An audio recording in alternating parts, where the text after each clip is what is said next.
Okay, good afternoon, everybody. Today's Wednesday, April 24th. It's 12 o'clock noon, and it's time for the County Commissioners' regular meeting. Commissioner Clapper is out of town, so she won't be attending today, but the rest of us are here in person. Welcome, glad to see everyone. Additions or deletions to the agenda? No additions or deletions to the agenda today. Okay, moving right along to we're going to go to public comment. I'm going to invite public comment, 3 minutes apiece. Come on up if you have a comment on something that's not on today's agenda.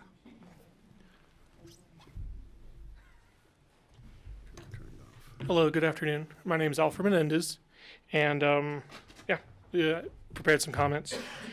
I'm here today to address a very serious and urgent public health and safety issue.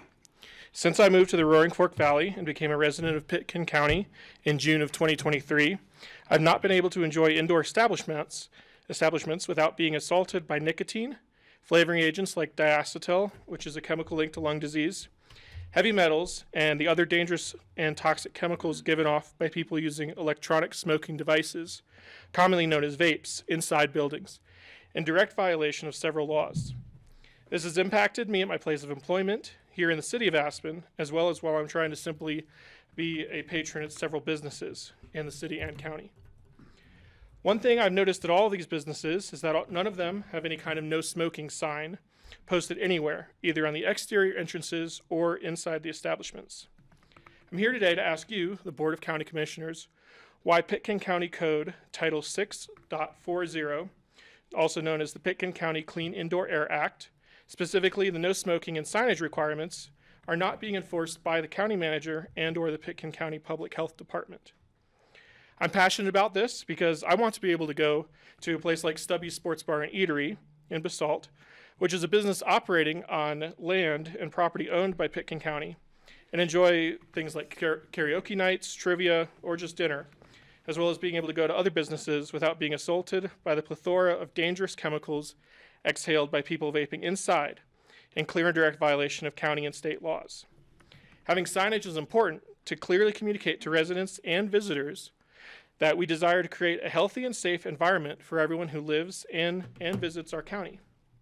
My great-grandmother died from emphysema caused by secondhand smoke. My grandfather died from COPD. I developed severe sinus infections and other issues from exposure to secondhand smoke and ESD vapor. I can't go anywhere without being exposed to these dangerous chemicals indoors, also not to mention the outdoors, mostly right outside building entrances, again, where there's rules against smoking. I urge you as public servants tasked with protecting the public health, safety, and the well-being of both residents and visitors to Pitkin County to look into this matter and determine what needs to be done to ensure that all establishments within your jurisdiction are following the duly passed requirements, laws, and regulations regarding signage. Please take my plea to heart and make this issue one of utmost importance as you move forward. Thank you. Thank you. Thanks for coming up and speaking. Would you mind telling me your name again? Yes, my name is Alfred Menendez. Alfred? Yes, sir. Menendez, M-E-N-E-N-D-E-Z. Thank you for that. That's really important, and we're grateful that you brought that forward. Thank you for your time. Yeah, thanks for coming up. Good job. Okay, other public comment? Come on down, Ellen.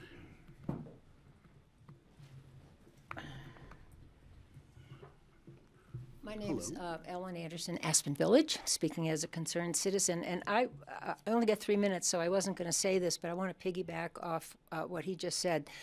I was on the Clean Air Advisory Board back in 1976, and at that time people laughed us out of town. You're never going to get no smoking in Aspen, and look where we've come.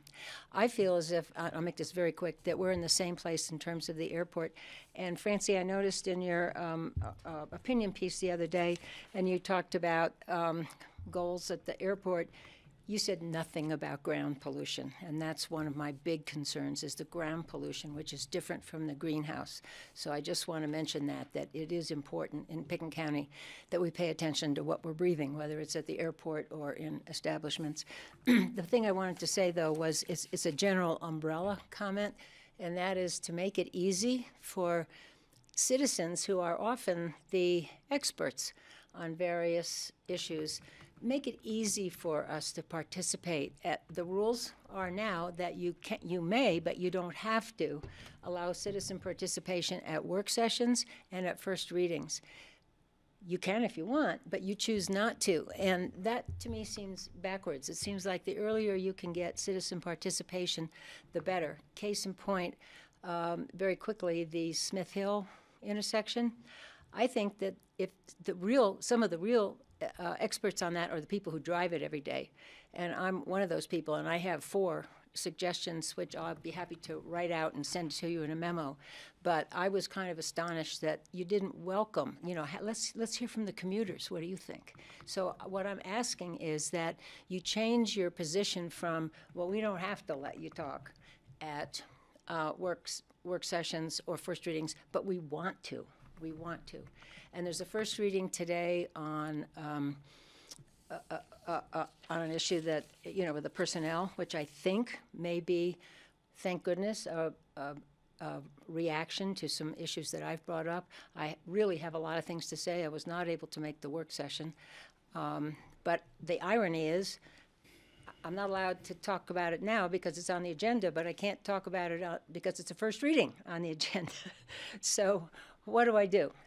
But I have a lot of comments, probably too much for even a first reading, but I would hope that you would table that because I really have some suggestions. There are omissions, loopholes, inconsistencies. I printed it all out and read it very carefully.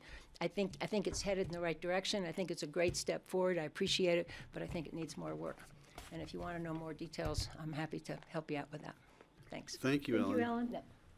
Appreciate that.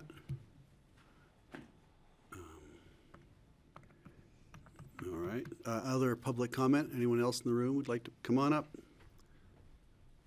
Thanks for coming. Good afternoon. Thank you for having me. My name is Kit McClendon. My wife and I, Leah, run Rich Valley Adventures. I'd like to pass out a couple brochures quickly if you would Just allow me to. hand them up. He'll get them. He'll grab them. Thank you so much, John. We have been running a licensed Colorado outfitter here in the town of Aspen for over a decade. We were established in 2012.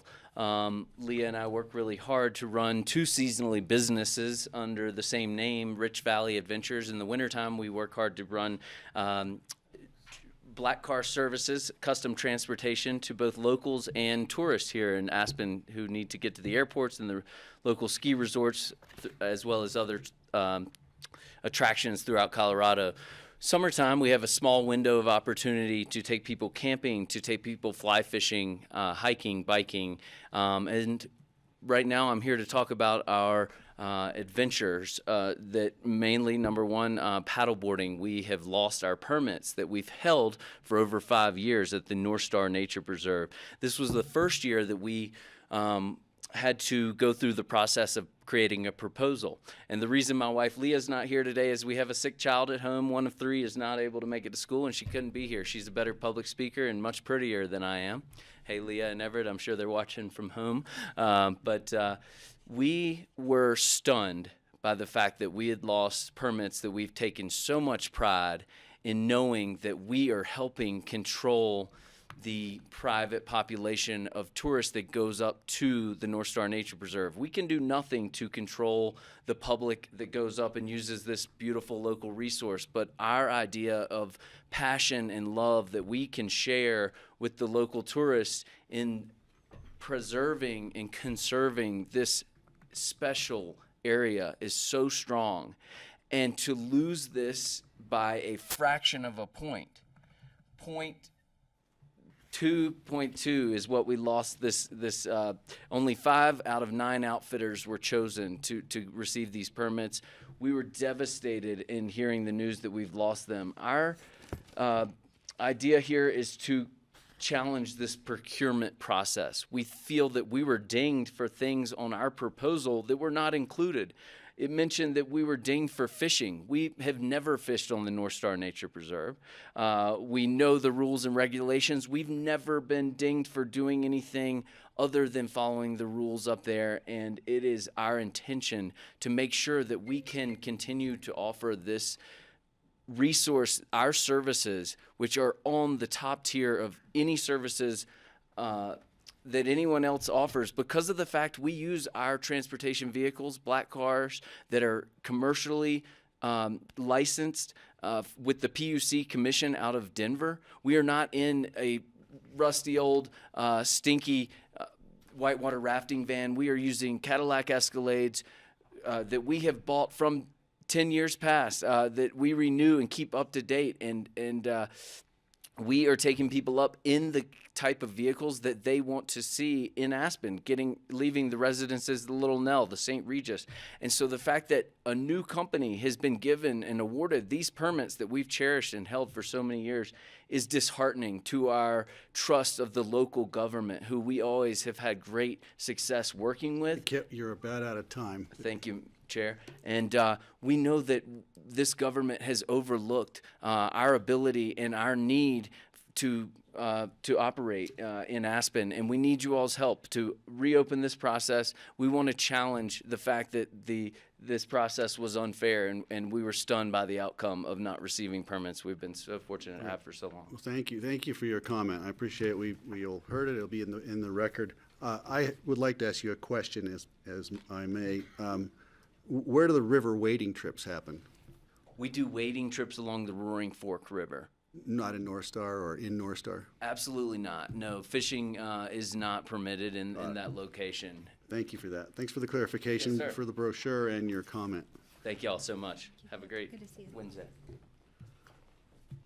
Okay, any other public comment? Thank you all for coming, who offered it.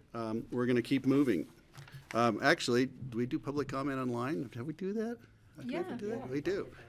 How come I can't read? Is there anybody online who would like? Shake you and like, You need to "Who's shake that?" me. I only had one cup Just of a coffee, and that reminder, was raise several hours hand ago. is *9 if you'd like Yep. to make a public comment Right, online. yeah. Raising hand, *9 if you're online and would like to make a comment, and I apologize for my lack of, it looks like everybody I see on here perhaps might be waiting for one of the topics on our agenda. Okay, I don't see a raised hand. I'm gonna move us right along to commissioner comments. Commissioner comments. Anyone? Well, I would just like to respond to the outfitter. And I think we will be looking more closely at what's going on up there. And I hope that we will all try to figure out how to make this work for small businesses as well as large businesses. And I do think it's a ongoing problem, and I have some ideas. I think everybody should be permitted, not just outfitters. So I'm looking at solutions for the problem too, because I think it's a pretty serious problem, and I'd like to have us talk about it at some point, particularly in terms of private users. Great.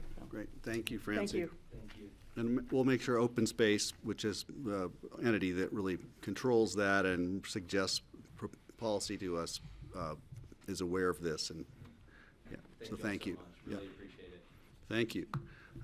Okay, Steve. Yeah, this morning I was able to attend the Accra Business Forum in Patty's Place. I wish all of us could have been there. It was an amazing presentation about civic engagement. They were giving a plug for having people sign up for any sorts of boards that they could possibly sign up for. They had one slide showed the Weed Advisory Board was prominently displayed as something someone could participate in, which I was pleased with that, because that was part of my training to be a commissioner. I was on the Weed Advisory Board for 10 years before I became a commissioner. The whole program was wonderful. I wish all of you could have been there, but they are going to post the whole thing. You can watch the whole program at some point on their website, I believe. So I would urge anyone who wants to participate more in the community to look into the variety of opportunities for volunteering in various nonprofit organizations and various boards that the city and the county both have vacancies on. It's a great way to become engaged in your local community and have a greater voice in saying what goes on in that area, in whatever area you are working in. Great, thank you, Steve. Kelly? Nothing? My only comment is just, it's cycling season again. Everyone be safe. Getting your bikes out, make sure that they're in good shape and that you've got your helmet adjusted properly. I rode into town today for the second time, yesterday as well, and I can't help but notice that through Shale Bluffs, when it's quiet and there's not much traffic, I take a chance through the 2 minutes of terror, as I call it. And I noticed that there's a catchment area for debris that falls off Shale Bluffs. And those catchments are full, and there's actually grass and clover growing on them. So they don't get cleared out very often. And I just wanted to make that comment because I think that that's something CDOT should do, but they don't do it very often. And what's going to happen next, and is already happening, is the debris is bouncing off the top of the level, behind their catchment and bouncing onto the lanes.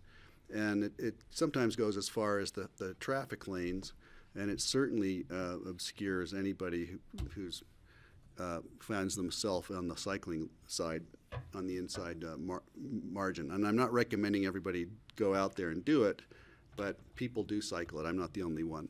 And so I just think we should call attention to CDOT that, hey, the bins are full, they need to be cleaned out. How do we get this done? And I know they've come to us talking about their budgets and their plans, and that hasn't been part of it. And I really think it should be. That's it for me. Thank you. Okay, we're going to move on to consent items. Single reading consent items. We've got minutes of April 10th, regular meeting. And we've got ratification of the hearing officer's determinations on an abatement petition submitted by 611 West Main Street LLC. Is this an opportunity to tell me if we have to do them separately or together? Only if someone wants to. If somebody wants to pull one. It occurred to me that somebody might, or we might need clarification or any more illumination on the abatement petition. Well, I'm going to pull the second item Okay. solely for the reason that we have staff here to present on this one. They're waiting patiently. Oh. And I want to thank them for the work they do. The packet information was very, it answered any questions I have. I don't feel a need to have them present, but they are always here ready to present on these things that are consent items. And I want to thank you all for doing that, being ready, have your homework all done, even though we don't call on you to come up to the mic. So that's all I wanted to say on that one. You're off the hook. Appreciate it. But thank you. I did read the packet, and I read your comments, and I learned a lot, actually. So I do appreciate that. Anyone else have so we're going to pull the second one, and you pulled it. Yeah. So now do I need a motion, I think? So I'd make a motion to approve both items of the consent agenda, the minutes and the ratification of the hearing officer determination on abatement petition. I'll second. You look like you wanted to I say. just wanted clarification that you're satisfied and we don't need a presentation from Yeah, staff. I don't Okay. think. I am yeah. satisfied. I'm satisfied as well. And Dan, that was pretty amazing, just the detail you went Oh, into. you do? Would you like to come up and talk? We do want to talk, yeah. Oh, really? Well, Well, then we you've want to got, hear you. you've got 3 minutes. Come on down. Yeah, don't Well, want to. sorry for the confusion. Yeah. Usually it's not on consent if we have a Yeah, I staff know. presentation. Usually we were thinking that, that's why I was thrown off, and I apologize. No, it's okay. We don't want to surprise you either. I think usually we're just fine with, the decision made, but we did have some comments on this one. Great, all right, well, Start there. please. You can. I just wanted to present Dan, our deputy chief appraiser, and he's a seasoned appraiser, and he worked on this. And we do have some comments on it. Great, So go okay. ahead, Dan. And I don't know, so thank you for reading the packet. This one was kind of a funny one. It was one of the first abatements where we saw a request from the petitioner for the change in classification. As you kind of know, the old house down there on 611 West Main, the DPT, the Department of Property Taxation, charges us with discover, list, and classify, and that we do not change classification unless there's a change in use. And so this one was, if you know the history on it, Mark Hunt's company bought it back in 2019. And then in 2021, they had a resolution passed, I believe, by the city to make it employee housing. And so that's a wonderful thing, right? And so my first comment, so what the petitioner requested was for years 21 and 22 to change the classification to residential, which it's a big change when you're going from commercial to residential. And you'll see I think I did the math on the refund of taxes for it. So I inspected it when we got the petition earlier this year, and the use in our office's opinion hasn't changed. And so that's why we kind of disagreed with the hearing officer on this one. And so what we're concerned about is maybe the precedent set for folks filing petitions based on intent, where, you know, we have a lot of things out there that have, you know, intent to be something, but we're not able to value something on intent. We have to value something on the current use or whatever the most, what the previous actual use is, right? So that's why we disagreed with the hearing officer on this one, who ultimately you have the authority to overturn it, which I think we've only seen once or twice in the many years I've been here. But this is kind of set up for, and upon my inspection, nothing pointed to a change for me.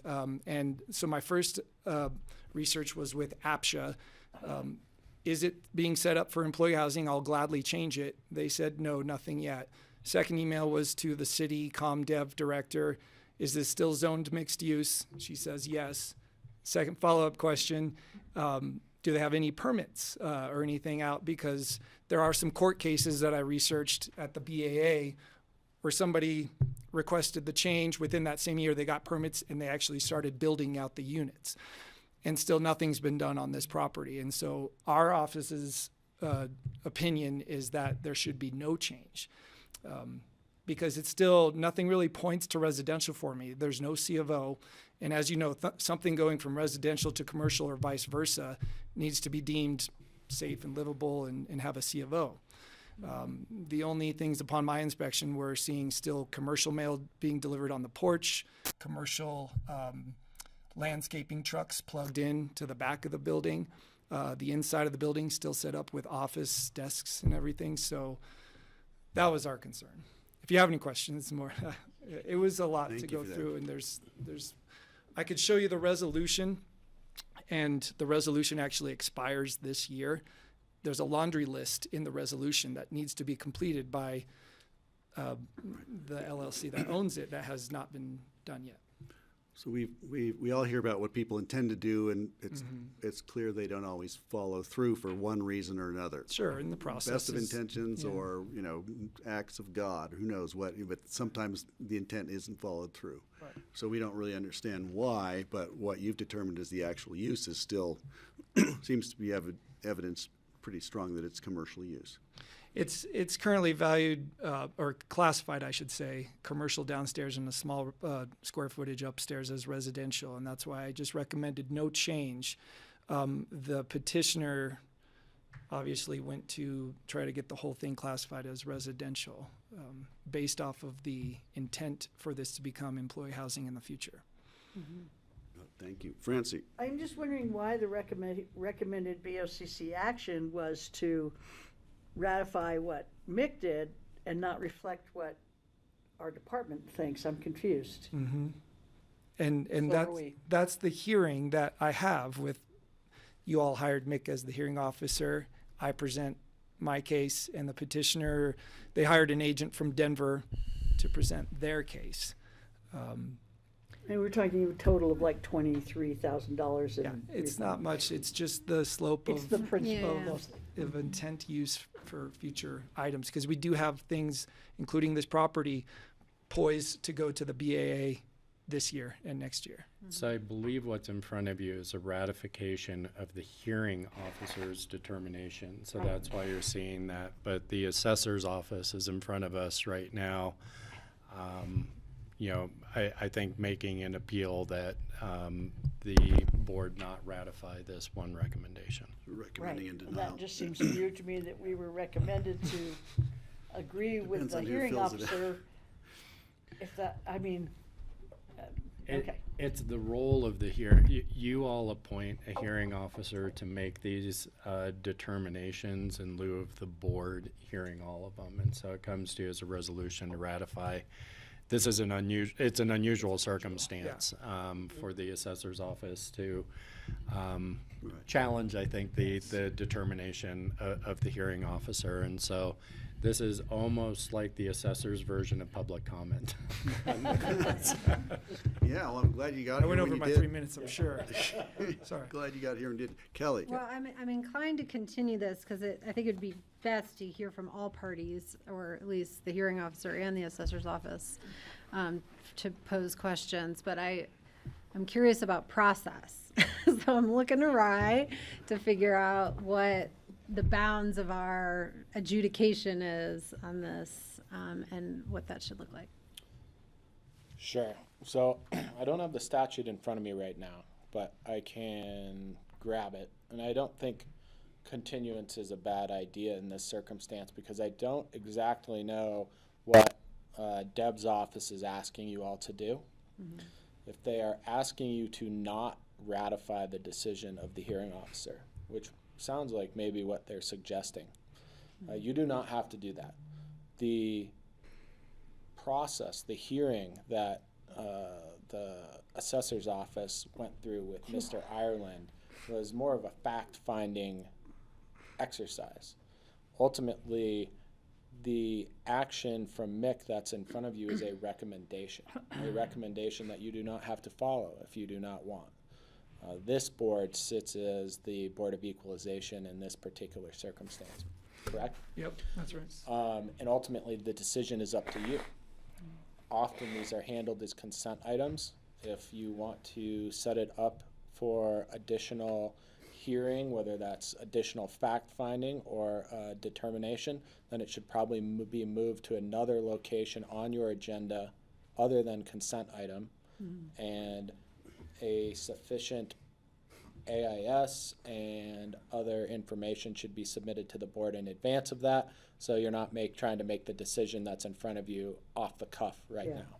I'd like to do that. It also would be helpful to understand if our bounds are what's on the record, or to request if we decide we want additional info. Yeah, I think that makes a lot of sense. So if that's what the board is inclined to do, then I would work with both admin staff and Jeanette and Sam's office, as well as the assessor's office, to set that up, make sure Mr. Ireland's present, and make sure that the petitioner also has the opportunity to be aware of the proceedings as well. Okay. So we have to Thank move you. to unratify it now? Well, No, we can again, I continue don't it, I think think is what we're the hearing. action Yeah. has not actually taken place. Okay. What has been done is a hearing to get a recommendation from Mr. Ireland, and that recommendation is being forwarded to you for the official action in your capacity as the Board of Equalization. We did make a Yeah, we motion moved. and a second to approve the I consent would agenda, like to though. withdraw my motion to approve items 1 and 2 of the consent agenda. Do you I'll concur? withdraw my second. Okay, And I would then so- make a motion to approve item number 1, Okay, the minutes. Second. and we have a second, all in favor? Aye. Aye. But Okay, now we're don't we gonna have get to two the. motions on the floor right now? That's, No, No, we're first he done. made a motion to No, withdraw. I withdrew he didn't make a motion, he just the withdrew. first. Okay, great, thanks. So now I'll make a motion Thanks to for continue asking, item though. number 2. And just for the purpose of your motion, I suppose I would make a motion to continue it. Let's just do it until the next meeting for now. And let's have your motion be to place it appropriately on the agenda and notice it appropriately. I don't know where that'll be, whether that'll be in a single reading resolution or an informal resolution. I guess it would be a 2-reading resolution, so maybe it's an informal resolution. I don't know the answer to that, but I'll work with the assessor's office to do that. Then So that maybe don't do it for next meeting, maybe do it for the meeting after that. May 1st is our next Special meeting. special meeting that we're having, not but this would be on May 8th, the regular meeting, I'll first do it the- regular meeting in Do Following. it the following, so the 8th, 22nd. 22nd. I'll second. Okay, so we have a motion to continue to May 22nd. We've got a second from Kelly, a motion from Steve. Further conversation, just to thank you for speaking up. Look how quickly I was going to blow right by that consent item. Caught me. Well, Call me Thank in you for advance next listening time. to just to us. give you a heads up, for the longest time, we haven't had abatements like these. As you can imagine, with the Right. last year we've had, we're going to see more, and so you should expect to see more. You're going to have some volume, and we'll have to have a chat about how it got on the agenda that way. And I apologize that I didn't catch that. All in favor? Aye. Aye. Okay, we've continued to the 22nd. Thank you. Right. Thank you Is all. there anything else you want to say? No, thank you. Okay, great, thanks. Good job. Thank you for letting us talk. Thank you for keeping us going here. All right, we're moving to individual consideration items. One reading, first one up is the new ambulance license permit for Roaring Fork Fire Rescue Authority and Event Medical Solutions, unlimited advanced life support license and vehicle permits. Sam is here. Hi, and Richard Cornelius should be Uh, on. He'll be online? Yeah. Okay. And yes, he's there. Yeah, so essentially they did get a new ambulance, as well as we did these licenses and permits at the end of December for the year, but there was some more inspections that took place, so there are additional license and permits requested right now. So Richard, if you want to speak on this. Hi, Richard. Thanks for coming. If you could, explain this to me. Good afternoon, Richard Cornelius from Fork Fire Rescue Authority, currently serve as the Clayton County Tech Chair. This is a request for a new vehicle permit for an ambulance we recently purchased. We're not able to obviously operate that until you issue the permit. Additionally, we're requesting an ALS license and vehicle permits for 4 ambulances from EMS Unlimited.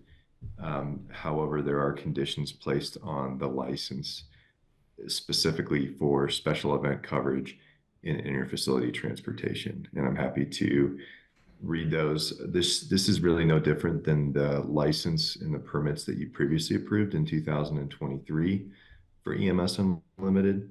But just for quick summary, we're recommending that the following restrictions and conditions are placed, and that's specific to the ALS license, limiting that to special event coverage and interfacility transportation. Richard, can you speak up a little bit? Sorry? I It's think our it's the machine. television. We Something's had the wrong. same problem all day yesterday. Can we get more volume out of the television? We switched it through Zoom into these speakers, and we've got it now. I could hardly hear you guys Yeah, yesterday. Yeah. Oh, sorry. Keep going, and we'll do our best to hear it. Sure. I was just, I'll try and speak a little louder, maybe that'll help. So I was just reviewing what the recommended restrictions and conditions are. Regarding transfers, that would be within the boundaries, and then the authority having jurisdiction would provide prior authorization. And then regarding special events, those transports would only take place if those are patients that have critical and time-sensitive needs. Otherwise, the local transporting agency, which would either be Aspen Ambulance District or Roaring Fork Fire Rescue Authority, would transport those patients. And just to remind the county commissioners, we need the permit to operate an ambulance. We also have to be licensed in order to operate a ground ambulance licensing service. As I mentioned the last time I came before you, the state of Colorado will be taking over ground ambulance licensing effective July 1st, 2024. Essentially, any ground ambulance service that has a license by a county or city and county is able to apply to the state of Colorado. There's an application deadline of May 1st. The state would consider the license that was already provided by the county or the city or county, and then the vehicle permits, and then those services would automatically be granted a license from the state. However, just to remind you that effective July 1st, 2024, you as a county would need to grant an authorization to operate. There is within the Chapter 4 rules the option for the county to opt out. However, I would strongly recommend you do grant the authorizations to operate, and I would be more than happy to come back to you at a future meeting to better explain that process with a recommendation. Thank you for that. Question from Kelly.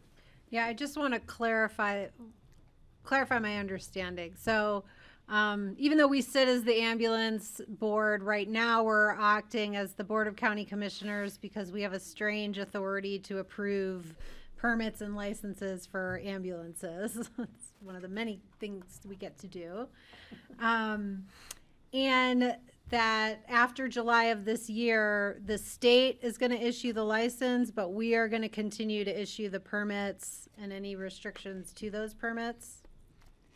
Is that correct? So the state would, effective July 1st, assuming a ground ambulance service has a license that's bounded by a county or city and county, they would automatically issue that ground ambulance service a license to operate. Any ambulances that are associated with that service would, in theory, have a permit that's issued also from the county or city and county. And those ambulances would be included in the agency profile because there's an onboarding application that must be completed by May 1st. And then the state would automatically issue the permits associated with those ambulances. They're called basically vehicle permits. The responsibility the counties have moving forward after July 1st is granting an authorization to operate. There's a specific section, which is 16 within Chapter 4, that outlines that responsibility. A county does have the ability to opt out. However, if you do not opt out, then the expectation would be that the counties would provide the authorization to operate, but only those agencies that are licensed by the state and have vehicles that are also permitted by the state would be authorized to operate. Okay. Thank you. I welcome. understand it better. Thank you. Thanks for that. Other questions? If I don't have questions, I'd entertain a motion. Let's see, is this one reading? I will move to approve do we have to have a public hearing on a one reading? I don't believe this is believe public so. hearing. No? Right? No, this isn't a public hearing. I don't believe so. Okay, just, No. I'm gonna ask you on every item going You down should. to make sure. I like that. I Okay, will move to approve the new ambulance license permit for Roaring Fork Fire Rescue Authority and Event Medical Solutions Unlimited Advanced Life Support License and vehicle permits. I'll second the motion. Steve has a second. Any further discussion? Thanks for coming, Sam and Richard. Thank you, guys. All in favor? Thank you. And Mr. Chair, Yeah. I just have one comment. Sure. I would recommend that perhaps maybe in June, I would come back before the board just to better explain the process regarding the authorization to operate.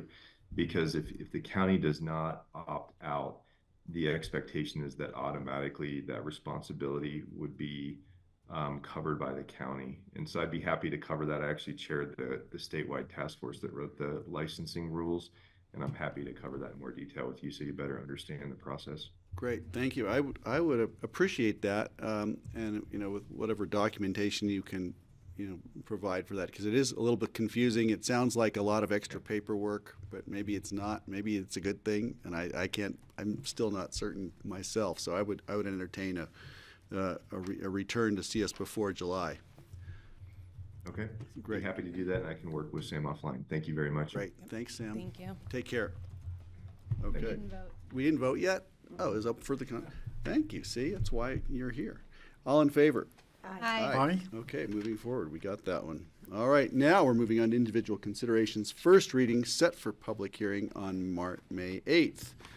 This is an ordinance amending Title II, Administration Personnel, the Pitkin County Code, Sections 2.04, Board of Commissioners, Chapter 2.08, Standard of Conduct for Public Officials, Chapter 2.12, Citizen Boards, Commissioners, Committees, and Task Forces, and Chapter 2.16, Records Management Program, and repealing Resolution Number 06-2016, adopting the Personnel Manual and reenacting the Personnel Manual as Title II, Administration and Personnel of the Pitkin County Code, Section 2.2, Employees of the Administration, and repealing Title VI, Health and Safety of the Pitkin County Code, Section 6.2, Emergency Telephone Service System in Pitkin County, and Chapter 6.24 Emergency Telephone Services System in the Aspen Ambulance District. And Phyllis is here. Welcome back. Hi Phyllis, there. that's the longest title I've ever had to read for an item, and I think it could easily be misunderstood what we're doing here today. Could you explain what's going on succinctly? Sure, I can. And needless to say, Jeanette helped me with the title. And she's going to be either watching or watching later today. She had another engagement today. And she will be covering second reading for you. So Okay. we are tag teaming this. Quickly, the Pitkin County Code has regulations that the county follows. Most people are used to the land use code, because that's where you spend an awful lot of your time, but there are other sections of the code. Administration and personnel has the current 4 sections that we're going to be revising, and at your work session last week, we reviewed all the pieces that are either confusing, out of date, wrong titles, or just in general needed to represent current operational procedures. The second part, years ago in 2016, the county adopted a personnel manual that contained items that the Home Rule Charter identifies as are required in a resolution that identify regulations for employment of employees of administration. So that's all Pitkin County employees besides elected officials. And then the third part of this is repealing 2 sections of the code about emergency telephone service system in both Pitkin County and the Aspen Ambulance District, which is really interesting that Richard Cornelius just preceded me, because when we were revising the ambulance code, I found these 2 sections and they are incorrect in how they are written. It's actually the E91 authority and the PUC that has the authority under the administration for that emergency telephone service. So we're just repealing those 2 sections. They're different than the first 2 activities in that they're all about the administration and personnel, but it seemed timely to just have them removed from the code since they are not correct. We're going to be doing more code amendments in the future, so stay tuned. This is our first step. I know the finance department is working on their sections, as well as when Jeanette and I were revising this, we found this section, this title of the code is broken into sections. If you go to the land use code, it's divided into chapters. So in the code, there are either sections as subsets or there's chapters as subsets, and it would be really nice to have some consistency. So that's going to come to you in a cleanup at some point when we just want to do the whole thing. Okay. So today we have sections in both the emergency title and the administration. We're in sections. So that's in general what we're doing. Your packet had the clean versions. There were some questions you had. You'll see in Steve, I was really happy you brought up the geographic, the high-level areas of the commissioner districts that were incorrect because they've been changed over the years. So they've been totally eliminated. We did find executive session voting in statute does say 2/3 quorum present. So I did add the word present into the code because that's how it reads.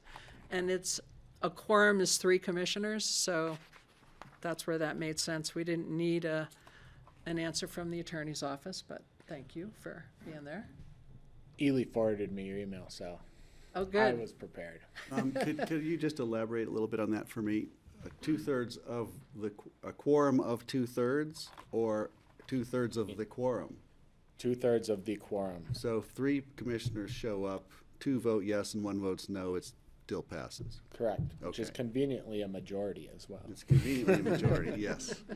Interesting, okay, thank you. And when we talked about this in work session, we wanted to make sure the quorum was properly defined somewhere. Right. I believe the Home Rule Charter Yeah. defines what a quorum is. So Phyllis and Rye, I think the important question to ask is, what policy is being changed by any of this, if any, and what the purpose is really eliminating redundancy, cleaning up unnecessary or outdated things, and making corrections to things that were frankly wrong. But has any policy being changed regarding these really important topics that you've listed? No. Thank you. What is happening in some areas where we're deleting some information, it was because that was identified somewhere else, because the other section of the commissioner section of the code was the districts, the 5 districts were defined by geographic terms, and that changes every Steve 10 changed years by statute. So to have it in the Francie code really Sugar. made no sense because it is already provided somewhere else.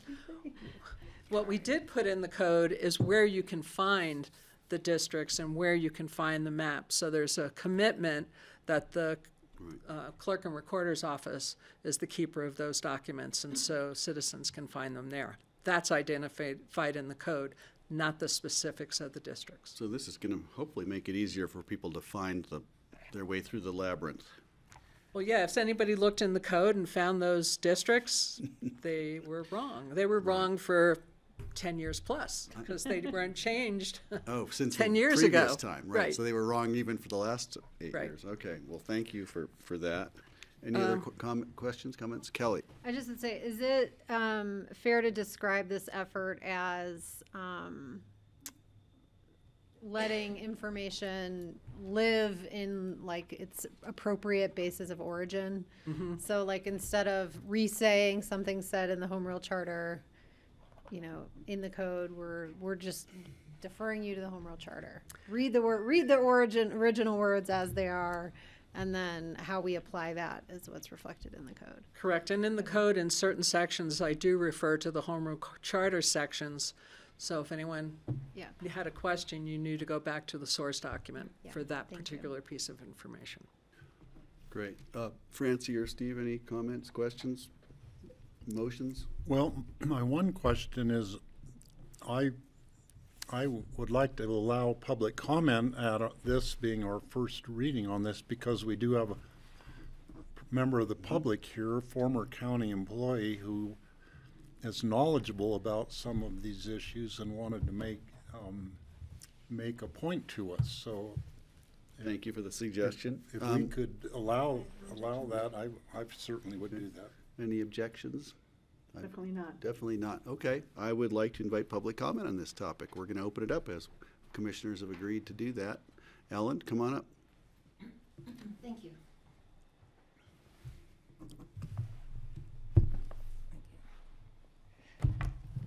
Ellen Anderson, Aspen Village. Ellen, speak up real loudly, okay? And make sure that's red- turned on. Okay, the red. You're on. I'm on? Okay, can you hear me now? Okay. I have a whole litany. I'll be very quick just to kind of give you an idea. My biggest concern is the code of conduct for people who are citizen volunteers. And as you know, I've brought up this issue a number of times. I'm not sure if I won't name names because I think that has to be executive session. But let me just go through these real quickly so you get an idea of where I'm going. I don't want to take up a lot of your time. One housekeeping thing, there is the page numbers I'm going to refer to are the page numbers in your packet. So when I say, for example, page number 23, that's, you know, your packet is like 600 pages long. This is page number 23. And there's a typo in a website in Picken County. And then also somewhere in here, and I can't find it right now, there was a reference to the Aspen Times, and I think the Aspen Times is no longer the newspaper of record. I think that should be changed to the Aspen Daily News. I can't tell you where it is right now, but I saw it somewhere. But the other questions, let's go through them very quickly, and thank you for the time. I'll be respectful of your time. On your page 26, it's not clear to me in the first part of your packet, when you're talking about public officials, if it includes task forces. It does in the second part, but not in the first part. For example, on page 26, when you're talking about the term public officials, it mentions commissioners, county manager, citizen board members, but it doesn't specify whether task force members are part of those citizen board members. So I think that needs clarifying. On page 24, I'm sorry, page 24, backing up a little bit, under C, deliberation would be fair, open, orderly, and thorough, but also efficient. That, as you know, part of my big deal is balancing efficiency with inclusiveness with the public. So I don't know if you want to say something about efficiency. Page 27. This makes me uncomfortable. The Pickens County Standard of Conduct is intended to be self-enforcing.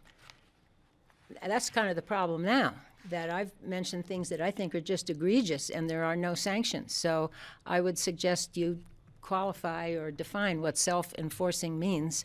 There is later on some sanctions, but we'll get to that. Those are also ambiguous. Page 30. The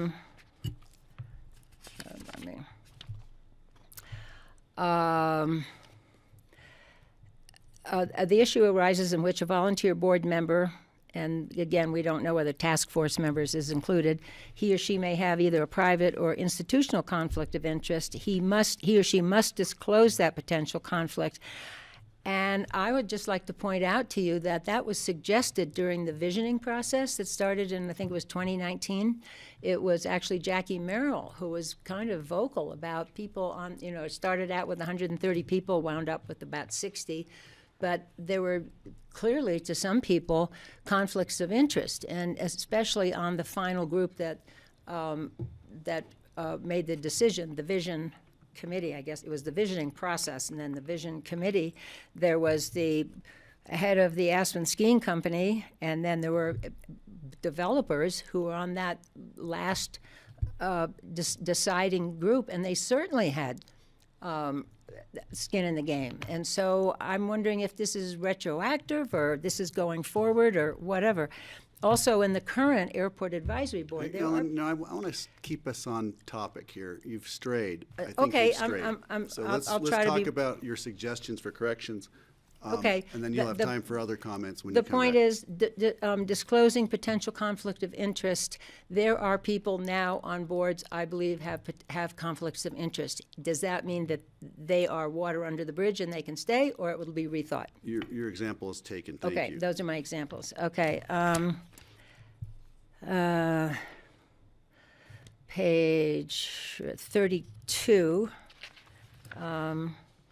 I think it's not clear to me if the interaction between a board member making a request or the board members making a request of staff to have a speaker. And again, it's the Airport Advisory Board. I won't get into details, but there has been a request for outside speakers, and the county manager has said, no, they'll just be here giving a sales pitch. I'm not going to allow you to do that. I think that needs to be clarified. Under what circumstances can volunteers insist that people they want to hear will be, that they will be allowed that opportunity if they want to hear it and not vetoed by staff. That's my point. Page 33. The Board of County Commissioners may impose sanctions on commissioners whose conduct does not comply. I'd be more comfortable with shall. It's not optional, that they have to do that. Safety test for standards of conduct. Page 36. Oh, I'm sorry, page 35, and there's only a few more. When you'll submit these to us, you'll give a copy of this with your red lines to fill us in, right? I can do that. I think it would be useful be if better. each Yeah. of us could get a copy of your the pages you're reading Yeah, off of. I'd be happy to. It's going to be quite a bit of homework for me, but I'm happy to do it because I think it's And also, if important. Phyllis has them, then Yeah, we might have to almost do a line item, line by line, perhaps, based on Phyllis's recommendation. I hear this original document was written by John Ely, so I'm gonna say we're gonna need John Ely's input on these pieces. 'Cause- These comments should be given to him as well. Yeah. Okay, I'll have to figure out how to do that electronically because I'm Okay. I'm an old proofreader. I do Okay. proofreaders parts. You can just write down your page numbers and what Okay. you have, Okay. like on this page. I'd be happy to. Quickly, continuing, page 36, task forces. Now task forces are being addressed, as previously they were not. So this clarifies a little bit better, which is great. And it says a temporary committee formed for a specific task or objective. So I would suggest that task forces have a beginning and an end. How do you know when they're done? Because we have a task force now, and that's ambiguous. Page 30, let's say task force, page 36. Citizen board members must abide by the county standard of conduct for public officials. This also is ambiguous if task forces are included in that. It's a couple pages earlier, it said, for the purposes of appointment, volunteer citizen boards are divided into 3 categories: policy, advisory, management, appeal, and administrative, and then ad hoc issue task forces. The whole thing needs to be kind of cleaned up so we know whether task forces are referred to in the whole document or just where they're specifically mentioned, in my opinion. So on this one, citizen members must abide by the county standard of conduct. I'd like to say including task forces. And then on page 40, it talks about training.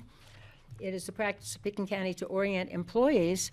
So does this include also sort of volunteer employees? Do they have to have mandatory training too? To me, it's ambiguous. Maybe it's not to you, but I didn't see where it would also include volunteers. The way I see it, they represent the county, whether they're paid or not, right there. That's page 40. Personnel. Page 40 of your, Got it. of your packet. 42, non-discrimination.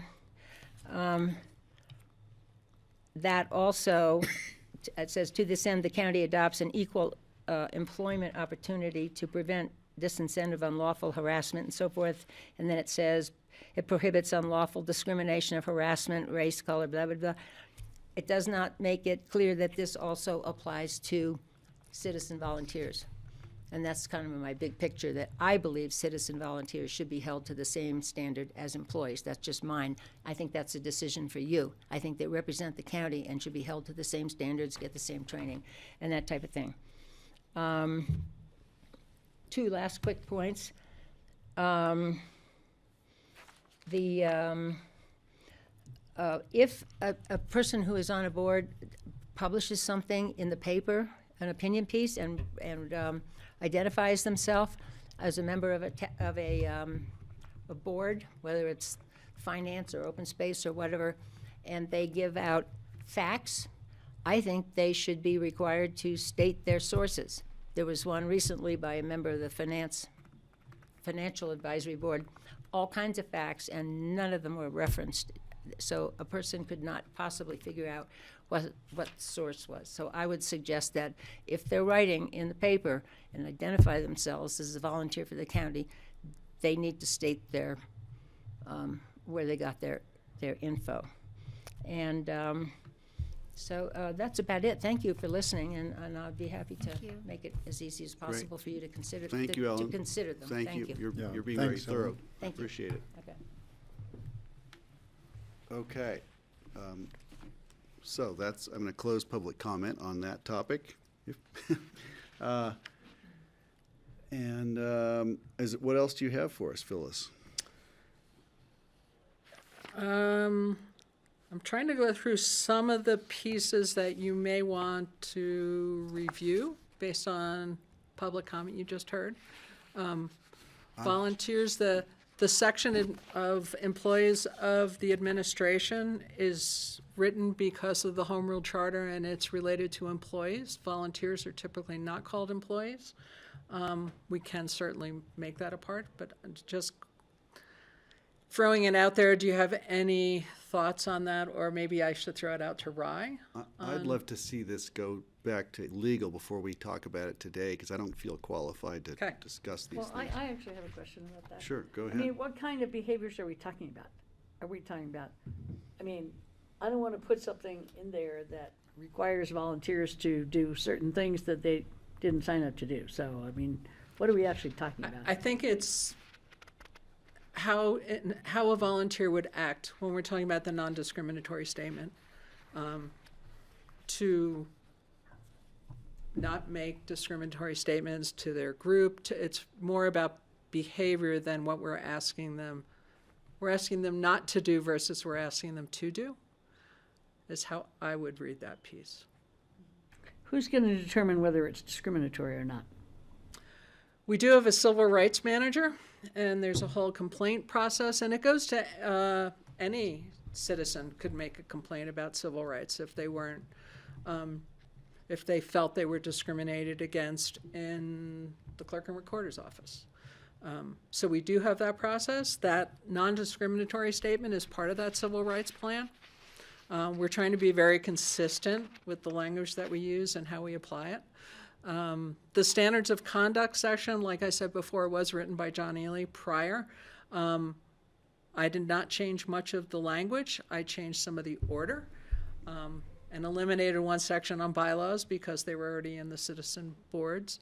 The section that identifies citizen boards are in 3 classifications. That is one thing. You had a question about classifications and how I would read that a task force is a citizen board, because it says citizen boards are divided into 3 categories.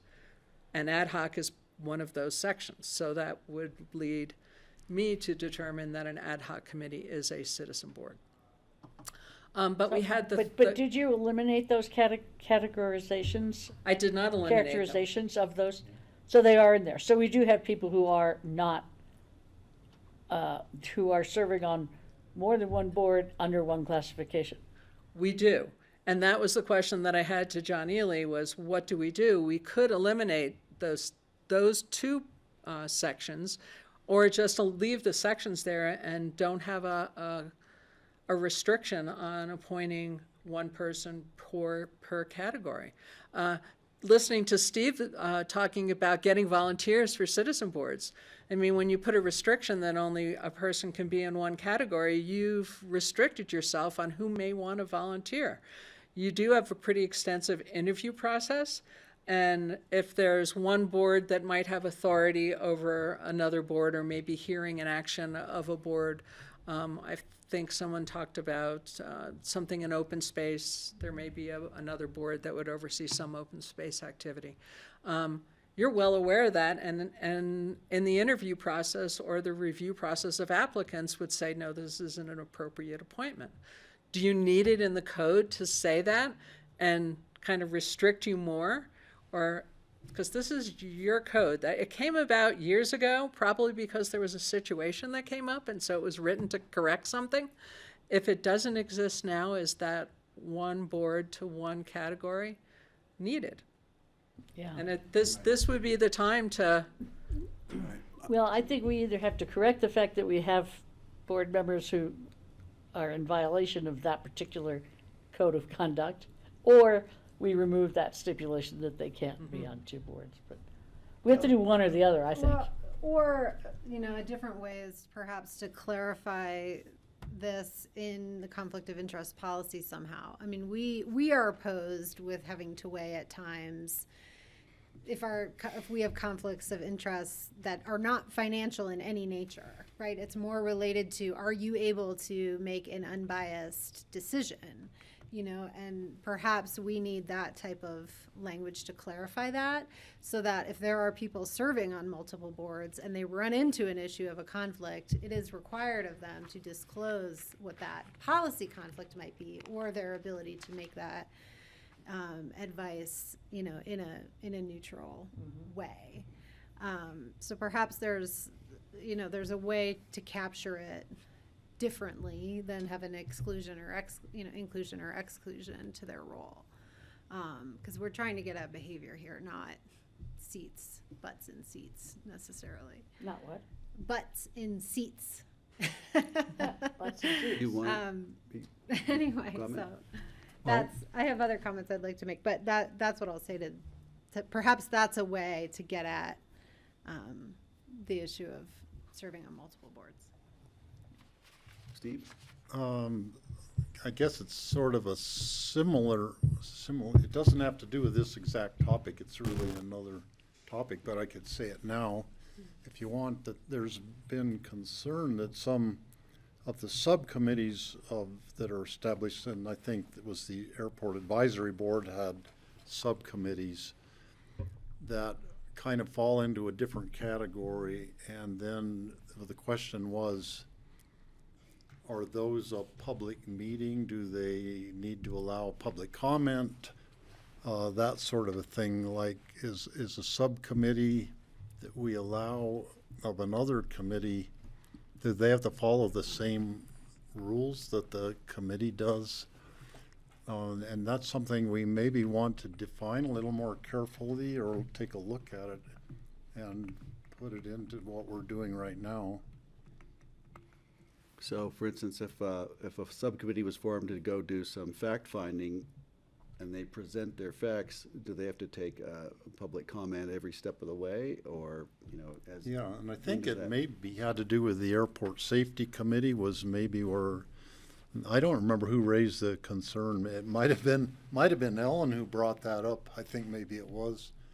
But that's the similarity of a subcommittee to the ad hoc committees is, you know, they're kind of a similar situation, and this might be the time to address those. And Steve, just to clarify, I think what you're talking about is open meetings laws versus public comment. That, you know, do they have to comply with open meetings laws, which don't necessarily require public comment, but do require, you know, notice and that sort of thing. And I just want to be sure that that's what you're actually talking about. Yeah, and I mean, I don't recall the exact comments that, it was sort of like the meetings were being run differently than the main Airport Advisory Board, for instance. I recall there was a concern that the safety committee was assembled by one individual on his own without really consulting the Airport Advisory Board. And that caused some consternation, and I think that was one thing Ellen called out. So that is concerning to me. So what we have to determine is if we have the ability to policy for that. The things I landed on here were just, you know, is our policy for conflict of interest, disclosure, and recusal the same on these boards? And is it clarified when somebody is brought on a board that they have to follow certain rules? Regarding opinion pieces published in the paper, if their citizen board is on one of the county citizen boards, you think they would have to follow the certain protocols, one, an approval from the county before they publish, in order to be able to use the county, just like any of us would. If we want to publish something, we need to make sure that we have the approval of the board before we can say it's from Pitkin County. But what if somebody's on a committee and they have an opinion that's They not right. aligned with ours, and so they come to us and ask if they can publish something? That gives us the power to say, no, Well, I don't as want an that. individual, they can publish anything they want. We're not limiting their freedom of speech. They just can't say they're speaking for us. Right, and we don't let our citizen boards already. We don't Right. let them. So I think our policy is clear on that, but I just wanted to. This has brought up today. Also, Rich's hand was up. a Oh. moment ago. Is Rich's hand is up? Yeah. Rich, where are you? There he is. Hi, Rich. Hey, hello, Board of Commissioners, Rich Engelhardt, Deputy County Manager. Just for clarification, under that safety committee that you were talking about. We can barely said hear it- you, Rich. Sorry, we can barely hear you. Yell at us or Okay. something. What is the problem? Let me try. Is I this think it's better? on our end, but give it a shot. Okay, I'll yell. The safety committee, just for clarification, the safety committee was set up with the same guidelines as all of our boards.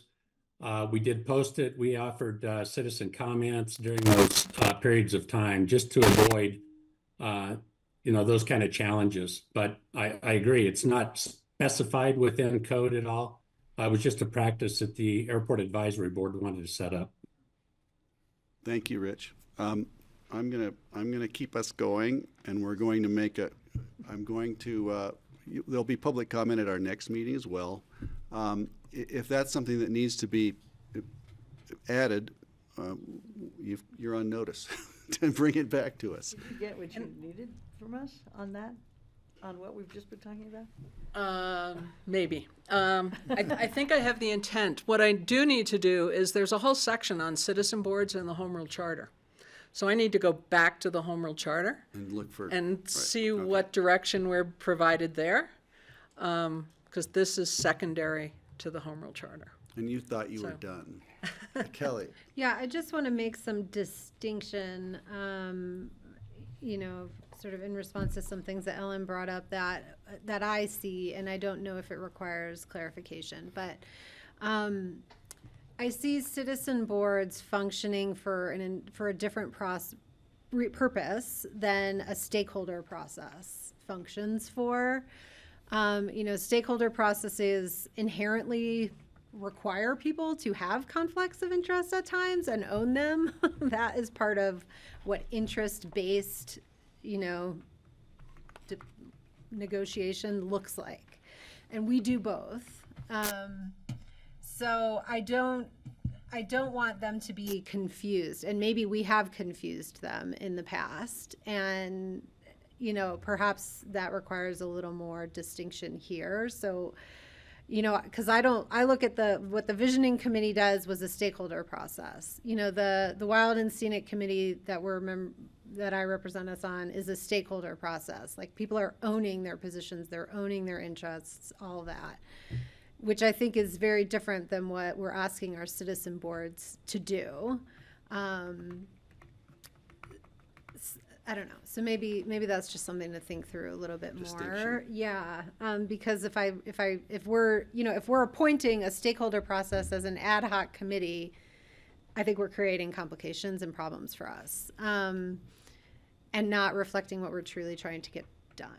So I don't know. I'll throw that out there perhaps for additional food for thought between now and second reading. okay, you want to Any comment, response to Ryan? that? Huh? I mean, this is kind of a mess, to put it in a way, really simply. Well, There are No quite a offense. number of conflicts between what's in some of these documents in the Home Rule Charter and standing policies that exist in other areas of the county good governance standards.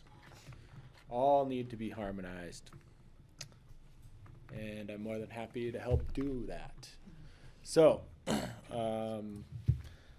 suppose you could move it forward on first reading.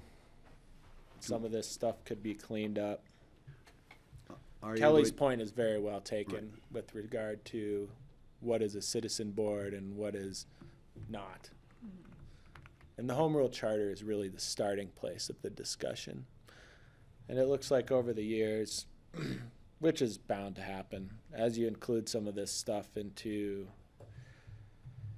county code legislation, inconsistencies arise. That'll happen. So I think you all could move it forward on first reading if you want. Would you think that we might need to push it a little farther out than May 8th? Probably. So. I let's was move- thinking the same thing. Thanks, Greg. Okay, to the 22nd. Is that enough time, or do we want to, are we in a hurry? Do we want to push this to June? I don't know what our calendar's looking like that far out. Phyllis but is like, my summer's booked. I do have some books. There's some planting. Well, let's try for the 22nd. I'd prefer to have the extra 2 weeks. Right. I think you should shoot for the 22nd. If we need another meeting, we can do that. We can always do Yeah. it again. Okay, thank you for that. I want to keep us moving. I would So- entertain a motion to continue this. Are you not done? There's one there's- question that we didn't get answered, so just one. Sorry. Which is the 3 other elected officials, clerk, assessor, and sheriff. They're not included in the standard of conduct. And I believe really wrote it, so I did not know that. And it's been around a long time. So, Yeah, this is one of the areas I see some inconsistencies. There's a standalone standard of conduct, standalone standard, that has existed, as far as I can tell, since about 2002. At some point, some of that was migrated into the county code. and it's also a policy, so we'd It's like also to. a policy, whatever that means. There are certainly instances in some of the enabling legislation for the standard of conduct that certainly reflect the intent to include elected officials in Pickens County within the purview of the standard of conduct. So, I think that's, again, just a cleanup item. Yeah. There's no reason that some elected officials in Pickens County should be held to one standard of conduct and others to another. Of course, some of the other public officials or your other elected officials have their own independent duties created by statute and law outside of what is in our standard of conduct. But generally speaking, we can add that to the list of things to clean up as well. Okay, so you've got your list of things to do. Phyllis and I will get together with Jeanette. Okay, Sounds perfect. thank you. And I would just welcome Ellen as early in this conversation. That would be great to get your input. Thank you. Thank you, Ellen. Thanks for bringing that to us. Okay, Phyllis, that finally sounds like your last question. That was it. And I thought it might be I'll work with Rye on that one, so that works perfectly. Excellent. Okay, so I'm not going to repeat the name of this. I'll read.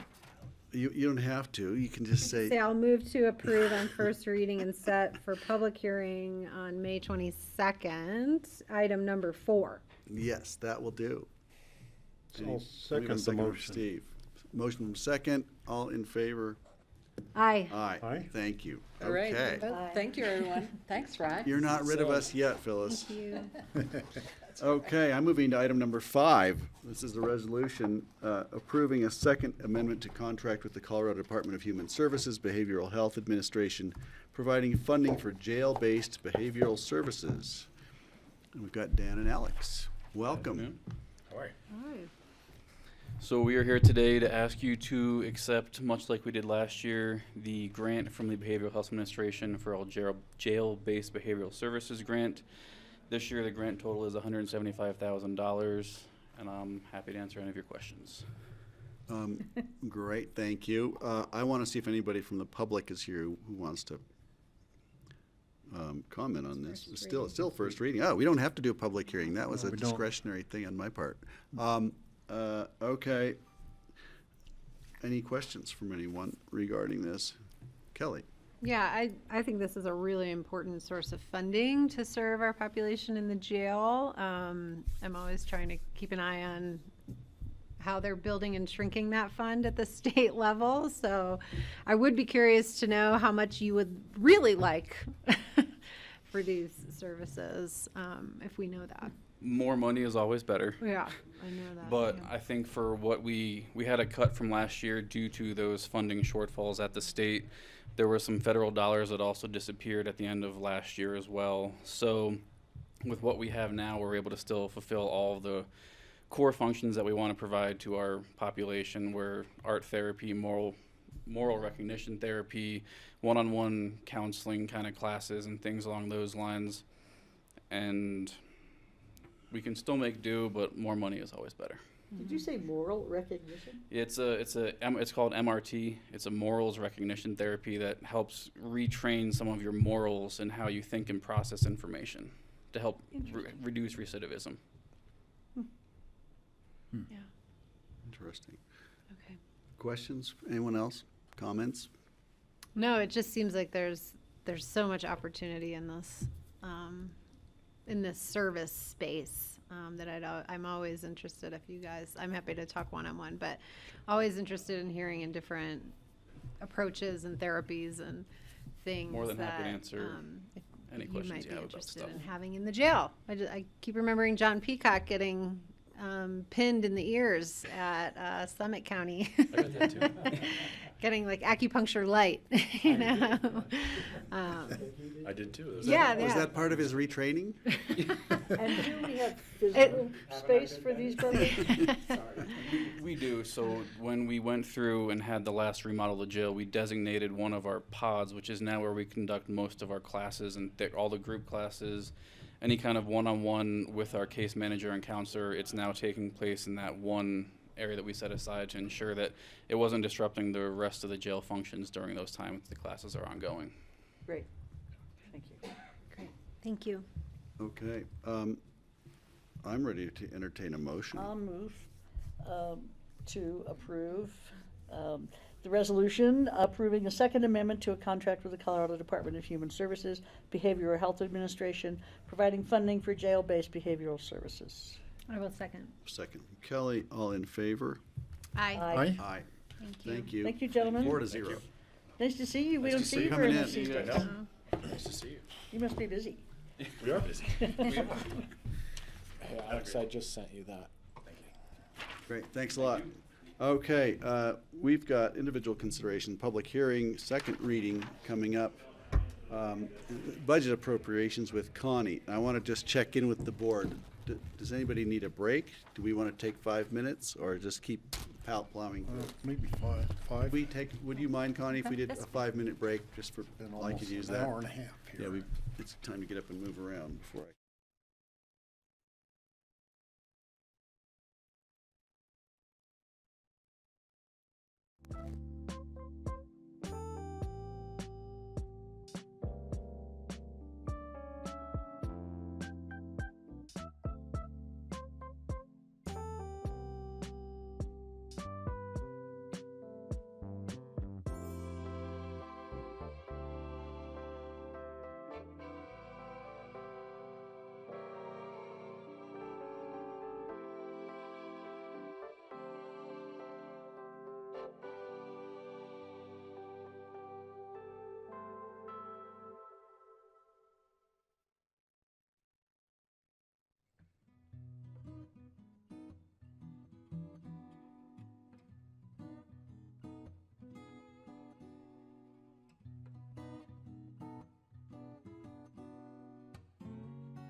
Okay, we're back. This is with individual considerations items. This is a public hearing, second reading. And up number item 6 is the reso approving supplemental appropriations for the 2024 budget for 2023 carryover projects. And Connie Baker is here. And I'm going to note that we've all seen this before. So this is a review for us. Thanks. Yes, good afternoon, Board. This resolution is required to carry forward items from the 2023 budget and reappropriate them in the 2024 budget. There are a few different types of items, multi-year projects, one-time projects, or replacement schedule items that have not been completed in 2023, and the remaining budget needs to be carried over, reappropriated into 2024. There are also a few dedicated revenues that were received in 2023, and they need to be appropriated as expenditures in 2024 so that they can be spent for the intended purposes. There's quite a large number of items on the list, but the largest dollar amounts include roughly $1 million each for the Whitewater Park streamside improvements, the microgrid, and the Brush Creek Park and Ride improvements flap grant match. There are a number of revenue carry forwards also, mainly having to do with grants, and the largest of those is for the microgrid at about $1 million. The total impact to the 2024 budget is an increase in budgeted expenditures of $10.1 million, offset by an increase in revenues of $1.8 million for a net increase to the county budget of $8.3 million. Just a reminder that this is, it's not a new use of fund balance. Everything in the resolution was already appropriated in 2023, and these carry forwards were taken into consideration when the board was given fund balance projections in the 2024 budget process. Any questions? Questions? Anyone want to pull anything out? No. Some of these are. Any changes Yeah. from first reading? No changes. No changes, thank you. I just, every time the Basalt River Park thing comes through, I try to remember exactly what that's for and what work is left to be done. Because we spend a lot of time working on the wave itself, but there's other work along the borders and along the riverbank and trails and fencing and stuff like that, and that's ongoing. I don't have anything else to pull out. So, yeah, I guess I do have a question. If some of these might not actually get done, This year, yeah. In the need for it 2024. will go away, or it'll be modified, and so then there'll be money left over. Would that just then, at some point, if we don't do this kind of an action that we're taking today, would that just go back into the fund where the money came from? Yes, if an appropriation is not spent, that just goes back into the fund balance of the fund that it's appropriated for. So if there are projects that are not going to get done, we would ask staff to no longer carry them forward so that it can just go back into fund balance as savings. So each of these, the departments have asked that they be carried forward. Yes, I've met with staff from every department and gone through the different items to make sure that we're only carrying forward what's necessary. In some cases, a carry forward is not necessary because a project has been rebudgeted in 2024. Okay. Another question on that topic is, do things get carried over multiple years? How often and how often? I was looking for an example here, but I'm Yeah, not sure. there are some that do. And the Whitewater Park is a great example of that. It was started a number of years ago and then got put on hold during COVID. And we kept carrying forward funds, and then they've come back to doing the work. Some of the dollars with Phillips Mobile Home Park engineering. So there are some projects that have gone on for a longer period of time. We do try to make sure and ask staff, okay, is this really getting done? Can we just eliminate this appropriation, or is this really ongoing? Right, thank you. Were those hands up for anything? No. No, okay. I have no other questions. Thank you for yours, Steve. I'm looking for a motion to, oh, thank you. It is a public hearing. This is a public hearing. You can press *9 to raise your hand. If you're online, and I'm not sure who we've got out there, anyone in the room? I see no one in the room to comment on this budget carry forwards. No hands are up. I'm going to bring it back. Those all look like other topics, people. I'm going to bring it back to the board, and now I'll entertain a motion to approve the supplemental appropriations for 2023 carryover projects. So, second. So moved in a second. All in favor? Aye. Aye. Okay, thank you. Thanks, Connie. Thank you. That was shorter than most of your presentations to us. Okay, up next, number 7 is a resolution approving and authorizing the chair to sign a grant agreement with Response to fund the construction of the Halley Center for Hope and Healing. This is something I would love to get the authorization to do. Hi there. Ashley Pearl, Resiliency and Housing Director for the county. The board has also seen this because this is a second reading.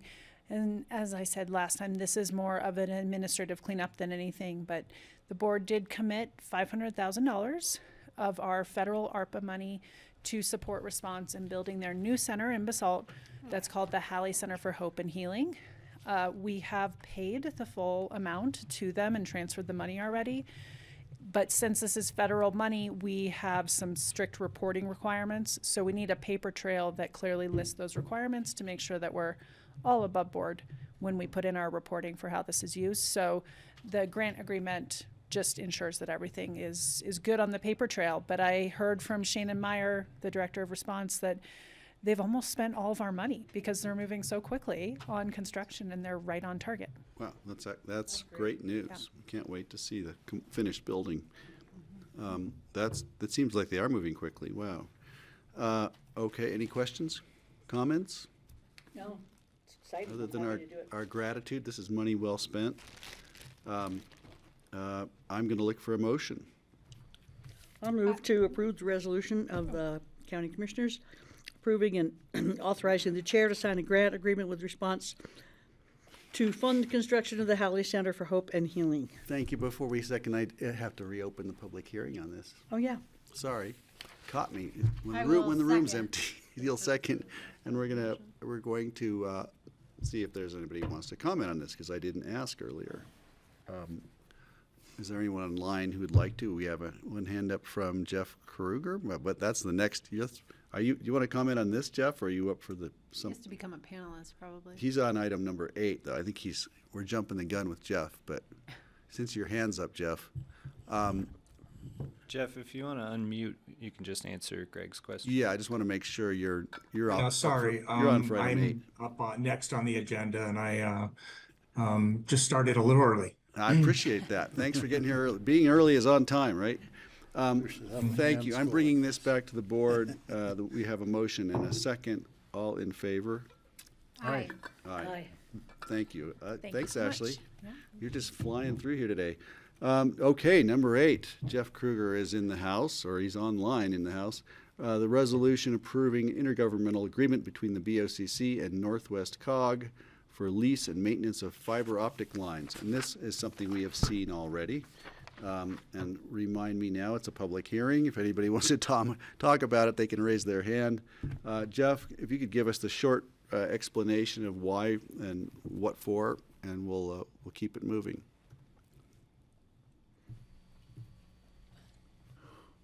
Let's see. Assuming you heard me. Yep, there he is. There he is. I got to get my video and mic working. Sorry. Good afternoon, everyone. Sorry I couldn't be there in person. I'm at a conference in Phoenix where it's smoldering hot, going to be 98 degrees here today, and I'm missing Aspen and the Roaring Fork Valley. It looks hot. You look hot. Yeah. Oh, well, yeah. Anyway, so for the record, my name is Jeff Kruger. I'm the telecommunications manager for Bicken County. I'm also joined by Nate Wolowitz, who's the regional broadband manager for the Northwest Colorado Council of Governments, or Northwest COG for short, as we call them. Yeah, before you today is a second reading and public comment for a resolution to approve an IGA between Pickens County and the Northwest Cog, and it's for the lease and maintenance of fiber optic lines. So this is part of the Roaring Fork Broadband Middle Mile Fiber Project. This was a project that we submitted a grant for to DOLA back in 2022. They awarded us $1.6 million to cover 50% of the project costs, which is really just amazing that we were able to get this grant. But this project, basically to give you a little overview, builds on a Holy Cross Energy initiative to install 40 miles of fiber from Glenwood Springs to Aspen. The main purposes of that fiber is to connect Holy Cross Energy offices and substations in order to improve their smart grid. The fiber build-out includes 144 strands. We'll be leasing 6 of those strands. 2 of them are going to be an expressway from Glenwood Springs up to Aspen, which will be initially stood up with a 100G bandwidth connection. The other 4 strands are going to be used for connecting facilities going up the valley. For one being the River Park Center in Basalt. We'll also be connecting the Southside facility in Basalt. We'll be connecting the landfill going up valley. For Aspen, we'll be connecting Cozy Point Ranch and Brush Creek Park and Ride. And then for the town of Snowmass Village, we'll be connecting their town hall as well as some other buildings within Snowmass Village.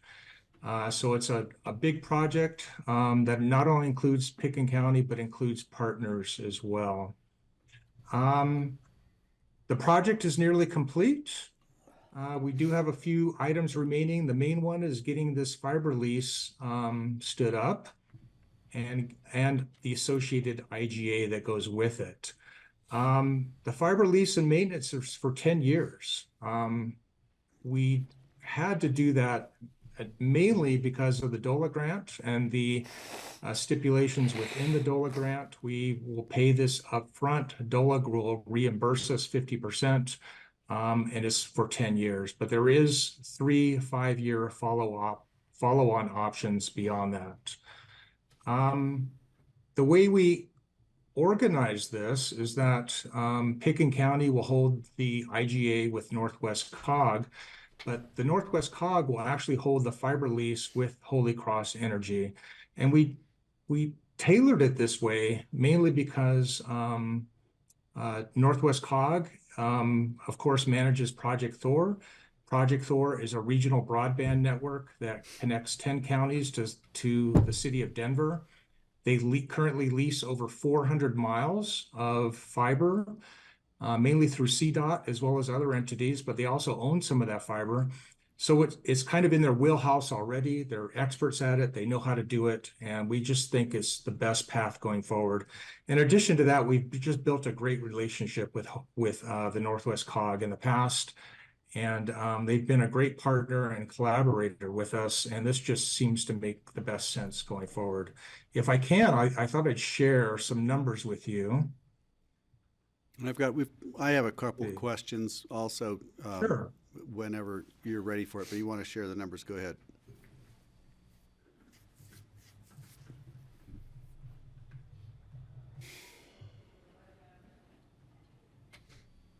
Hopefully everyone can see that. Yeah, we can. Yeah, so this is a cost breakdown. This is actually in the AIS as well as in the IGA. But the Holy Cross Energy fiber lease, again, is for 10 years. This includes the lease of 6 strands of fiber. It also includes maintenance. There were some interconnect and splice fees going up valley that we were required to pay. But the total cost is $208K. DOLA is reimbursing 50% of that, so $104K. This leaves the remainder as the responsibility of Roaring Fork Broadband, which is also $104K. But since we are splitting this between the partners, Pickens County, City of Aspen, Town of Snowmass Village, our responsibility each is $34K. But if you break this down by a yearly basis as well as a monthly basis, our yearly cost is $3,400. our monthly cost is $289. This is amazing. And to put this into perspective, we're currently paying around $5K per month for a 10G circuit from Comcast. So $5,000 we're paying for 10G. We're going to get 100G for $289 a month. This is really just incredible. And a big thank you to our partners at Holy Cross Energy, as well as City of Aspen or Town of Snowmass Village. But anyway, I just kind of wanted to share that with you, and in case you wanted a kind of a further breakdown on the actual numbers. Thanks, Jeff. That's actually pretty amazing that that the cost would go down so dramatically through use of the fiber. One of my questions was, this is the obvious and stupid question, we're renting 6 strands of fiber out of 144. I'm assuming those represent a percentage of the entire communications line and not actual strands. So if a backhoe hits the thing and breaks our strands, you know, it's not, we're not tied to specific pieces of glass, are we? That was one question. Typically if a backhoe is going to break a fiber optic bundle, as they're called, it's going to break every line, all 144 strands. It's going to take all of them. Okay, well, that was a bad analogy, but I was just wondering, do we actually own the fiber itself, or do we own a percentage of the line? We own a percentage, so 6 strands out of the 144. We don't really own them, we're leasing them. Right, got it. Okay. And the beauty of connecting to Project Thor is that we have, Project Thor provides us the ability, even if that fiber line gets cut, to get out on another avenue. So we are leasing CenturyLink or Lumen Fiber going up Valley as well. And so it just provides us more redundancy, better resiliency going forward if we do get one of those kind of fiber cuts. And they do happen, as we all know. So this is part of the redundant loop. You were going up Brush Creek. I was listening to every public facility that you were stopping at Brush Creek. You detoured to Snowmass Village. Does this line go to the airport and then on into Aspen, or how do we connect with the airport, assuming that's going to be a user of broadband and the business center and public works? Is this connecting to that as well? Yeah, it's a great question. The fiber actually ends, the Holy Cross fiber ends at their substation in Aspen, which is at the, right behind the ABC.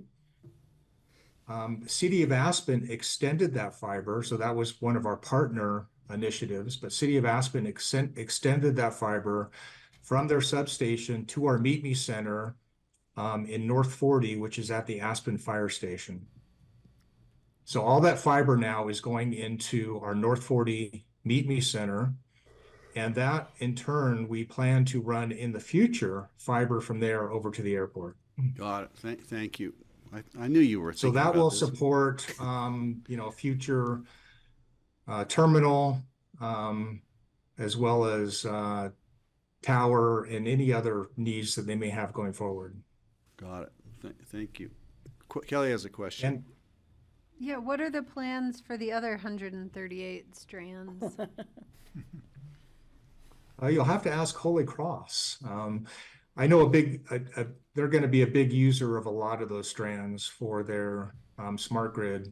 Right. But yeah, I think they're probably looking for other lease opportunities, as I would imagine. So the smart grid, a house that's on a smart grid is going to be communicating with the utility all the time regarding solar, the control systems for the solar and the battery chargers and the battery systems and all that. So you can imagine that information will be moving across this line as well. Yeah, their main goal is to, as more and more renewables are coming online, you end up having peaks and valleys, of course, within the grid. And so the idea behind getting all their substations and offices interconnected with fiber, it allows them to it provides them the ability to do more instantaneous control of how they bring those renewables on and off the grid, and levels out, if you will, the overall power.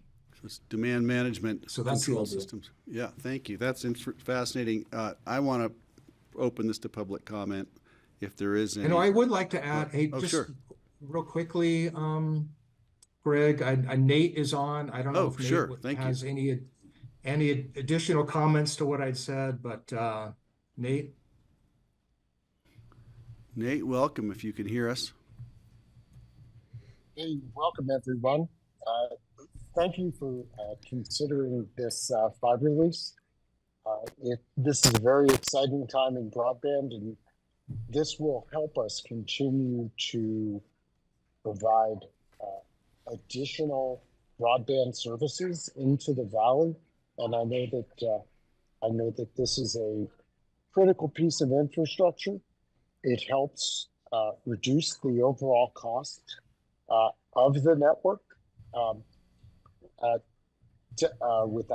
Without this Holy Cross fiber, as Jeff mentioned, we're paying another $5,000 to one of the current providers just to be able to provide you with resilience. So this increases the services to the county, and thank you very much for working with us and considering this IGA.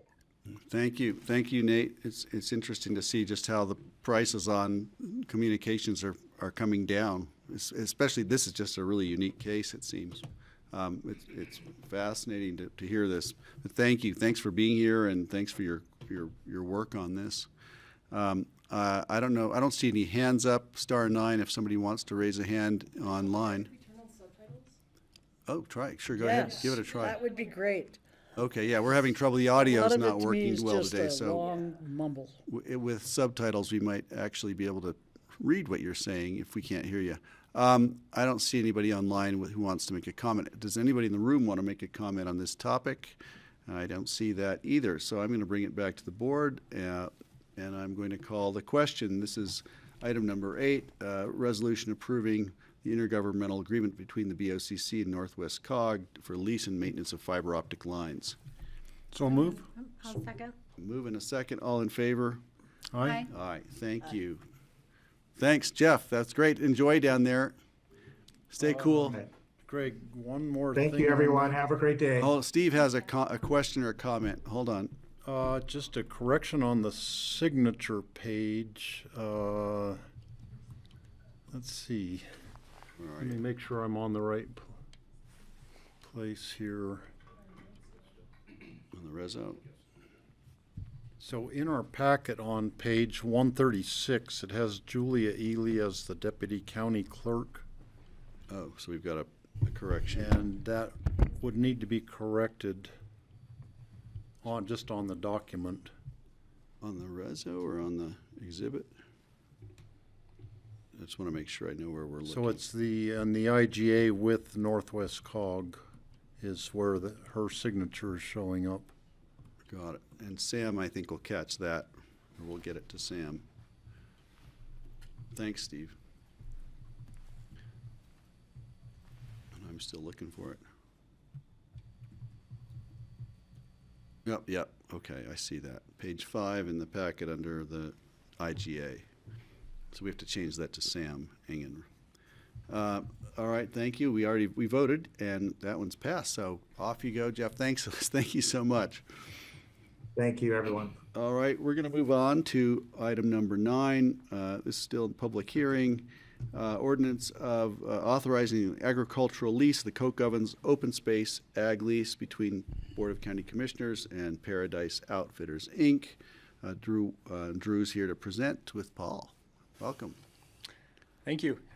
Drew Walters, agriculture specialist with Open Space and Trails, and I'm here with Paul. So if it works for you all, we'll cover the lease changes from our last meeting, from the direction we received.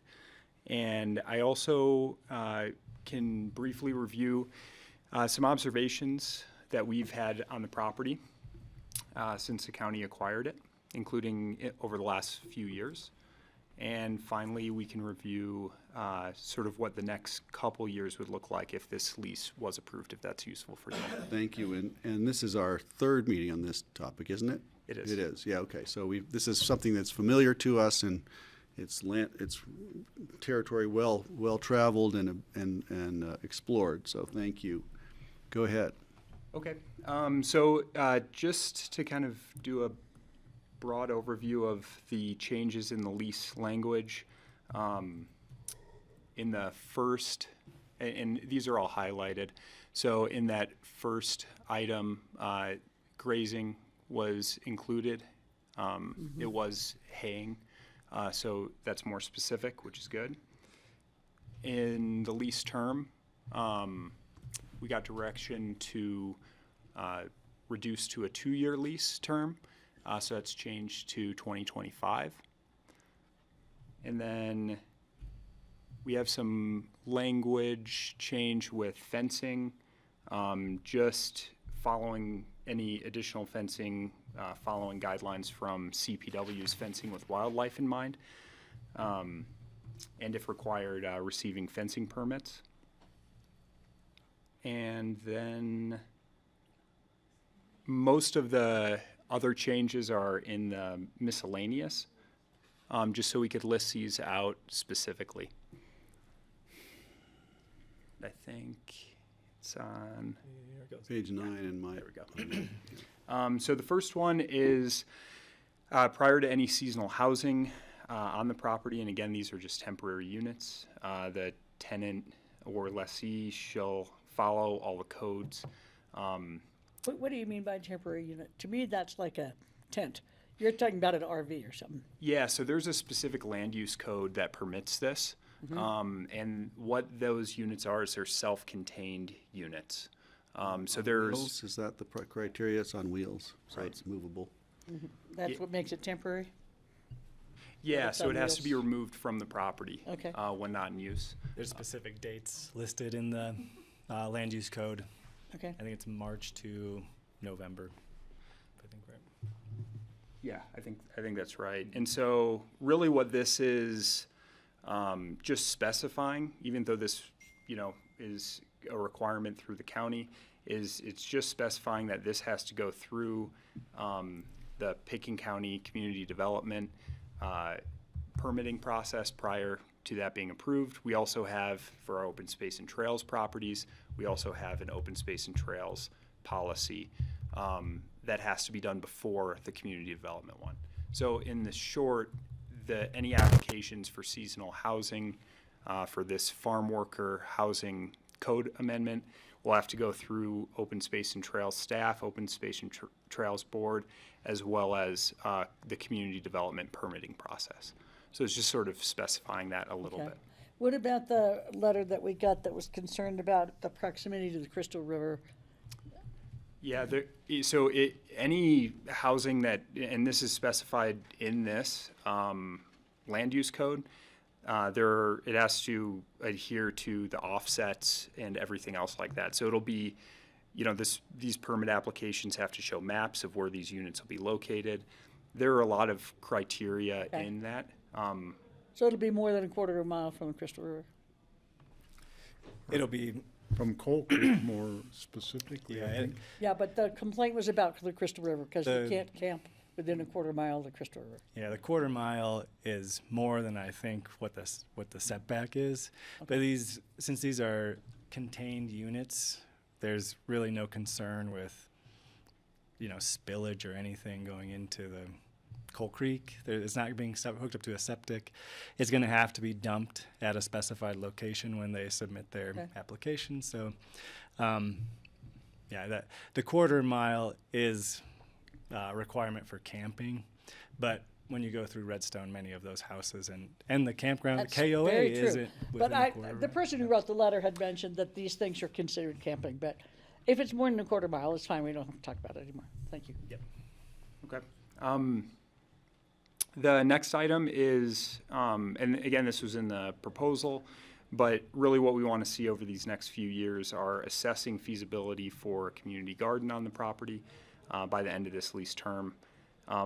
We really have this listed, so it's just really highlighted in the lease terms. It'll be something that we're discussing in kind of throughout these next few years as well, but also be amenable to either operating or subleasing for this purpose. in our policy, we do permit subleasing. So that is a possibility for this type of use. Since it mean is. having the garden there in addition to the outfitting? Is that what you mean? Right. Okay, Yeah, thanks. and that would allow the operator to continue operations with what they're good at, but sublease it to community Okay, cool. organization. Yep. So the number 11 is working with Open Space and Trails to establish that public use trail. This is one of our action items in the management plan. And what we really want to be able to work with is making a trail that functions with grazing and the other outfitting operations. The expense for the trail are going to ultimately be Pickens County Open Space and Trails. This is our project. But we want to be able to work with the leaseholder to be able to make a trail that is able to function with leasing. So number 12 is to better assess pasture conditions. The tenant shall permit open space and trails to exclude a section of pasture from grazing. I just put in no larger than a quarter acre. We can kind of get more into the details as the season goes on, but so long as the section doesn't impact the outfitting or agriculture operation. So this was a comment that was made just to kind of take a section or a couple of sections out so we can record forage productivity and things like that. You want to have it's like a control, and we have the luxury, they have enough land out there that they can actually afford to do that. It's not taking away too much grazing or anything like that. Sort of what I would prefer to do with this is taking smaller sections out in multiple areas so we can get an idea of how irrigated pastures are producing compared to dry land pastures and limited irrigation, just to kind of give us an idea.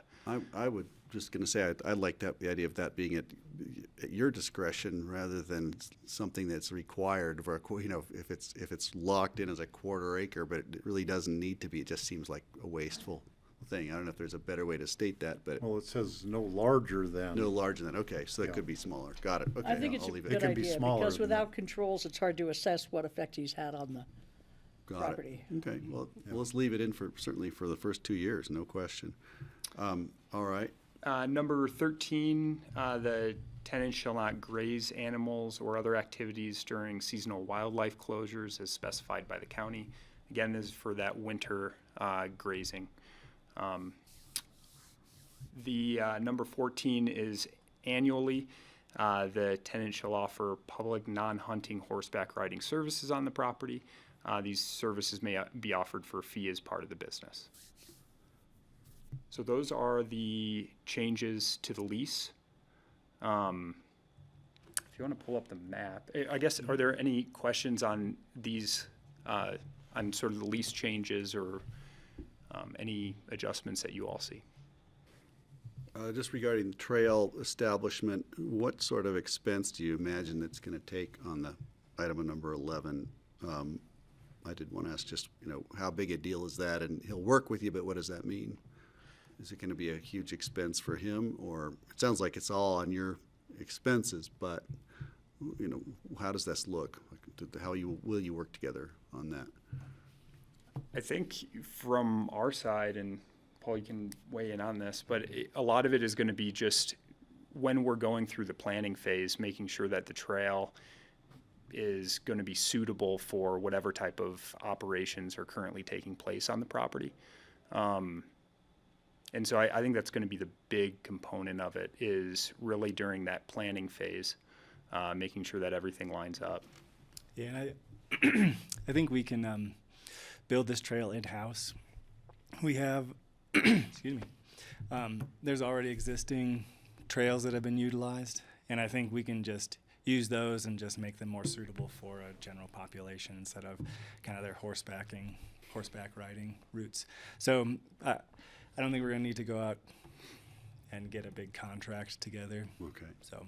Great. I don't know if that was. Yeah, no, I was just wondering how big, I want to make sure he knows how big it is, whatever he's signing up for. He's agreeing to this also, right? No, we have some ideas. They're just not set yet. Got it. Okay.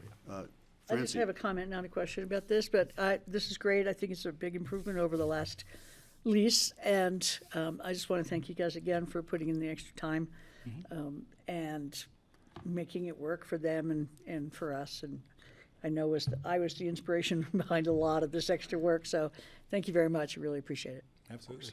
I think we've got a better project and a better understanding of it as a result of that, Francie's. And a better read on Redstone. And a better read, yeah. We've had a lot of public comment on this, which has been really fascinating. You've got more to show us. I do, yeah. So if you all have time, I'll just quickly run over mainly a lot of photographs, but quickly covering this map. I know we touched on it last meeting or the meeting before. That orange area on the map that's sort of the limited irrigation zone. It's kind of this skinny pasture corridor. One of the tricky parts about this corridor is the distance from the Beeman ditch to that pasture. And so really there are areas of it that do have decent irrigation, but most of it is more like dry land conditions. So these are all improvements that we're hoping to make down the road as far as getting better water access there, but I think we can also be more strategic in the future as far as treating it more like a dry land pasture for rotationally grazing through. So I look forward to being able to get a little bit more specific with how we manage that pasture. The yellow, go ahead. Just a quick question. Does the ditch, is it culverted underneath Cold Creek Road? Is that what happens up there on the pink line? Yeah. Yeah, so it And that's runs. the part you're worried about, is right up there? So, the part that I'm worried about is actually on the other side of Coal Creek Road from the property. It's kind of, where Paul's pointing the Off map. There, yeah, farther up. it's off map, but Okay. it goes way up there. Okay. And but it does go, so it comes under the road to the other side, and then it comes under the road again to our property. Okay. And so, the yellow area in this map, that's where we really have seen notable differences from when we acquired the property into today's conditions. That's where we have good irrigation, and it's suitable for kind of irrigated pasture. So if you go to, perfect. So just a quick overview of our observations, and this is a summary. From concerns, the property being overgrazed with noxious weeds. When we acquired the property, this is his first photo. This is in July of 2016. You can see there's a lower pasture, so that's where now we have good irrigation. You can see Hound's Tongue, which is a category or class B weed, noxious weed. Dry, patchy conditions. So it does look, like more like a dry land condition, the date of acquisition. That next photo was taken in 2022 in August. You can sort of get an idea, and this isn't the best photo, but you can get an idea of the different paddock areas. In this particular photo, when it was taken, this paddock that makes up the majority of it, that was left to seed. In order to get fuller conditions and more dense forage stands. And if you go to the next page, this was taken in mid-July 22. So this is one of those paddocks in the lower pasture that was recently grazed. The stubble height looks good. The density looks good. And you can just tell from the photo that it's a moist, well-irrigated field with good density. In the next photo,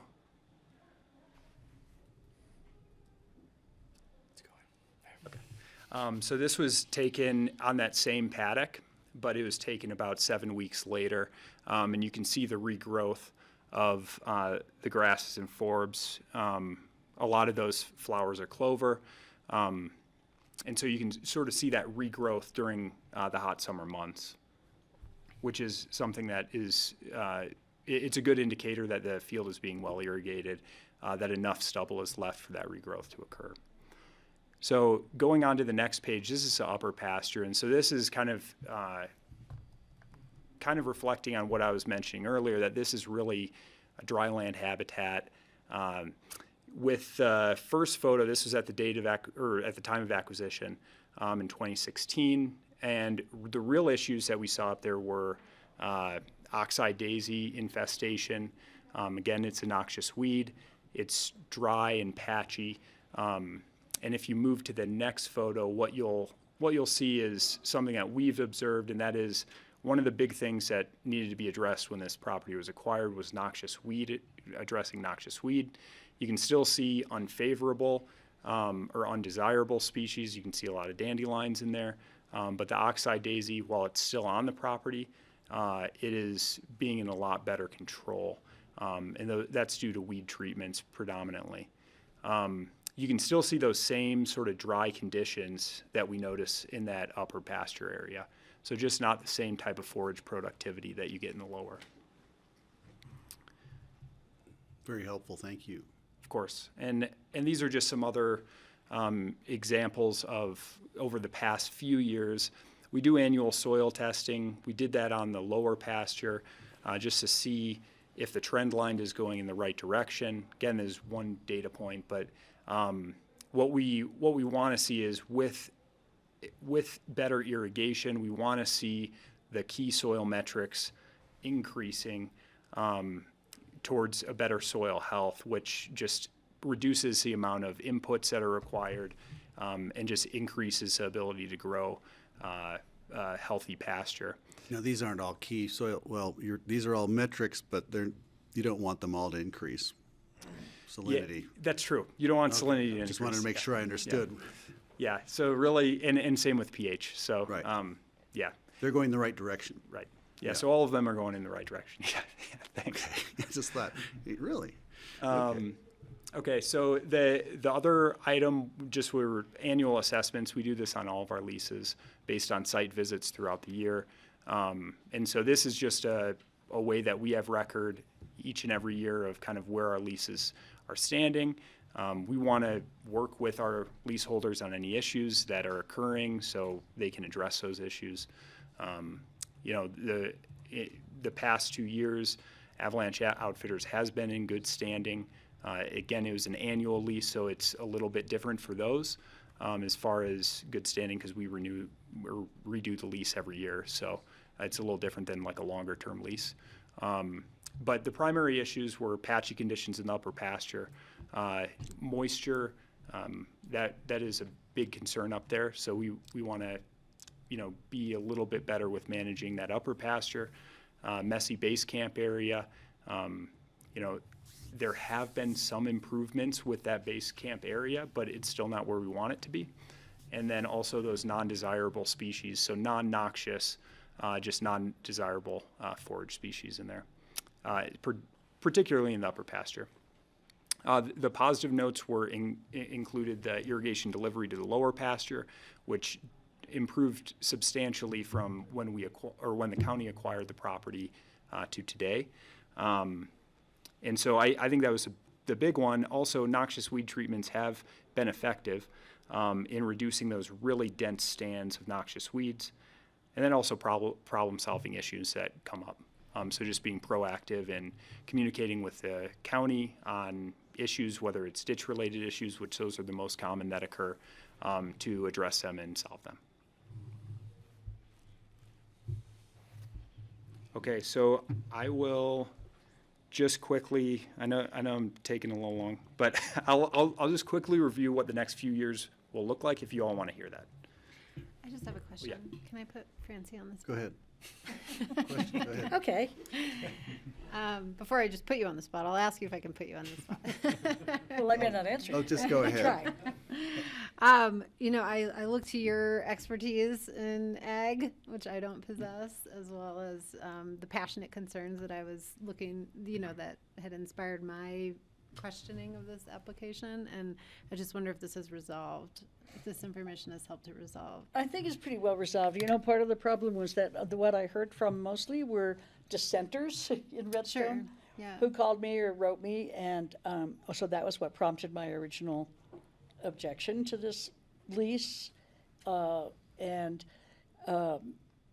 so I think that closer scrutiny from OST is really an appropriate response to some of the concerns that came out of Redstone and just my own observation of the property, you know. But then I think DJ going out and getting signatures and that were beyond Josh's clients, but actually signatures from Redstone. I think that also helped represent Redstone better than just the people who had complained to me. So it's resolved for me, and I think OST is totally on top of it now and have a sense of where they're going. And so And we'll this see what information happens. looks like it's being stewarded well. Yeah, I would say Okay, so. Great, thank you. I Thanks, appreciate Kelly. your Thanks, input. Francie.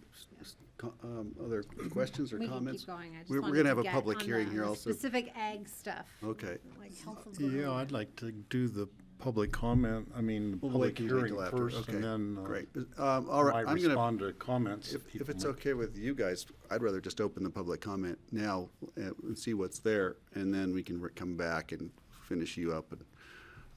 So we're opening this to public comment. If anybody is online, hit *9 to raise your hand. And if anyone in the room wants to comment on this topic, please raise your hand. And I don't think anybody's here for this one. Well, Josh Is Wombles he, on there. I see So, Josh's I- name. Yep, Josh's Came name there. up. Josh, if you want to say something, you can raise your hand, but no obligation. And just a reminder, *9 if you're on the phone to raise your hand, or Yep. on the bottom navigation bar there. I don't have anybody in the room, and we'll monitor the online here for a sec. But I think I would like to bring it back because I don't see anybody jumping in. If somebody does want to say something, raise your hand and we'll get back to you. But I'm going to close the public hearing and bring it back to the board for comments and questions. And if there's something else you want from Drew, we can do So, that. yeah, I'll make comments now. I feel really good about this lease. I'm glad we're doing it just for 2 years. I think maybe I was the one who suggested 2 years, just to make sure that we're trying to improve the property. And all indications are that, you know, the pasture condition in the lower part is good and is improving from what it was initially. The weed control looks like it's really headed in the right direction. I think irrigating the upper part of the pasture is tricky, and I'm willing to go up there this summer and look at it and try to put in my 2 cents worth of suggestions on, what's our best way to approach that, because I think it would be good if we could do a little bit better irrigating up there. Another thing, I was really pleased to see that having the community concert there in the field, and our understanding is that Josh wasn't required to do that for the Redstone community. He wasn't paid by anybody to have the people come in there on the lease. He was just being a good neighbor and a good citizen, and it looked like an awesome place actually for a concert. Kind of reminded me of the old Def Camp picnics that were up Snowmass Creek at one time on a hillside with, the alpine meadow kind of an appearance to it. So I really commend him for doing that just as to help the community out, something he didn't have to do.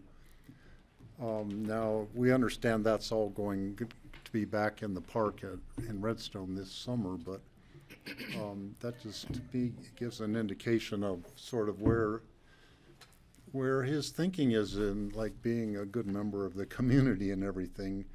So I am perfectly good with doing the lease on these terms. I think it's really in a good place. Thank you, Steve. Kelly? Yeah, I have an administrative question. Did we receive any formal objections to, or would they have not come in until we approve this? I'm sorry, formal objections to the procurement process? No.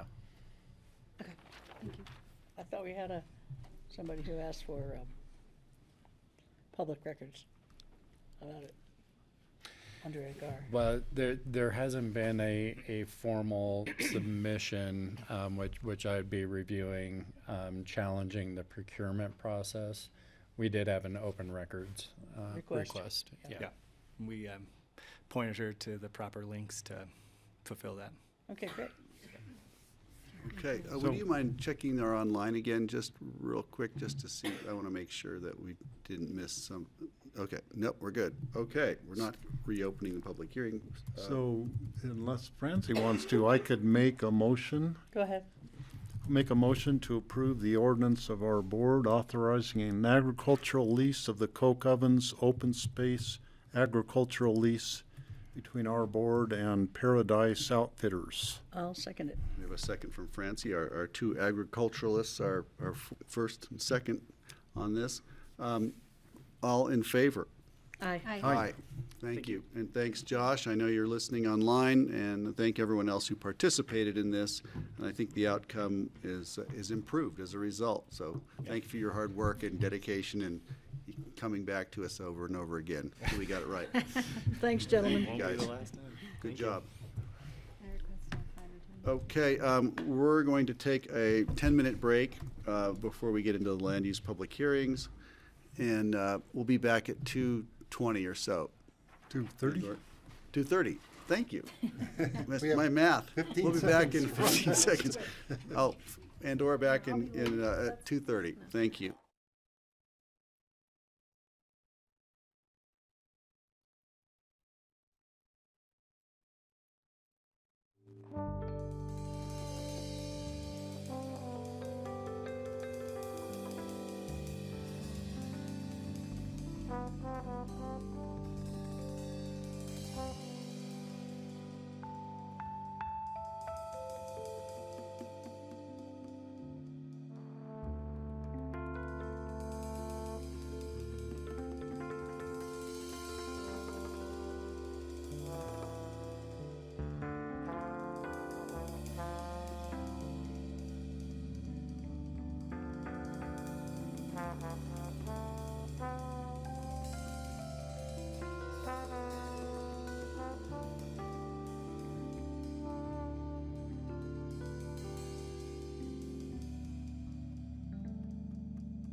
Okay, welcome back, everyone. It's Wednesday, April 24th.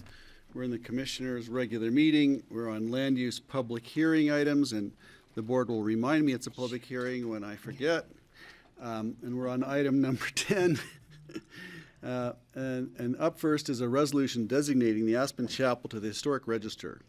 And says granting transferable development rights as an incentive for the designation. Leslie's up first. And I wanted to open this just by saying, people in the room may have noticed somebody associated with the Aspen Chapel handing me this bag as we came in. And I just want to disclose that it's a bag full of DVDs that I had loaned to Greg Anderson 15 years ago. I loaned them to you because it was about, I made your biography for the Hall of Fame. What year were you in the Hall of Fame? Oh, I don't know.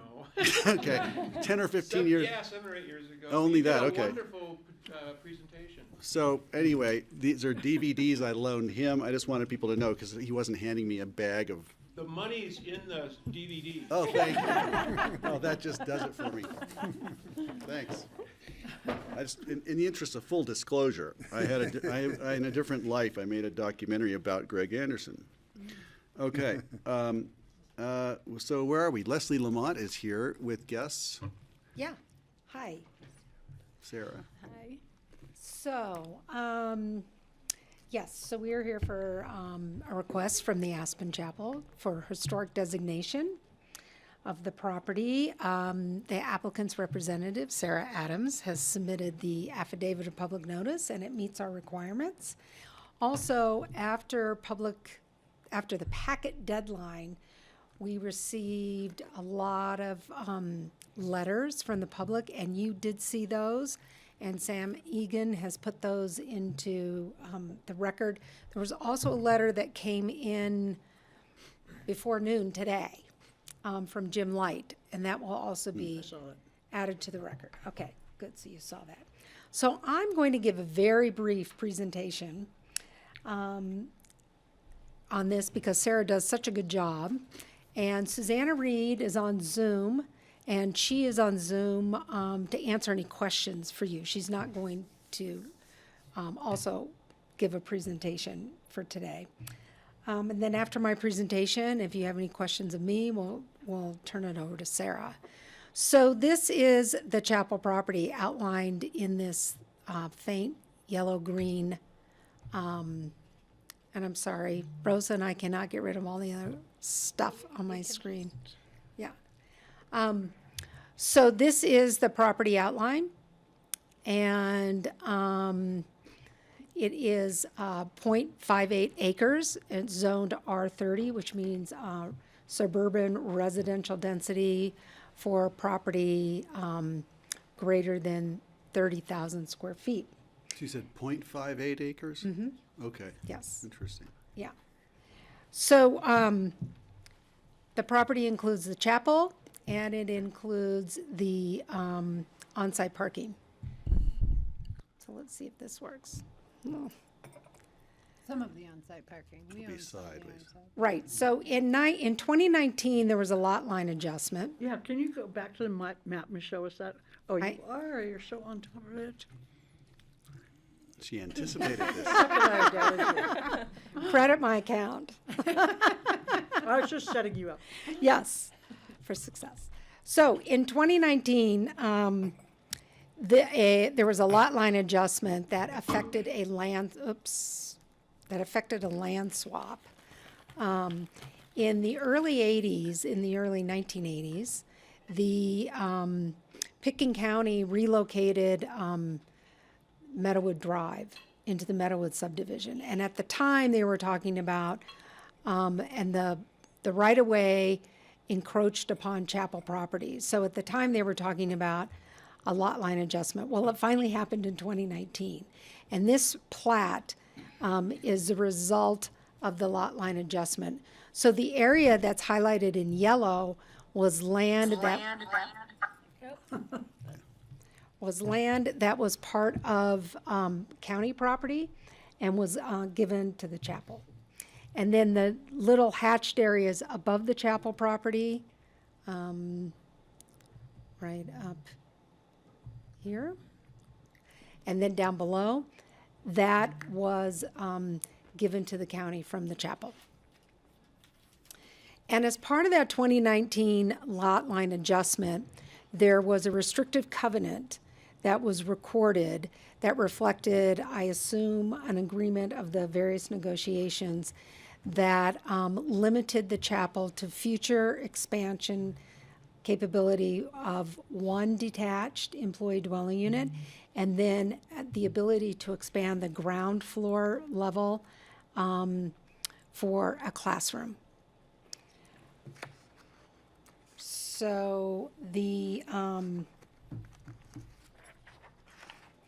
at this point in time, the chapel is only asking to be historically designated, to be put on Pitkin County's historic register, and they are asking for 2 transfer development rights as part of our optional incentive section of the code to designate this property and protect this historic resource.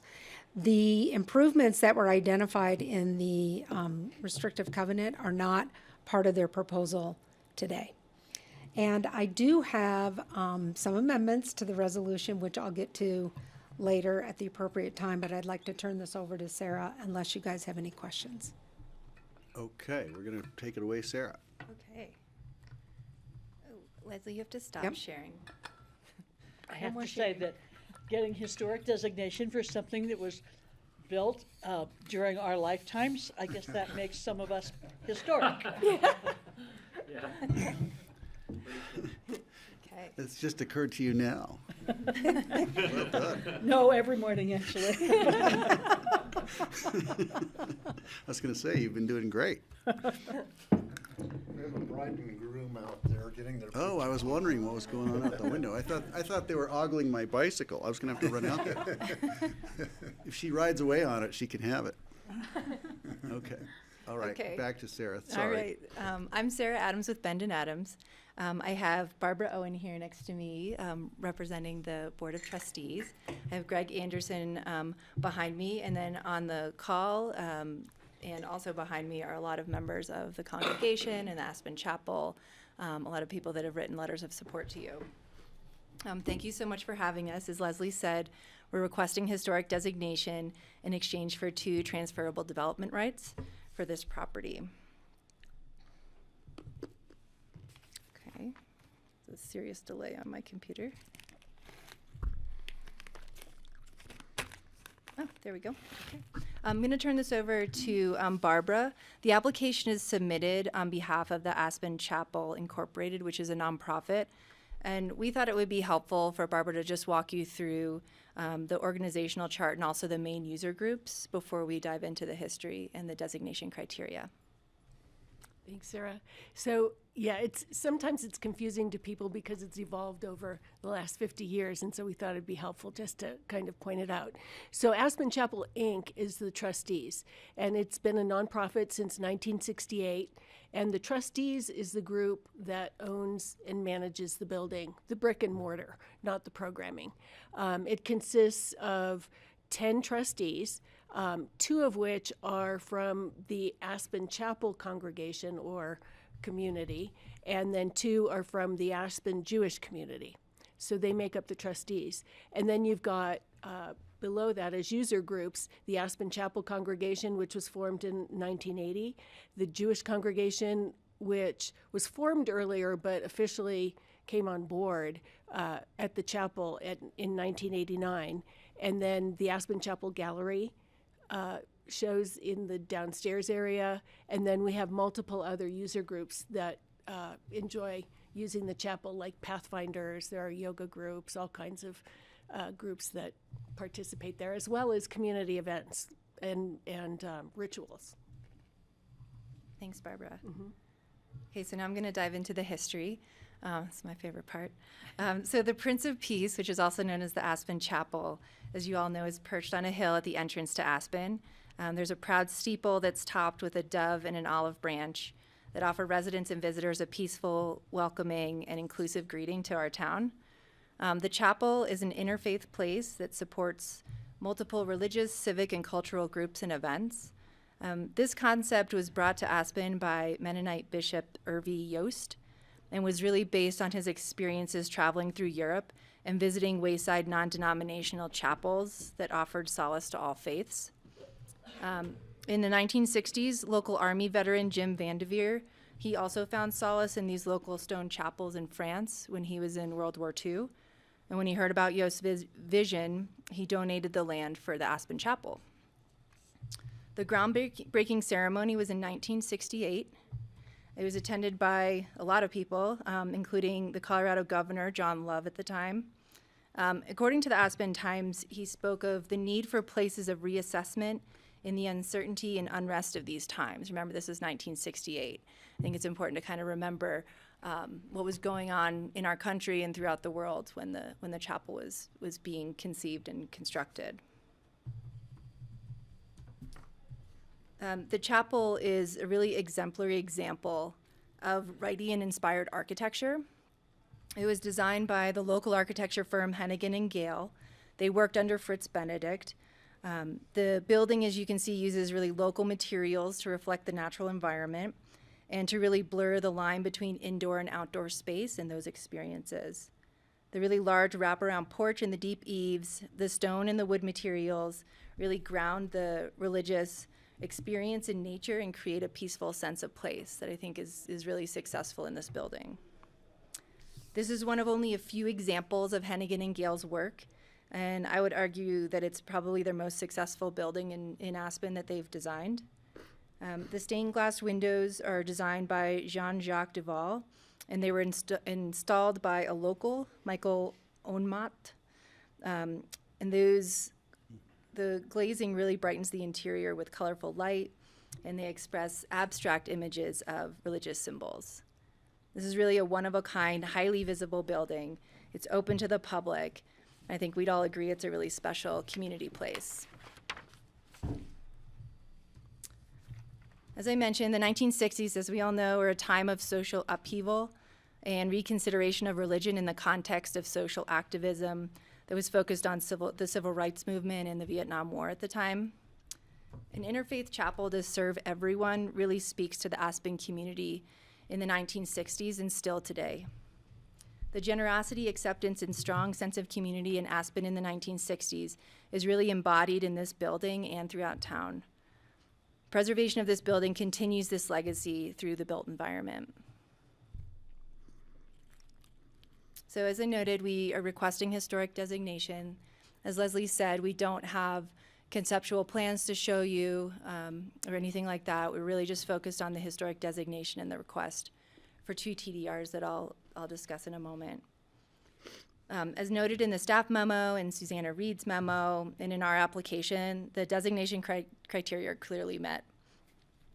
I'm highlighting a few of the responses in the application on the screen that reflect the designation criteria and the criteria to grant a TDR. As you can see, the building's 56. It's old enough to be designated. It's really unique architecture, as I just spoke about. It's a notable work of the architects Hennigan and Gale with connections to Fritz Benedict. There's a very high level of integrity. There haven't been really many changes at all. It's highly visible. It's accessible to the public. It clearly supports community events and celebrations. And its designation aligns with the adopted community and master plans applicable to this area. So the historic benefits, we're asking for 2 TDRs. These would support maintenance of the building. These would also support the capital improvements that are consistent with the covenant that was agreed to a few years ago with Pitkin County. I also note that we're asking to apply the International Existing Building Code to building permits for the chapel. That's just a standard benefit for buildings that are on the register, recognizing that these buildings are a little old. They may need a little flexibility from certain aspects of the building code, nothing related to safety or anything like that. And then in exchange for those benefits and for designation, the Historic Preservation Officer would have oversight over exterior changes per your adopted design guidelines. Yeah, sure, go ahead. Sorry, related to the existing building code, Mhm. is that just what it's called? Yeah, that's just what Okay, it's called. So it's not like the building code in place No, today? no, yeah. Okay. It could be whatever they amend Right. for that code in Correct. the future? Existing Okay. at the time of construction. At the time of building permit permit. application, Okay. usually, yeah. So we just want to thank you for the opportunity to present the history of this important building, and we really appreciate your consideration of its designation to the Historic Register. We're all happy to answer any questions that you have, and we have reviewed the changes to the resolution. I think all of them were at our request, and we're amenable to everything Leslie will present to you. Got it. Great. Thank you. Thank Thanks, you. Sarah. I want to just see if the board has any other questions before we keep going with Barb and I think public comment and Leslie for what else you want to put forth. But I just anything have a else? short comment. Go ahead, Francie. So I always called this Prince of Peace, but I have to say that in the last 10 or 15 years, when I say Prince of Peace, people look at me like they have no idea what I'm talking about. And so the chapel, the Lancelot building, because that little window thing looks like the shield that Lancelot has on his, when he jousts, So anyway, I was really happy to see in your packet that it is actually called Prince of Peace, and I wasn't just like having some crazy old-timer thing going on. So is it still today called Prince of Peace? You may want to answer that.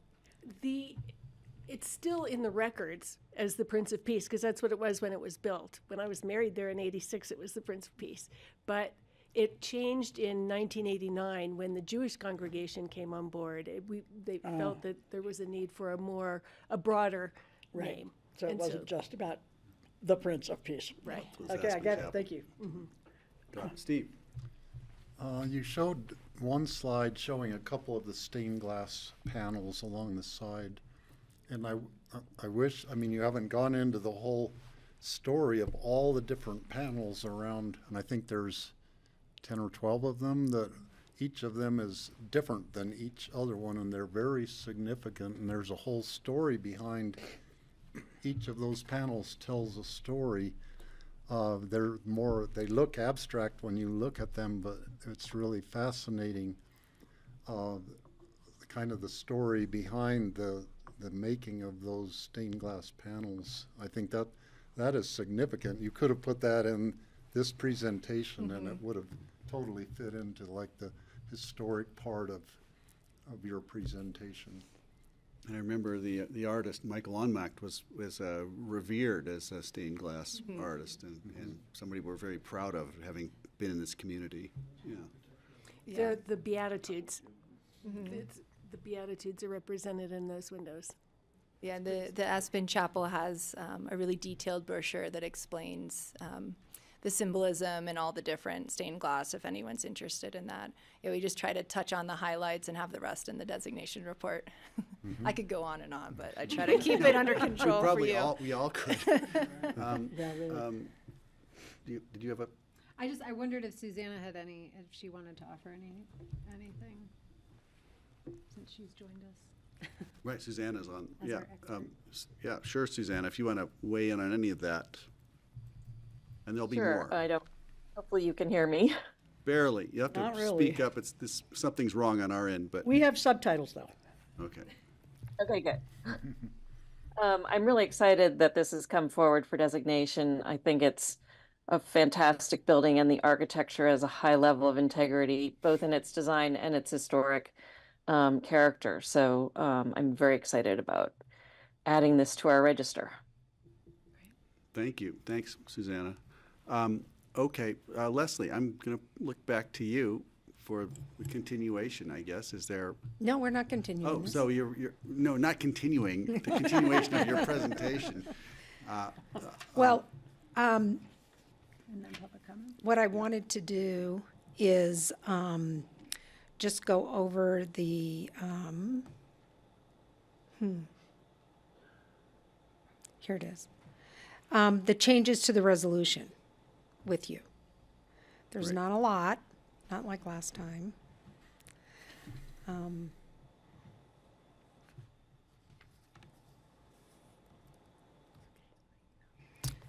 So it's the conditions. And in working with Sarah, after Sarah and the trustees talked about this, because there's a lot of moving pieces and parts to get everything kind of in place to move forward with an endowment and a maintenance plan and the improvement plan, the applicant has asked that we give them a year from today's approval, assuming the board's going to approve this, that we give them a year to record the historic covenant. The historic covenant would include all the language related to the historical aspects of the resource, as well as documenting that the applicant has asked for 2 transfer development rights. No TDRs will be issued until this covenant is recorded. But typically we put like 90 days or 180 days, and 180 days is just not long enough for them. And they also want to continue to work with Susanna on the plans for any of the improvements that are proposed. So the other changes are, it seems that that when we've been doing these historic designations for TDRs, that we've been wanting things like historic documents, a sign, and a film. The last couple historic designations that you guys looked at, a film was required. So in talking with Susanna, she's comfortable with just if the chapel was agreeable to work with the county to produce a film about the chapel. as well, with installing the interpretive sign. If the sign is all ready, but it's the dead of winter and we can't get the sign in the ground, we've just added language that this could be extended by the community, this deadline could be extended by the community development director. And then same with, so that language about extending the community development director is this 3B. Items listed under number 2 have to be completed before the TDRs are issued, unless we can extend number 2 by the community development. We don't want to have to come back to the board if it's the dead of winter, for example. And then we do not, putting a resource on the historic register does not give the county purview over interior changes. You did that with the Redstone Castle, because that was a completely different way that all that came about. But there are some permits that come through that would affect the exterior, like solar panels. Someone would submit an electrical permit, and we wouldn't see that it's solar panels, but solar panels would definitely affect the exterior of a historic resource. So we're just asking that any permits that come in get a referral to Susanna Reed, so she can make sure that the exterior of the resource is protected. Those are those changes. Did you want to add anything on to why those changes are I don't important? think so. I think we'll just answer questions if you have any. Got it. Yeah, I just- Questions, Kelly? Yeah, it seems like most of the preservation here is really targeted towards the external character of the building anyway, right? I can't really think of anything internally, because the windows that would all be That's right. qualified as external stuff. So is Right. there, Well, Pitkin County doesn't really have the ability to designate the interiors. For the Redstone Castle, that was a conservation, an easement that was held by the state, if you remember that, and that was specific to just the castle. That was more about the state's overview or purview than Pitkin County. and is there any interest in getting state designation or benefit to doing that? I would say possibly, yes, there Sounds is. like it. Okay. It would qualify. Yeah. I would think there'd be some of the interior that, I mean, at least people would want to stay the same. I don't know whether it needs to be codified, but like the sanctuary and, well, actually probably only the sanctuary. I mean, the downstairs is fairly generic, but, I would say there is significant work that can be done on the inside, not necessarily to change the character. One of the most amazing things about the sanctuary is that it's an incredible space, whether the group is 10 people or 200. And that is amazing. And we don't want to change anything to do with that. The bathrooms are 50 years old. The kitchen is also 50 years old. It's a warming kitchen, not a commercial kitchen. So we would want to make significant upgrades there. We'd love to create more community space. And I think that, technology is so important now, post-COVID, that we do have some web streaming capacity upstairs. We want to integrate more of that downstairs. We would like to try and bring in more light into that downstairs area so it doesn't feel so much like a basement, so it's improved for the gallery and as a community space. So there is some interior work to be done, but not to change the character. That's not the intent. Steve? So I think the one thing would be the addition on the lower level of another classroom or whatever would be the one that could impact the, what it looks like on the outside. And I know you've put provisions in there for maintaining the integrity of the outside of the building so it matches.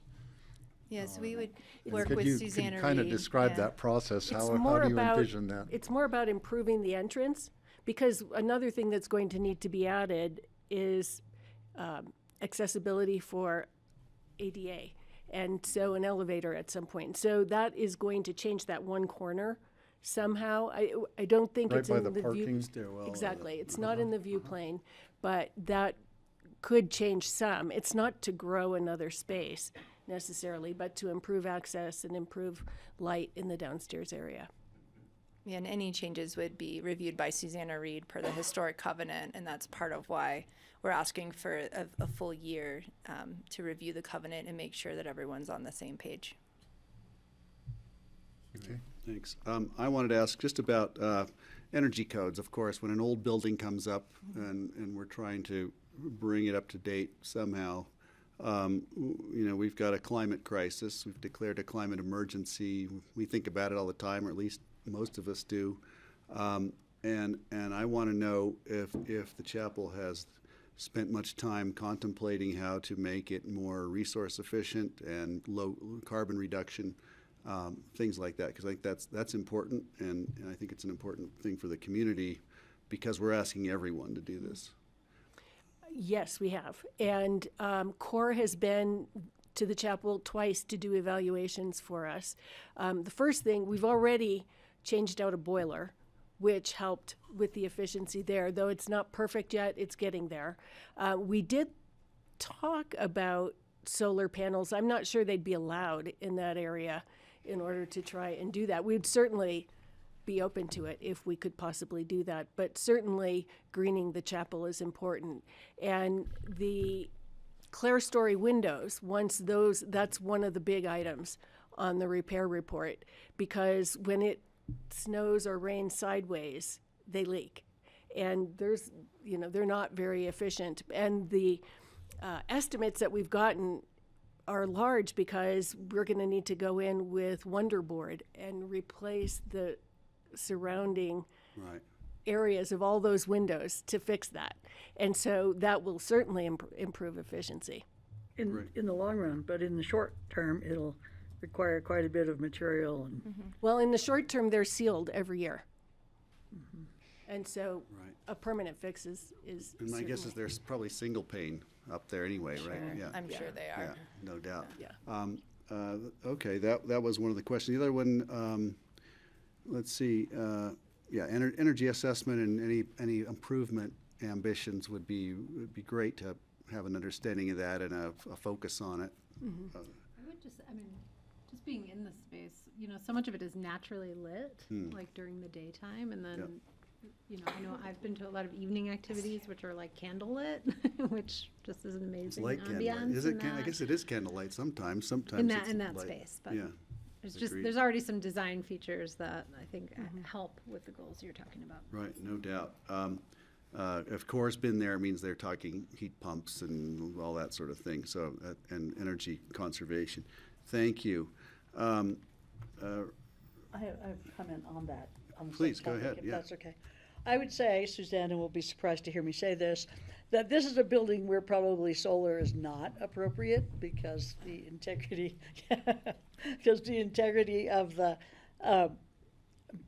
the appearance of the building is really important. And I think as Aspen Power and Holy Cross get more and more sustainable themselves, that I think you can be excused from not having solar on that kind of building. I mean, it doesn't seem appropriate to me. Steve? But by the same token, if the residence is constructed, that would be really appropriate to have put some solar into that somehow. Absolutely. I don't think that would detract from the chapel itself. Okay, thank you. I'm going to open it up to public comment now. I think that's appropriate. And we've got a volunteer ready to step up. You'll have to come up to the microphone and tell us your name and. Excuse me, I've got a bad hip. I'm Greg Anderson, chaplain emeritus.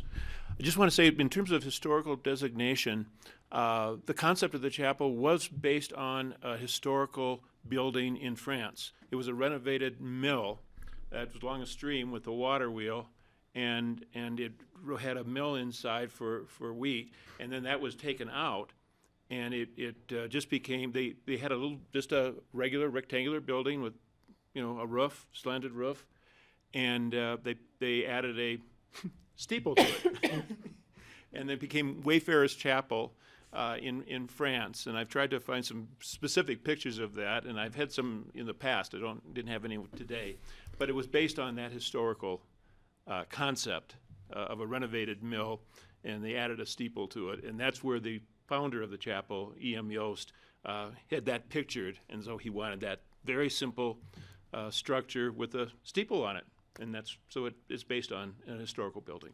Great, thanks. Now, what do you know where the location is? Where do we know the town it's in or the region? I've tried to figure that out. He went to two places, to a world conference of churches and a world Mennonite. It's not a Mennonite chapel at all, but he happened to be a Mennonite. So I have tried to find specifically. Haven't found it. If he ever took a picture of that, but that was based on that historical renovated mill. And he stuck a steeple to it. The man who designed it was a Mennonite, or the man who did the research and found it? Yeah, the guy who had the idea. Okay. He was called an overseer or bishop within the Mennonite church in Denver, and he wanted a chapel for everybody.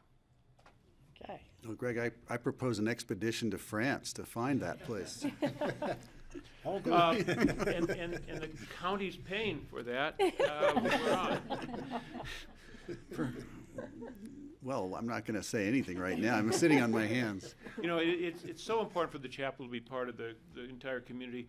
The founder, the same guy who I'm talking about, who saw this renovated mill and the simplicity of it, and with a steeple attached to it, wanted to become a minister in the Mennonite church in Kansas.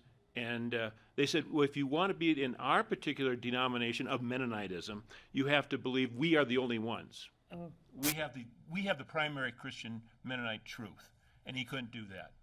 He said that's not right. And that's how he ended up in Aspen. And when he got older, he said, I'm going to build a chapel for everybody, that all different religions can come and have dialogue with one another. That's great history. Thank you. for that. Thank you for coming in. Other public comment? Anybody wants to say something? This would be your chance. Anyone in the room? Okay. Lex, come on up. Good to see you. Good afternoon. Good to see you all. Thank you for taking a look at this presentation today. I echo what Greg has said. I was unfortunately outside for most of the presentation, but knowing the chapel and having known the chapel for 29 years that I've lived in the Valley, it really is a great place for community and provides a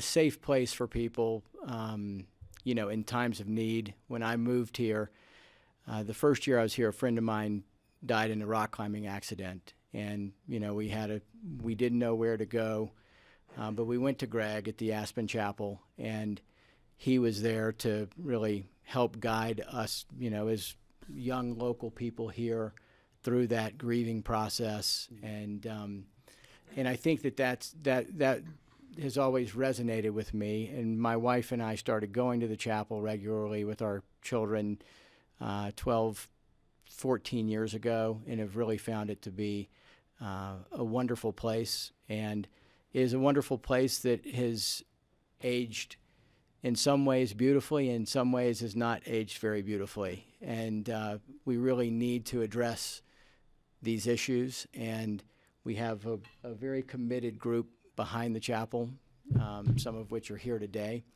And I think that this opportunity to take these TDRs and invest back into the asset here will be a great thing for the next 50 years for the community. So thank you for listening, and appreciate it. Great. Thank you for coming in and commenting. Appreciate that. Other comments in the room? Some hand back up. Great. Come on down. Hi, everyone. Justin Nyberg, just speaking on my own behalf here. Wanted to speak in support of the application. I hope there's consensus among the board about how important this building is, both historically and its sort of prominent place in the community as one of the first things you see as you drive into the Aspen area, as you approach Maroon and Castle Creek valleys. Its prominence can't be overstated. And I think it's wonderful the applicant has come forward seeking this historic designation, seeking to preserve the structure. you know, we can't take that for granted. It really looks like this TDR program is, in this case, working for what it's supposed to do, which is to preserve really special structures like this. You know, we can't take this for granted because who knows what would happen if this property were to ever fall on hard times, if the current owner, you know, were not able to hang on to it. If it fell into the wrong hands with more of a development mindset, you know, we don't want to ever see this turn into, you know, condominiums or anything other than a community resource that's also beautiful and historic. So really want to encourage you to do this, not only for its architectural beauty, but for its importance as a community resource, for you know, a spiritual gathering place for all. So thanks for your consideration. Thanks, Justin. Thanks, Good to see you. Justin. Thanks for coming in. Other comments from the room? And I'm going to go, we can look online also to see if there's anyone out there. *9 to put your hand up if you're online and you want to say something. And I don't see anybody yet, but that's fine. I think we'll bring it back to the board. If somebody out there does have a comment, you use *9 on your phone, and if we see it, we'll call you. But I'm going to close the window here. Okay, back to the board. Francie. I just have a question about the flexibility of TDR value and whether this is a little bit of a risk that you may not get out of it, the finances that you want, since the TDR market is a little bit stagnant right now, and we're working to make it more so.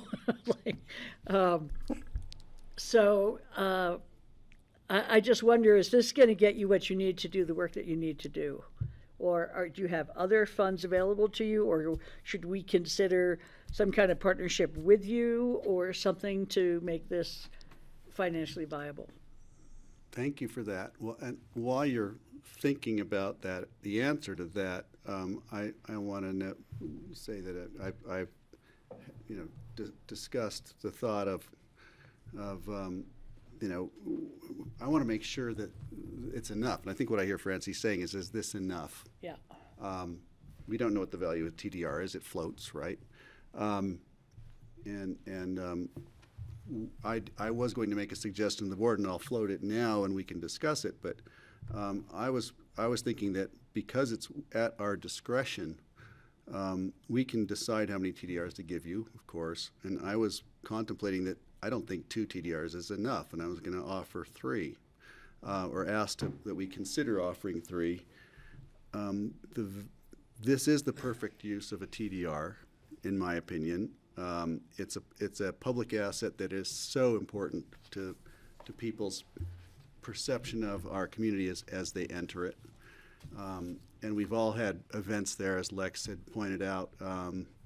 My children grew up playing music in there with their music, recitals, and I think I've been to weddings and memorial services and, you name it over the years. Art shows, of course. And this has become a really important edifice in our community, and it seems as if we have fewer and fewer well-known and regarded public buildings that are kept for that. You see things going away that you thought might have been a great public asset. So I want to make sure this is preserved, and I did want to get the clarification that the covenants for the use of this would include that it remain the non-denominational, open to the public. And I think we've been assured of that, but I'd love to hear clarification, because that's incredibly important. I don't want to see the use of this change. I certainly want it to be as inclusive or more inclusive, if at all possible. But as we're talking about the interior and what it's going to need, and the exterior and what it's going to need, I wanted to float the idea of, which is unusual for me, because I've been fairly concerned about TDR prospecting in the far reaches of the community, or things that just seem dubious, but this doesn't seem dubious at all to me. So I wanted to float the idea of a third TDR for discussion with the board today, following the same criteria that Leslie's outlined, with where it's the 1 year. And then also unrelated to that TDR, I did want to bring up that the county does own 2.4 acres of land, 2.3 acres of land proximate and surrounding that building. And I can't help but notice that it is in the neighborhood of the hospital, the ambulance district, our Health and Human Services building, the senior center, the schools, and I probably left something else out, the chapel itself. Rec center. Rec center. But this is a location that I would like our board to direct our staff to look into the idea of perhaps adding some additional housing there, workforce housing, that would clearly not block the view of the chapel. That's first criteria, that it wouldn't change the appearance. But there might be some way we can utilize that land, and we should explore it. I don't know if it's a good idea, but I wanted to float it. But unrelated to my proposal about a third TDR, because I'm certainly in favor of the 2, and I'm not sure it's enough. And I'd rather put 3 out there and give you the opportunity to do all these things you're talking about. I think it might get you a little bit closer. And I know there'll be a public campaign development and all that.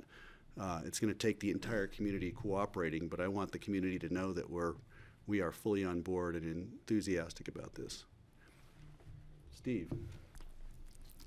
I too had been thinking, worrying about the value of TDRs. Now, Francie said we're trying to lower the value of TDRs, but my thinking has been to find other uses for TDRs that would maintain their value going into the future. But the future of them is, somewhat up in the air. It hinges on recommendations from our growth committee. So I started thinking, well, maybe if you only got one TDR and then you got something else, like money from the county or something. But I guess it's a question for Leslie. What are the incentives that were allowed by the code in terms of the historic designation? Is there any other thing besides the TDR that would be of monetary value to them that we could consider doing one TDR and something else? Your incentives revolve around residential projects, really. Mm-hmm. So the other incentives that the chapel cannot take advantage of that you've done in the past is an additional free market residential unit on the property, a density bonus, or additional square footage on the property. And you've seen those really in residential projects. So the chapel took advantage of requesting TDRs, and they requested that any renovations of the project go under the existing building code at the time. But can we contribute money? Is that allowed under the? No. I don't think so. Sure it is. Sorry to be a downer, but there's no mechanism in the code for the board to just provide cash money in connection with a land use application like this. There may be other mechanisms that the county has for grants or something like that I'm not aware of off the top of my head. But in the land use context, I can't think of any circumstance where we just give an applicant cash. So. Okay. So then the thought did cross my mind that maybe the chapel would be given permission to build a second residential unit that would be down, I envision, maybe it would be a duplex down over the hill there, one for the chaplain and his family, or for staff, staff person, however you wish to use it.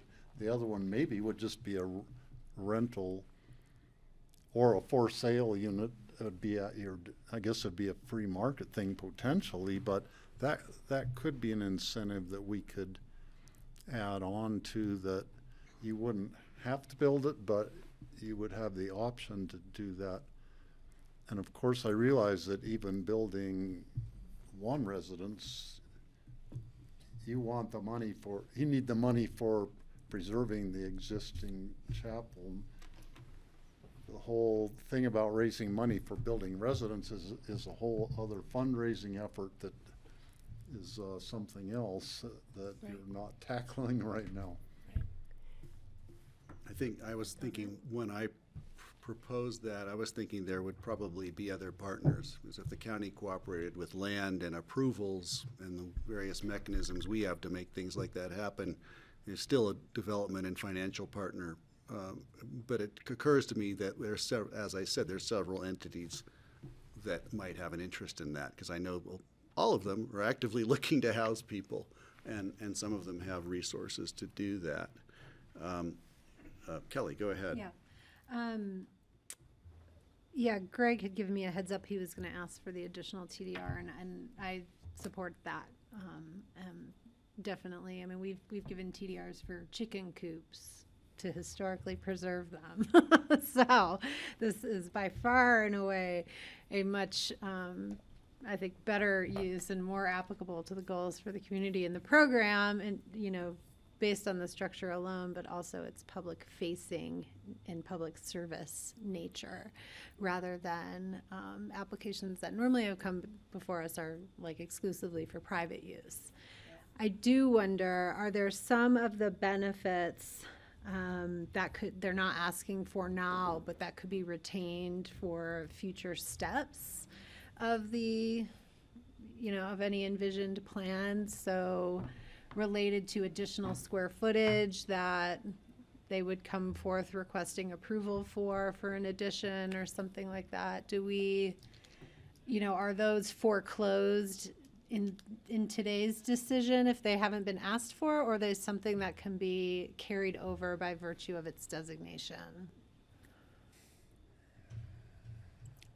So we have the restrictive covenant that's been recorded, and that restrictive covenant limits what can happen on the property to the expansion of the ground floor and the detached EDU. So I'm looking at Rye, who... Yeah, we just don't necessarily know how big those are going to be or what. So does that, you know, can we just, I don't know what the bounds are sure. around As Leslie alluded to, the incentives in the code are largely geared towards GMQS and how a property owner can work within our GMQS program. And those incentives, as Leslie alluded to, are density bonuses or additional floor area without the use of TDRs or competing in GMQS. So those are the tools that we have in this type of circumstance. Generally, we define at the time you make an action right now what those incentives may be. But the historic designation and the optional incentives that are contemplated in the code is one area where the board has quite a lot of leeway in its decision-making ability. And your discretion to make that decision, while not unlimited, could contemplate something like allowing them to come in and seek additional designation in the future, should this board or another board think it was appropriate. So while typically we would try and wrap the whole thing up now, if there was some provision that was contemplated by this board and memorialized in the TDR covenant that said something to the effect of the applicant may come in to seek additional floor area or additional density on the property if it's deemed appropriate in connection with this historic designation. That's not out of the realm of something this board could do now, although the applicant and the board are not prepared to do that today because logically there's not a plan to do that in front of you at the moment. So they could preserve those same incentives in a future request. They're not foreclosed because they didn't ask for them today. Typically they would be, but I think if the board were to memorialize in your approval today, in the development permit issued today, and then in the historic covenant that the property owner had the ability to come in and seek additional incentives in the future, I think that is something that would be appropriately contemplated by the land use code. I would propose that. Yeah, I think it's obvious that all of us want to help beyond the two TDRs because we don't know the value of the two TDRs and we want this to work. So, yeah, I think anything we can work out to make it more secure in the future would be great. Thanks for that suggestion. Thank you, Kelly. I wanted to, if I could, just jump briefly to the subject. I see, Susanna, you've got your hand up. I'm going to get to you because my question was for you. Often when the things I rub up against when I'm concerned about, modernizing something, we have the need for historic designation, obviously. Sometimes materials change, and say I was just thinking about the roof. I can't even remember. Is it cedar shake or something? Or, yeah, you probably want to replace that sometime soon, is my guess. Replacing it with a material that looks similar but might be a solar collector, to me, would not be offensive historically. To replace it with a cedar shake because our historic protocols demand that doesn't make sense to me. And so that I just wanted to throw that out there. If we can preserve the look, and I was thinking about that as we were talking, and I went to look at the Notre Dame redesign in France, the Notre Dame Cathedral that had burned down, and they are preserving the exact same look they had, just for y'all know, in case anybody was worried that they were going to change the Notre Dame, and they haven't for good reason, and I think that's important, and I wouldn't want to see this change dramatically. But we were talking, the thought of solar panels out in the front yard don't really do it for me. But if a building material came along that could collect photons and turn them into electricity, and most people wouldn't know or care, I wish we could consider that. So I'm going to throw that to you, Suzanne, and just see how much flexibility is there. There is some flexibility with roofing materials. Typically, though, we want to find a material that is as close to what the historic material was. So at this point in time, I don't think that there's a shingle out there that acts as a solar collector that really looks like more like a cedar shingle than a solar collector. Certainly, if that technology changes, then that can be revisited. But for right now, we're not quite there yet. Got it. I would just say, if with an additional TDR, hopefully, you'll have the comfort level and the flexibility to just look for options and engage core to a greater extent. Bring them back in, let them know, and see what we could do there, because I'd be so proud of the chapel if we could help bring it into something closer to modern energy efficiency and low carbon emissions. So that's really all I have on that. I'm excited about it.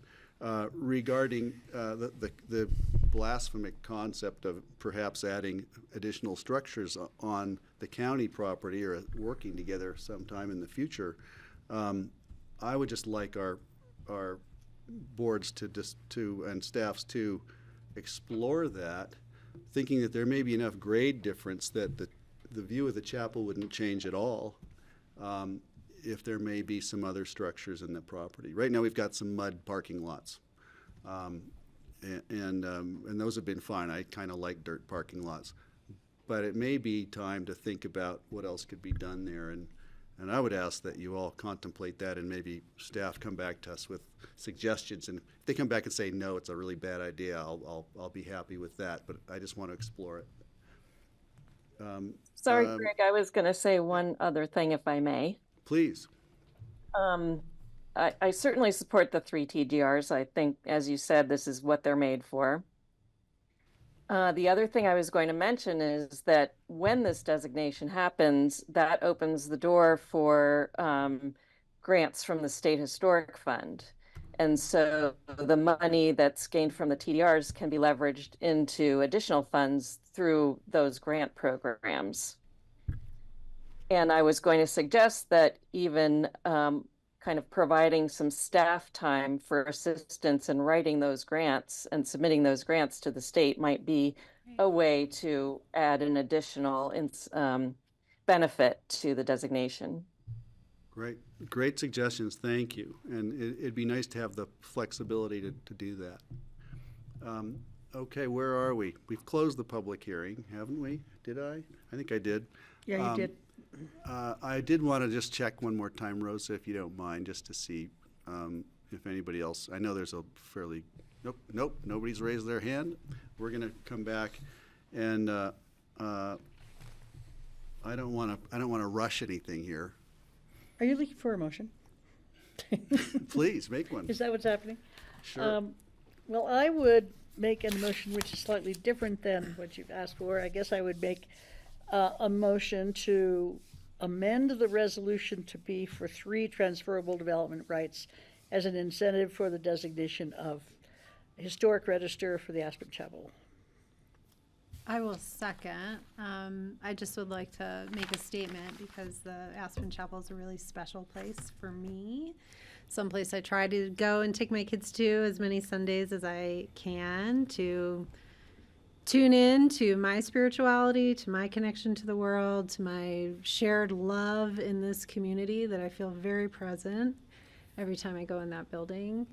In the last 6 months, I've been to a solstice, like indoor candlelit garden, which was a really peaceful experience. I've been to an Easter egg hunt.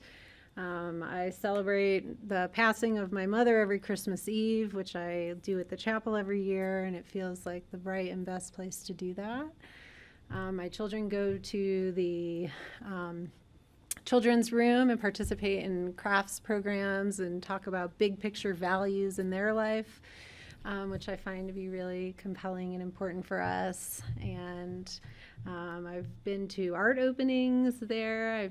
I volunteered with my daughter at a dinner where we hosted 30 lifties from Ski Co. In the early part of their season.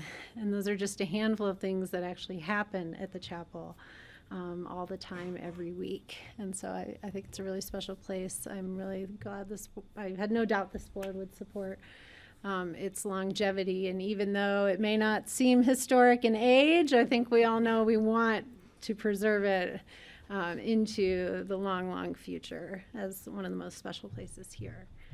So I'm really glad to support this today. Great, thank you. Kelly, Steve. So since we're all going into our individual stories, I've had Oh, and I saw Steve sing at the Choral Society. I've gotten to sing in the chapel 4 or 5 times, or maybe even more, sometimes with the Aspen Chapel Choir with Susan Nicholson, sometimes with the Aspen Choral Society. I think we did at least one concert in there. And I like to think that the reverberations of the voices and the stringed instruments accompanying us have been absorbed into the walls and are part of the history of that structure, because it's a special place to perform music. You just have to believe me, maybe you have felt that, but it's really a neat place to perform. I wish everybody could have that privilege to be able to play or sing music in there. Now, a thought about the TDRs. I was trying to think how you could increase the value or guarantee the value of your TDR if you had benefactors of the chapel who are seeking a TDR. You could put it out to them and have them have a bidding war for your TDR to raise money for the chapel. Would be an awesome way that you could, have one TDR that you are trying to drive the value up because the people know that the money from it is going to go to help the chapel. And I think that would be a new twist to how TDRs are treated in this community. So that's just a thought to put out there. Thanks, Steve. Great idea. I wanted to just ask, before I call the question, I wanted to ask Rye or Leslie if there's anything that we would want to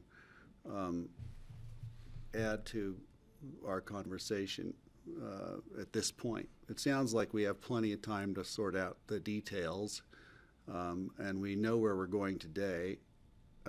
Is there anything else you think we need to add to this?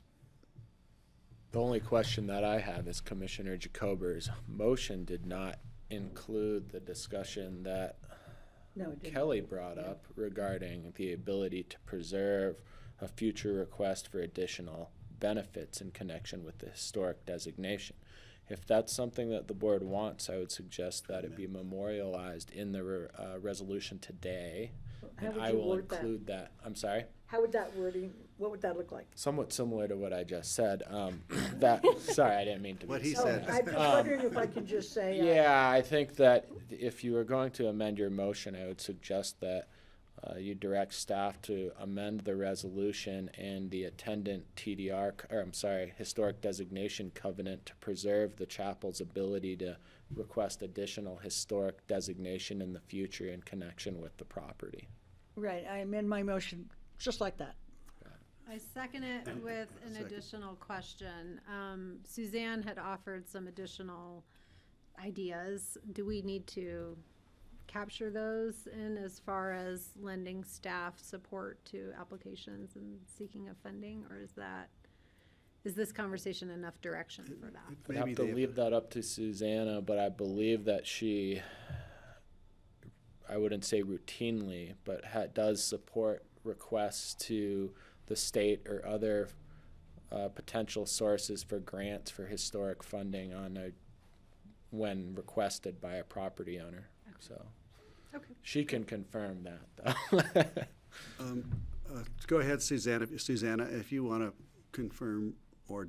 Do we need to amend the resolution to include your Or is this offer? Suzanne? Or is it this Suzanne or Susanna? Which one are we? I'll let Susanna go first since I teed her up. I'll jump in quick. Ooh. Okay.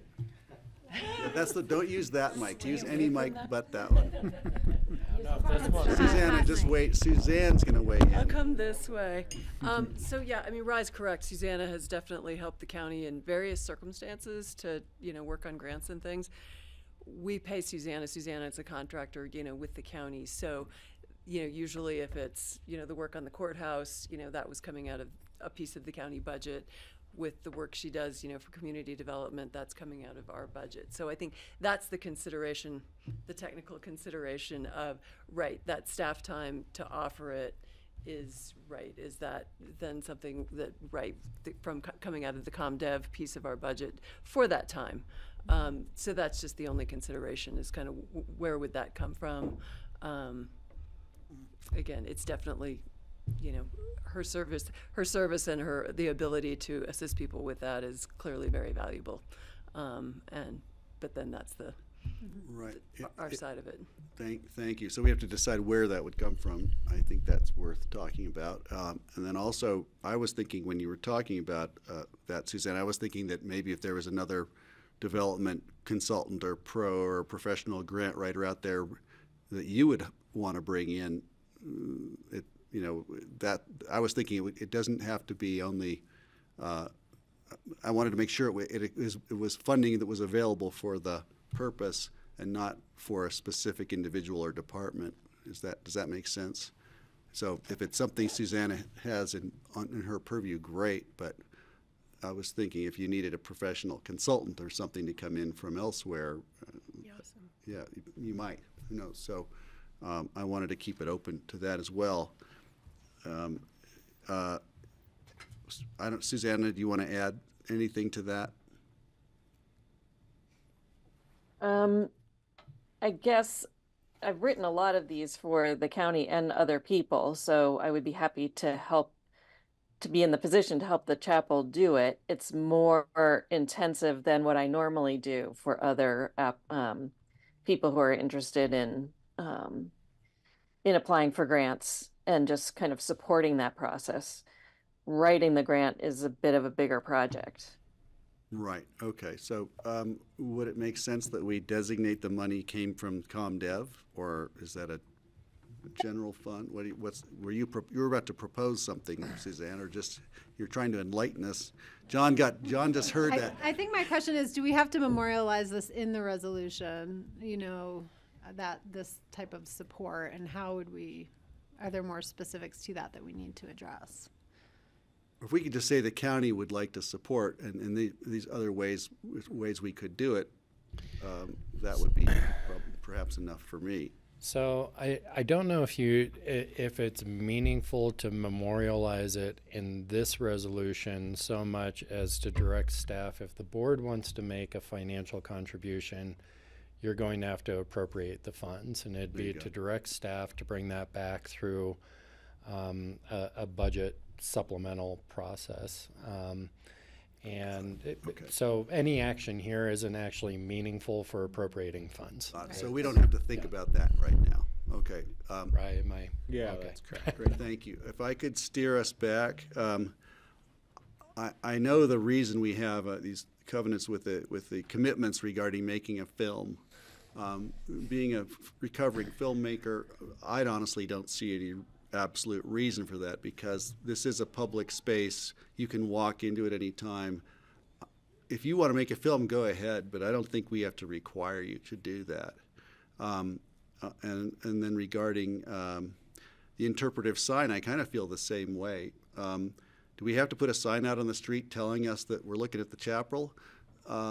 Or is it a placard on the wall that just talks about the provenance and where it came from and how it came to be?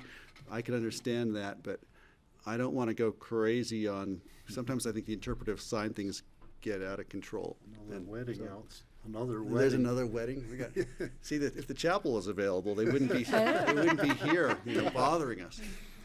Another wedding. 424, 24. Busy day, yeah. I just wanted to share my thoughts about, I wouldn't want to make these requirements. So, does anybody want to weigh in on that? Does it matter? Do we need to make a film? Well, it Do we need looked that we were paying for the film with the work, the collaboration of the. Oh, okay. I'd rather we pay for the grant writer. So, Can we X that? Anybody mind? They can make their own film anytime they want. They just don't need us to. we thought you were going to do it. Nobody's asked me.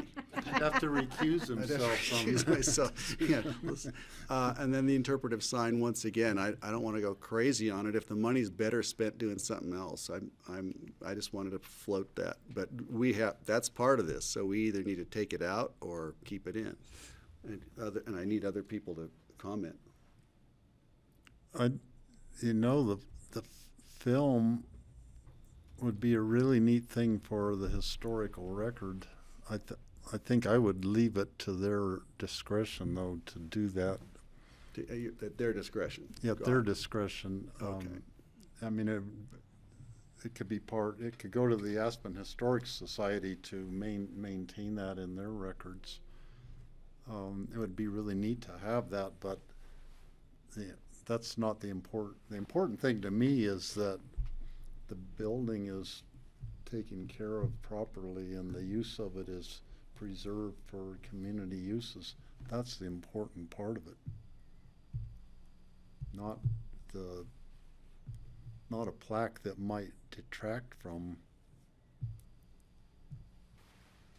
So you're ambivalent about one? So maybe if there were a plaque or a sign, it could be inside the entrance. Or When on the people wall come on in, the it doesn't have to outside, or- detract from the outside of the building Right. in any fashion. On the porch, or I don't know what you were thinking. I just don't want to make it a Yeah, requirement. no, I mean, I'm ambivalent about this too. We've required this for other properties because again, they're private. Right, and so anyone wouldn't understand what the public benefit of that preservation is without those efforts. This is, Right. the chapel's history is widely available and Everybody. known. And it's public. Yeah, I think thank you. In speaking with the board, they'd prefer that the money that is brought in from the TDRs just be flexible and go into the maintenance of the building for all the reasons that you're citing about the film and the sign, and recognizing why those are required for other private residences, and that this is a little bit different. Right, so perhaps we could strike it, and then it could be at their discretion. For both. Yeah. Do we need to amend our motion to say that? to include Yeah, that? I don't think so. We do? We've motioned for amendments and I've seconded. My understanding is that the current resolution requires them to make a film and erect signage. If those requirements are going to be removed, the board should do that through another Saying amendment. we already to the have a motion on the board. You have a motion that- to that you could either accept a friendly amendment from one of your board members, or you could amend your motion yourself. So I propose a friend, oh, Steve I will do will it. make a motion to amend the, is this a, The commitment on the resolution. We already have a motion on the floor. We have to amend the motion. Just amend it to strike so those that, two. that's my, I want to make a motion to amend our motion to strike the two requirements about the recording the video of it and doing the sign. Yeah, Okay with that, I'll Leslie? second. I So don't know if that we have needs to. be a second, then a vote to Yeah. amend the original. Okay, all in favor on that? Aye. Aye. Amending the motion? Yes. Okay, so we've amended it now. Without further ado, I'm going to call the question. All in favor of the main resolution as described by Francie originally, as amended? I'll Aye. second that. Or, no, we just We have a voted, sec- right? I Yeah, just- we're just voting. Yep. No, Aye. Do we need Aye. a motion? Aye. Aye. I think it passed. Got lost Are we okay there, I'm Ryan? pretty sure I got it, and I think you guys did it right too. That's the Okay. proper way to do it. That was the way to do it. Thank you, Steve, and thank you, A Ryan, for friendly, going easy on us. friendly amendment does not exist in Robert's Rules of Order, but what we just did is the proper way to do it. That's right. Okay. Thank you. Yes. Thank you all for coming in. Thank you all so very much. Yeah. Can't wait to see what comes of all this. Thank you all. Okay. All right, we still Are have you done, business. Leslie? Are you leaving us? No, should we have to? No, she's still here. We have to continue this next thing. We have to have a public hearing, however. Well, they're teeing up this next one. Maybe we should do a 5-minute break. I'm going to do a 5-minute break, Andorra. We'll be back at 3:50. 7 minutes.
Okay, we're back with item 11 on our agenda for today, land use public hearings. This is the Emma Fields LLC annual review for the Aspen Distillery special review. And Leslie's still here. Yep, I'm still here. And Chris is here. Chris Benden is here, representing the applicant. So the applicant is requesting a continuation of this public hearing, and staff is also requesting a continuation of the public hearing to a date certain. In my memo, I asked for to request a continuation because we're looking for direction from the board with regard to the noise and vibration nuisance complaints that we have received from neighbors. You've seen a lot of those emails in your packet. Some of those emails reference issues that have been resolved. A lot of the emails reference issues that have not yet been resolved. Specifically, we are asking the board to direct the applicant to hire a professional to evaluate the possible mitigation solutions that could come about to address these noise and vibration complaints. Picken County Environmental Health Department staff have volunteered to help with the noise issue and also to review any reports that would come from third party related to the noise and vibration. Tom Dunlop is on Zoom in the case you have any questions for him. This is a public hearing, and before we continue to a date certain, I would recommend that you take any public comments. Great, thank you. I did want to invite Chris to comment if you have some, and Tom as well, and I think the board might have some questions, and we'll get to public comment. Chris, go ahead. Okay. Thank you, Mr. Chairman and members of the board. I would like to make some comments on behalf of the applicant. Chris Benden with Bennett Adams here for the Emma Fields. Mary Elizabeth Geiger is also on the Zoom. If you have questions for her, she's attorney for the Emma Fields. First of all, apologize for Matt not being able to be here. He's a ER surgeon and is responsible for sort of all of the shifts, and that changed, and it was right after we had scheduled the public hearing, which was, you know, sort of Murphy's Law, and so a month ago or so we knew we were going to be continuing this hearing. I did want to provide kind of an update on where we are with the project, why we weren't here last year, and my thoughts on the current issue, if I can. The distillery, as you probably have seen driving by, is sort of on the cusp of being fully functional. The equipment is in a sort of a dial-in mode, testing, et cetera, not fully operational. We're near the finish line on all of the buildings. Final inspections are sort of ongoing, COs, including the 3 affordable housing units. So we're almost done. The buildings look great. That's my personal opinion. It's probably the best comparison between the renderings and the actual finished project that I've seen working in this type of environment, right? Sometimes you see the renderings and you're like, oh, okay, well, we'll see what it actually looks like. And you can, I mean, it's really pretty precise. And I like the buildings. I just sort of like the style. It's my personal opinion. But I think we're pleased with the physical nature of the project. Dr. Patel is very proud of the project, as you could expect. We have some issues to address, but Matt had set out an aggressive goal for the project, being the first LEED Platinum building in Picken County, and pursuing the Living Building Challenge. And he's on target to meet those goals, and he feels very good about that. As Leslie mentioned, we are requesting a continuation for 4 reasons. One, I just mentioned, Matt not being able to be here. Second is that we have just recently come into full awareness around the complaints. And this takes a little bit of explanation, but we have known of noise complaints and investigation that was done by environmental health staff. And we've been discussing, team members have been discussing the matter with a neighbor. In discussing the issue with Leslie, I said I'd like to get a copy of understand all the complaints that have been coming in, because I know that a lot of them have come to you individually or come to staff. Many of those have been passed on to Dr. Patel. I hadn't gotten copies of those, so it's just a lot of sort of miscommunication all around. I did not go through a core request.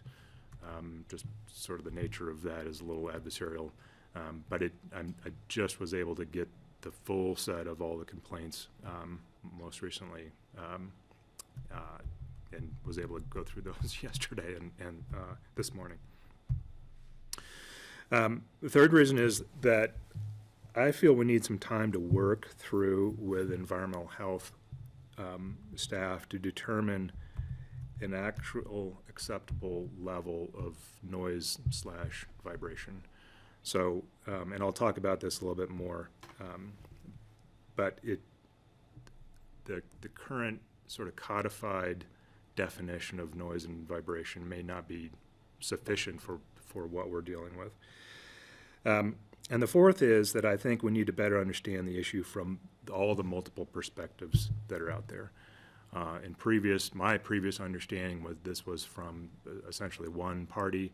Now understanding it's from multiple parties in the neighborhood, and I think we need the time to understand that in a deeper way. So those are the reasons for requesting a continuation. It's probably not like a 2-week or a 4-week. It may take some time to get through this. I do want to understand that as we're maybe pushing off this annual review, that we're still able to get our final inspections and get CO'd and get up and fully operational. And I think only at the time when we're fully operational and feel like we're dialed in will we have a good sense of how compliant we are with the limitations in the resolution. Comments on where we were last year. So we did not come forward for a 2023 annual review. We submitted one, but we did not come before the board. We had an issue dealing with the location of the fire suppression tanks. And that sounds like a very sort of technical issue, but it took us some time to get through. The fire tanks were shown on the initial site plans that we submitted to the county. They went through the reviews, and the referral agency and the fire department looked at those. Went through a building permit review, and again reviewed by everyone, fire department included. The site went under construction, and the building started coming up out of the ground. There was some, without going really deep into it, there was some personnel change at Roaring Fork Fire, and eventually there was a request that came to us to relocate these fire suppression tanks. These are water tanks that you submerge into the ground. They have a connection that comes out, and you can pull water out of them if there's a fire. There was a new location that was agreed on with the design team and the fire department. That was then submitted to Pickens County as a change order. That was approved, and we went ahead and installed the fire suppression tanks in this new location according to the Pickens County permit. A complaint from a covenant holder came forward, and there was a subsequent determination by Pickens County that the tanks themselves and the apparatus that comes along with them, the little lids that go on top of them and the snorkels that come out to allow air to go back in, that those violated zoning regulations. And so we eventually, and again, took some time, were able to resolve the complaint with the covenant holder. It was what attorneys would describe as a global settlement in which there was multiple different things going on. There was concern about the location of the tanks, but there was a desire for better screening, so we put some more trees in. There was a concern about some utility junction boxes and stuff that end up on the sides of buildings, and just the aesthetics of those. So there's a whole host of things to work through. We were able to get to resolution on that, and that's the so-called global settlement. As part of that, there was agreement by that neighbor to redact all the objections that were submitted to Pickens County. I know those were submitted. They came in last year. I think they were included in your packet. But I think there was just recently confirmation from Bart Johnson, who is attorney for the covenant holder, that they are no longer objecting to the project. We then gained all the approvals that we needed through the Board of Adjustment to handle the zoning setback issues. For various reasons, we ended up having to go to them twice. There was one time when one of our signboards that we put up for public notice went missing. So there's just a lot of stuff we had to go through, but we got through it. And that's in large part why we weren't here. Staff's policy is to not bring an annual review to you if there is a pending notice of violation. We were under a pending violation. And so we did not come to see you. Also, just from a sort of practical standpoint, the project was half constructed. So we've been having a conversation about a project that's half done. Another thing you may have heard about roughly this time last year was regarding a solar array. So you can see on the map on the sort of northern side of the property, the field, we were roughly this time last year contemplating a solar array. And we are no longer pursuing a solar array. I think we all realize the sort of need for energy generation systems, and I know the county has been working on that quite diligently. But there's no statewide or county-wide sort of override or guarantee for solar generation. There just isn't. So when a solar array panel system is installed or proposed, you're going to have conversations with your neighbors about, aesthetics and et cetera. And frankly, half the projects I work on, there's neighbor conversations about the location of solar panels and how to screen them or minimize the aesthetics.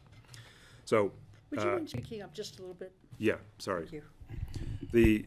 So the neighbors expressed significant opposition to the solar panels, and talking with the team and further with the neighbors, we decided this is not really worth pursuing.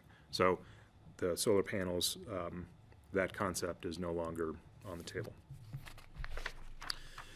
And you may have heard about it or may not. Again, there was a lot of emails flying around from neighbors and so on. Regarding the current issue for noise and vibration complaints, here's what we think we need to do from our perspective. First is to work with Pickens County staff and the Environmental Health Department and agree upon a noise and or vibration standard. And this is probably the most important part to us. We're hesitant for what we feel are obvious reasons to go out and hire someone if we can't tell them what it is that we're trying to do. I'm not a noise expert. I know there are. Tom Dunlop is one. But from my standpoint, I need to be able to say to our client, we need to hire this person so that we can tell them, ask them, what is it that we need to do to be able to get to this level of noise or vibration or what have you. We understand that it might not be a standard that's codified in the county code, but it should be some sort of industry accepted standard. And it should be measurable that anyone can go out there and say, yes, you meet it, or no, you don't meet it. And I think that serves your interests as well. So everyone having an understanding of what our expectations are, what compliance looks like, what success looks like, and specifically how we're going to measure this. That's, to us, it's the first step in this, and we've just not got to that first step. And that it's, by the way, that it's pinpointed from our operation. So we know that there's likely, sound and vibration that are related to our operation. There's discussion in the responses from the neighbors about cycling times and so on. There's, I do want to get to a set of actual facts because I'm hearing different things within our team than I'm reading in the neighbor comments. I think some of that may have to do with the project not being fully up and running yet. There's different dial-in periods and so on, testing equipment, what have you. But I do want to get to sort of a common set of facts. You know, we are internally, our operations staff is very clear on the hours of operation, and not operating on the weekends. But you do see complaints in the packet about after-hours operations or on-weekend operations. So I do want to get to the bottom of that. I mentioned pinpointing the sources. Again, not a sound expert, and I've spent 5 minutes standing next to two things that, at least these two things, generate sound. There's a sort of HVAC venting system, makes noise, and there's a transformer, and all transformers sort of hum. I've stood next to them for 5 minutes total, probably the least amount of time than anyone in this room. But I do want to be clear that we know where the sources of the noise / vibrations are coming from, because I do think we have an obligation to mitigate impacts that we are creating, but not necessarily impacts that are, you know, from the highway or from other sources that are not necessarily our, you know, coming from our property.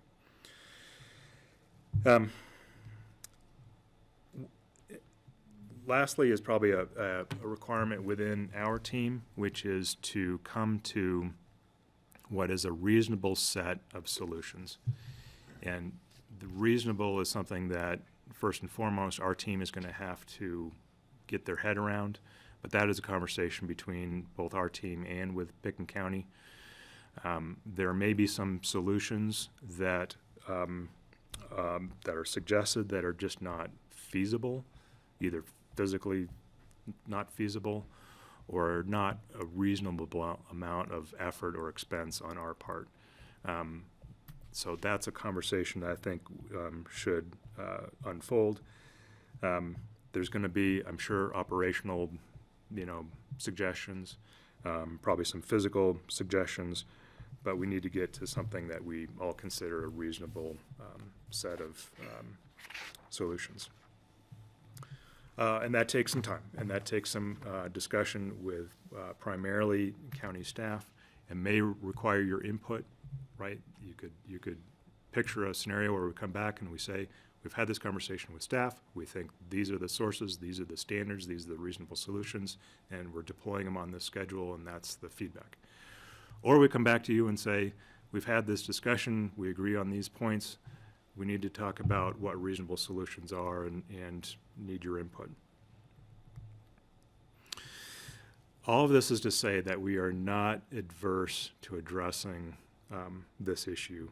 We need to know what success looks like and some actual metric and agreement before we start throwing solutions around. And I thought of two analogies that would sort of help in this conversation. One has to do with the Board of County Commissioners. The five of you, Patty's not here today, but the five of you have been elected to deal with problems all day long, right? Every time you sit down, you get 10 more problems. And, you know, before you go headlong into throwing solutions around, you, as a routine, get clarity on what the issue is. You have a discussion around what success looks like. Some issues are you just go fix it. It's a pothole, you fix it, and you're done. Other issues are, you know, you try to make a positive impact on community health or something, but you have a discussion around what success looks like. You get solid understanding of the issue, and then you start deploying your resources towards solutions. And you do that routinely across the board, and it doesn't matter really what the problem is. That's the sort of the progress that you do. Second analogy is what Dr. Patel does.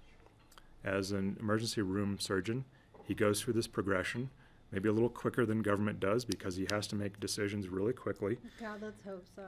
Yeah. And you've seen him sit here before, and I've had plenty of conversations with him. He maintains a very steady demeanor, which is what you want with an emergency room surgeon. But he first gets very clear on the issue at hand. And that's where he spends, a lot of time understanding the issue. Then going into a conversation around what the reasonable solutions are, weighing those and getting to a preferred solution, and then deploying, right? And he has to be sort of welded to that sequence, right? So if you find yourself in an emergency room, you want that person to be going through that sequence. You don't want them to be just throwing out solutions. So I think those two sort of analogies may help in understanding sort of our positioning here, the way Dr. Patel is looking at this, wanting to get first clarity around what does success look like, how do we measure it, how do we know that we're across the finish line in a way that everyone agrees, before we start throwing solutions around. I know there's some solutions suggested within the packet of materials that you have. And those may work, they may not work. I start to invent ones of my own, and then I'd need to circle back to first saying, look, let's get a good solid understanding of what this problem really looks like, what success looks like before we start engaging in solution making. So with that, that's sort of the update on where the project has been and how we are suggesting moving forward. Great, thank you. I thank you. That was a thorough description, and I think it was clear. Any questions from the board at this point? Yeah, a lot. Okay. Well, I didn't think that was so clear. Do you want to ask Tom maybe? Oh, that's fine. Yeah. Would you prefer? Oh, I'm you're happy here to wait. Before Yeah. questions, okay. Tom, we're going to go to you next. Thank you. If you'd like to unmute and weigh in, we can see you, and I think we hear you. Can you hear me okay? Yep. Yeah, and you may have to speak up only because our audio here is a little bit funky today. My computer's on high. This is about as close as I can get. I'm going to do a brief introduction and an introduction of myself and then what our department is offering. My name is Tom Dunlop. I work for Pitkin County. I began working in the city of Aspen as the environmental health director in 1976, and then was the environmental health director for the joint Aspen-Pitkin County Environmental Health Department from 1980 until I retired formally in 2001. In 2001, I formed Dunlop Environmental Consulting, which is a private consulting company. And among other disciplines, consulting on sound and noise has been an area of which I've worked.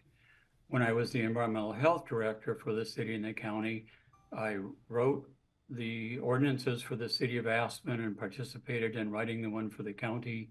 We did noise enforcement, noise education. I have done training for county staff on noise enforcement and offered certifications to their credentials. The reason I'm mentioning my company name is because my name came up regarding the distillery as a possible sound consultant through the noise work that I had done in the past couple of years for the town of Basalt. I was contacted by Jared from the distillery and from Beth, a neighbor to the distillery. Each one contacted me separately. Both appeared to be interested in hiring me as a consultant, a private consultant to this project. I told both Jared and Beth that I would have a conflict of interest if I was hired to consult by either party, since I'm an employee of the Pitkin County Environmental Health Department. And our department is involved with this neighborhood conflict. Let me back up just for a second. When I retired in 2001, I've maintained doing special projects for Pitkin County in the environmental health field ever since that time. So this is my 48th year working with the county. There does not seem to be a private sound consultant in the immediate area that can help either the neighbors or the distillery. Knowing this, Kurt Dahl and Brian Doherty and myself, all working for the Environmental Health Department, decided that we, with our 60 years plus of work in the noise abatement, noise enforcement field, that we would offer to help facilitate the neighborhood conversation to try to offer remedial options. And since all three of us work for the county, there would be no consulting fees involved. We have taken sound level readings of the distillery using the Pitkin County Noise Enforcement Ordinance as the governing document. And at this date, no violations have been found. A common definition of noise is unwanted sound. So when we're talking about sound and noise, it's important to know that distinction. Community noise ordinances are designed to provide acceptable levels of sound by a majority of the population. Noise ordinances are not intended to create silence. However, this does not lessen the impacts that can be felt by neighbors to a new sound that comes into their neighborhood, especially low frequency sounds. Community noise ordinances are not generally designed to register low frequency noises based on the hearing that people perceive as a noise. Low frequency sounds also have the ability to actually cause vibrations as the sound waves come in contact with solid objects.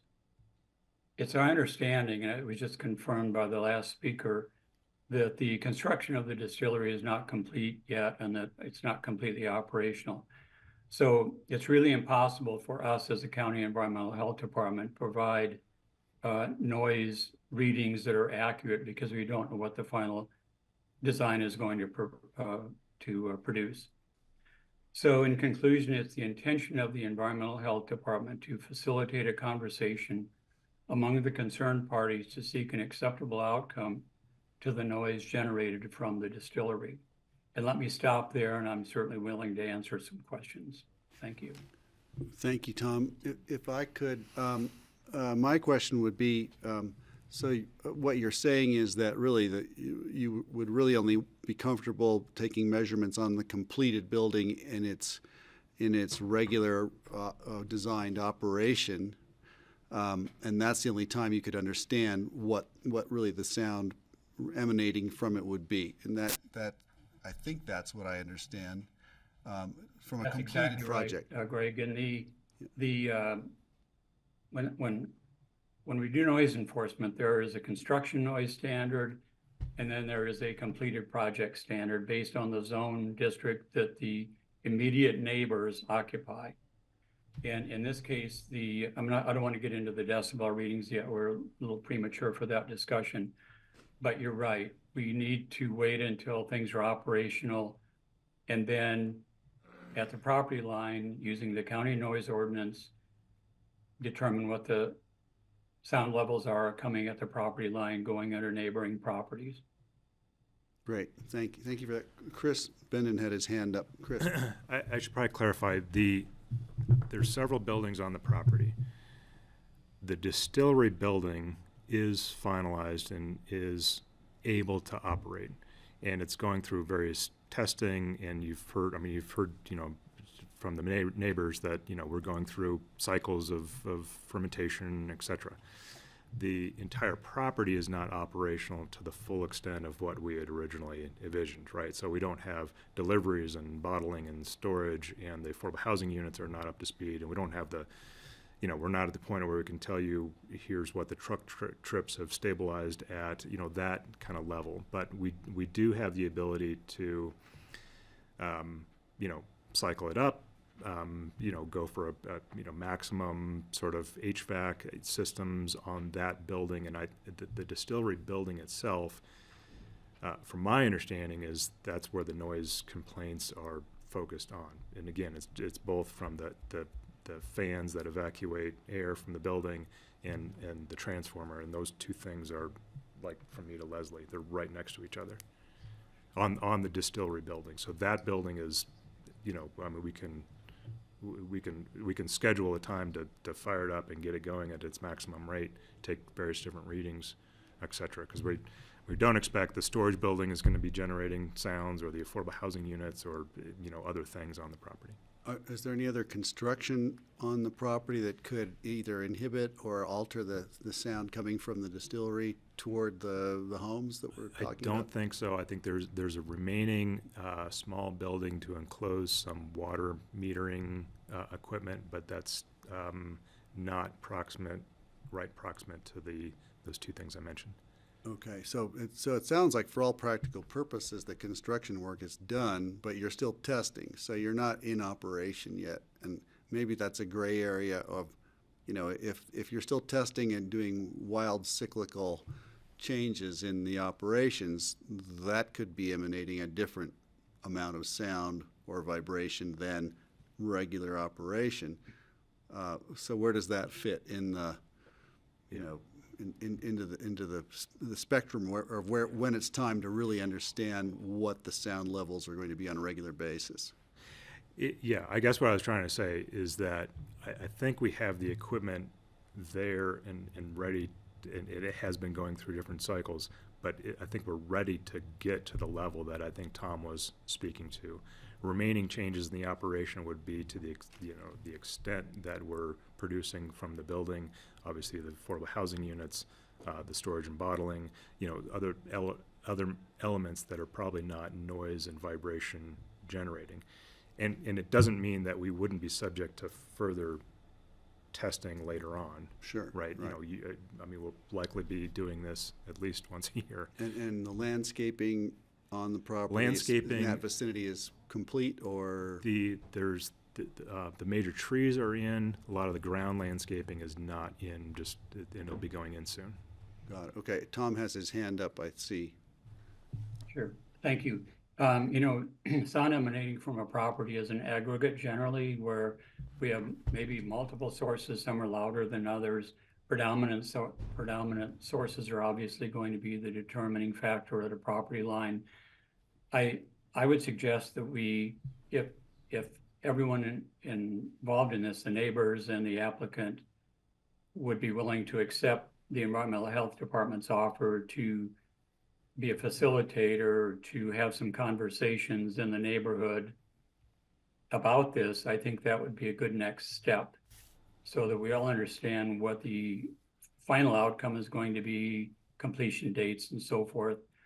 And then next steps, even if there are no violations of the ordinance at the county line, at the property line, excuse me, once the facility is operational, that does not lessen the impact of a new noise in the neighborhood felt by the neighbors that were there prior to the distillery. So that's a conversation that I would like to have, our department would like to have with the applicant and with the neighborhood, to try to reach an agreement that will be acceptable to help address the problem ultimately. Right. Thank you. Comments and questions. Francie, you had some. Yeah, I do. I've heard more since I made this list of questions. There seems to be a discrepancy between what the neighbors have been saying and what happened when you guys went out there, and the level of sound that you actually heard or actually couldn't hear. Some of you couldn't hear it. So I'm kind of wondering about this discrepancy between the complaints and the actual noise that's being emitted. And also, and a couple of things to actually open with. I really like this project. I really want it to succeed. However, if you're living somewhere, as Tom mentioned, and a new noise comes into your neighborhood, it may seem a lot louder than it would be to somebody else who just walks into that neighborhood and maybe doesn't even notice the sound. So given that, I would like some explanation about the discrepancy here, and also about why it's taking so long why it will take so long to solve this problem.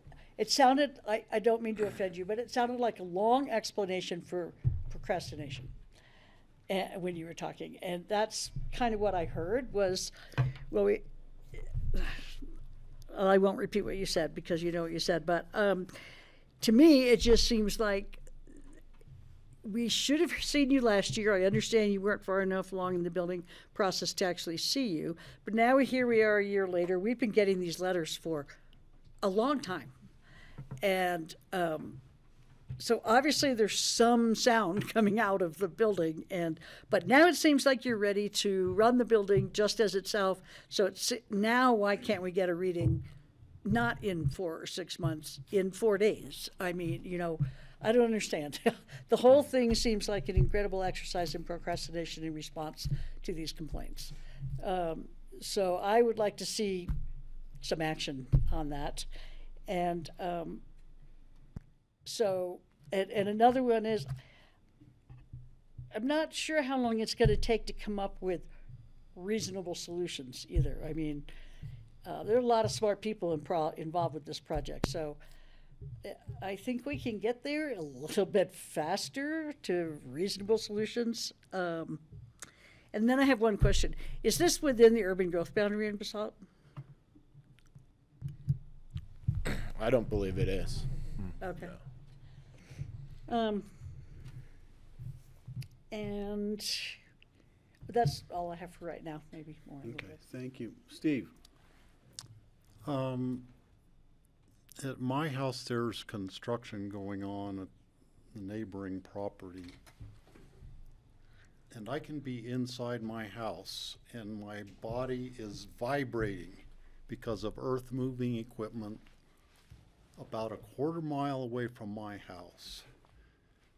So when the neighbors are saying they're feeling a vibration in their house, I think I have a little bit of a feeling for what, it's not just noise, but it's a vibration. And it is, if that was going on all the time, in my case it's temporary. They're building roads, they're digging foundations, that kind of stuff. If I knew that was going to go on forever, I would be fit to be tied, and I'd be extremely angry if I were the neighbors. When we approved the marijuana grow operation down the highway from there, and there were a huge number of complaints from the neighbors about the smell, the odors that were coming out of that. We didn't let them operate until they fixed that. They spent over $1 million in fixes, and they fixed it. Cost them over $1 million to do that. In this case, if it costs over $1 million to fix this problem so the neighbors aren't hearing any of this noise or vibration, that's what I would want to require. Maybe the equipment that's making the noise and the vibration is moved into a different building closer to the highway, or something to that effect. That might be what it would take to move the source of the whatever's causing the noise and vibration farther away from the houses.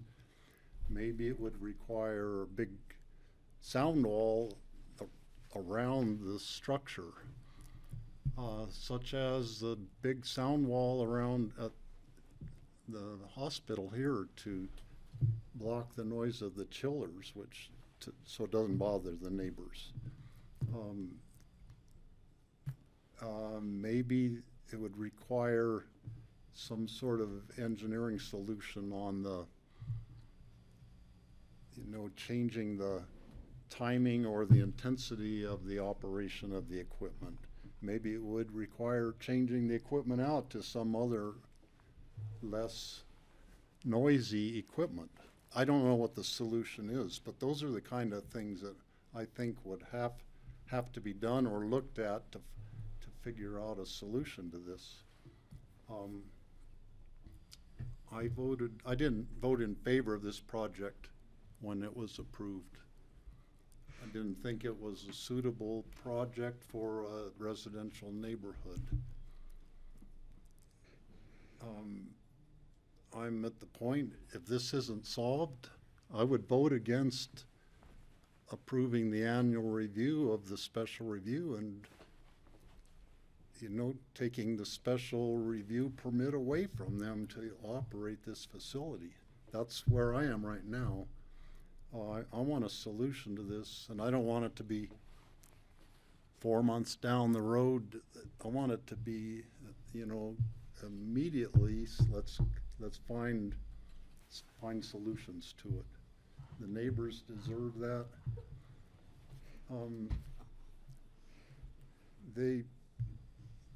This just has to be fixed, period. Otherwise, I'm going to vote against, you know, approval when the time comes. All right, thank you, Steve. Kelly, do you want to add anything at this point? I'm a little confused on our process here, just because I was of the opinion we were continuing. We are going to. So I'm not sure. We don't have a resolution in front of us today to even consider. So I don't know what, you know, we have to think about that as a board of if a continuance is in 2 weeks to get something before us to give direction on, because I'm not sure how to give direction right now when we don't have an action before us. Thank you. And, you know, just whether, if we're going to take public comment. We're definitely going to take public comment Today. I will also just own, since I thought we were continuing, I did not make appropriate plans for my children to be picked up early or picked up on time. So I What's may your need drop to deadline? personally leave at like 5 after 5. We'll be done before then. Okay, but so I apologize for not getting that clarity and making an assumption about how we were proceeding today. Thank you. I just wanted to open this up, and I'm going to get to public comment. And I appreciate everything that's been said so far. Clearly, there's some frustration on the part of the board because after a while, you get tired of getting all those letters from the neighbors.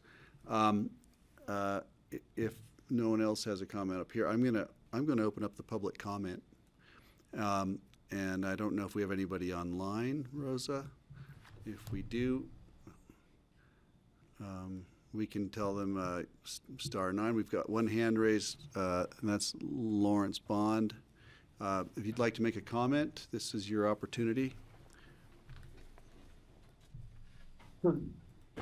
Yes, thank you, Board of Commissioners. I represent Michael Mearson, and he is in attendance. I'm sorry, you're going to have to speak up. We've got an audio issue on our end, and so it's pretty hard to understand you. So get as close as you can to your microphone. Okay, I'll try to speak loudly. Is that any better for you? That's a little better. Yeah, that's better. Okay. And sorry, I'm not in attendance in person. My client, Michael Mearson, is there in attendance, and I know that his wife would like to speak on this issue as well. On Mr. Mearson's behalf, I submitted a letter to the board on Thursday, April 18th, and I apologize for not meeting the board submission deadline, but hopefully that's been circulated. But I'm now here to present before you and just give you my client's position on these important issues.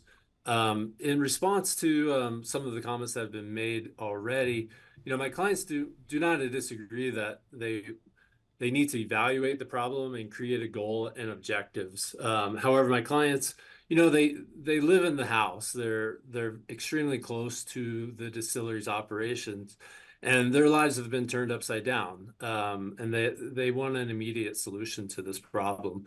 They're willing. I think that they're willing to work with Mr. Dunlop or any other parties, but a sound barrier and work to mitigate these noise issues are things that can occur very quickly without a long process of trying to create goals and objectives. This is an issue that's been occurring since late November, and for their lives to return to some sort of normalcy, they need this to be fixed immediately. So I think there can be a multi-pronged approach to Emma Field's this issue to comply with their special use approval. Mr. Dunlop's presentation regarding low frequency sound, it might be correct that they're not actually in violation of any sort of the county code, but we asked the board to think about our clients' personal life and their actual experiences that they've described through several complaints to the county, as 24/7 vibrational noise that's ruining their lives. They're unable to sleep properly. They have heightened stress and anxiety.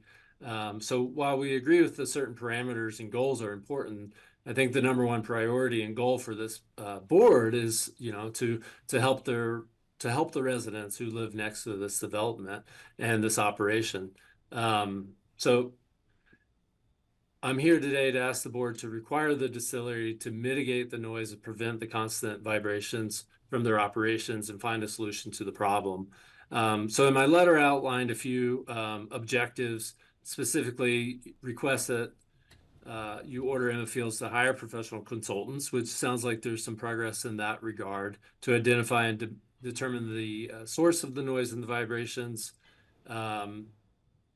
and to follow those recommendations. But also, we'd like you to require the applicant to install berms and any sort of sound barriers that along that southeast property line that might block or mitigate the noise and vibrations. Possibly, additional landscaping. I think the applicant discussed having planted trees, but perhaps we need a berm with additional trees or some sort of sound barrier. And we also agree to continue the public hearing to a date certain, whether it's 60 days, 2 weeks, whatever the board seems reasonable, to hold a compliance hearing on these current issues. I think in granting the resolution that provided the special use, I just want to point out that the board was originally concerned about the residential community adjacent to the distillery, and it was supposed to be, and I'm quoting, located away from the residential development and have landscaping installed between the buildings to help screen the residential neighborhood. However, my clients have seen no berming or screening, and perhaps that's part of the trees that have been discussed, but we'd like additional sound barriers to be a part of that. You'll hear from Mrs.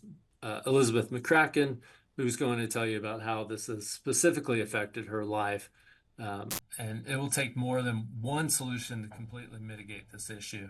So we think that if the applicant fails to act or refuses to comply, we respectfully request that you find Emma Fields in violation of their approvals. I think Commissioner Childs spoke to this and how the grow operations 8-10 years ago, they did have to invest over $1 million into that odor issue that occurred there.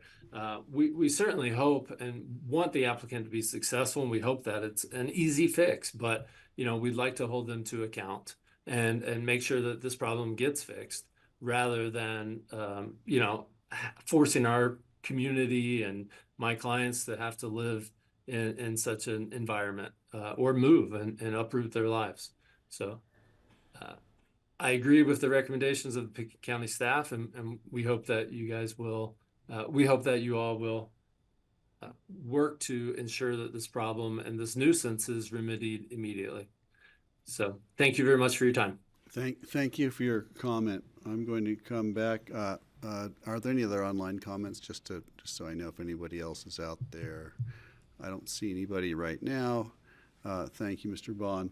I'll bring it back to the room and we've got new people at the desk, and one of you could identify yourselves and give us your comment.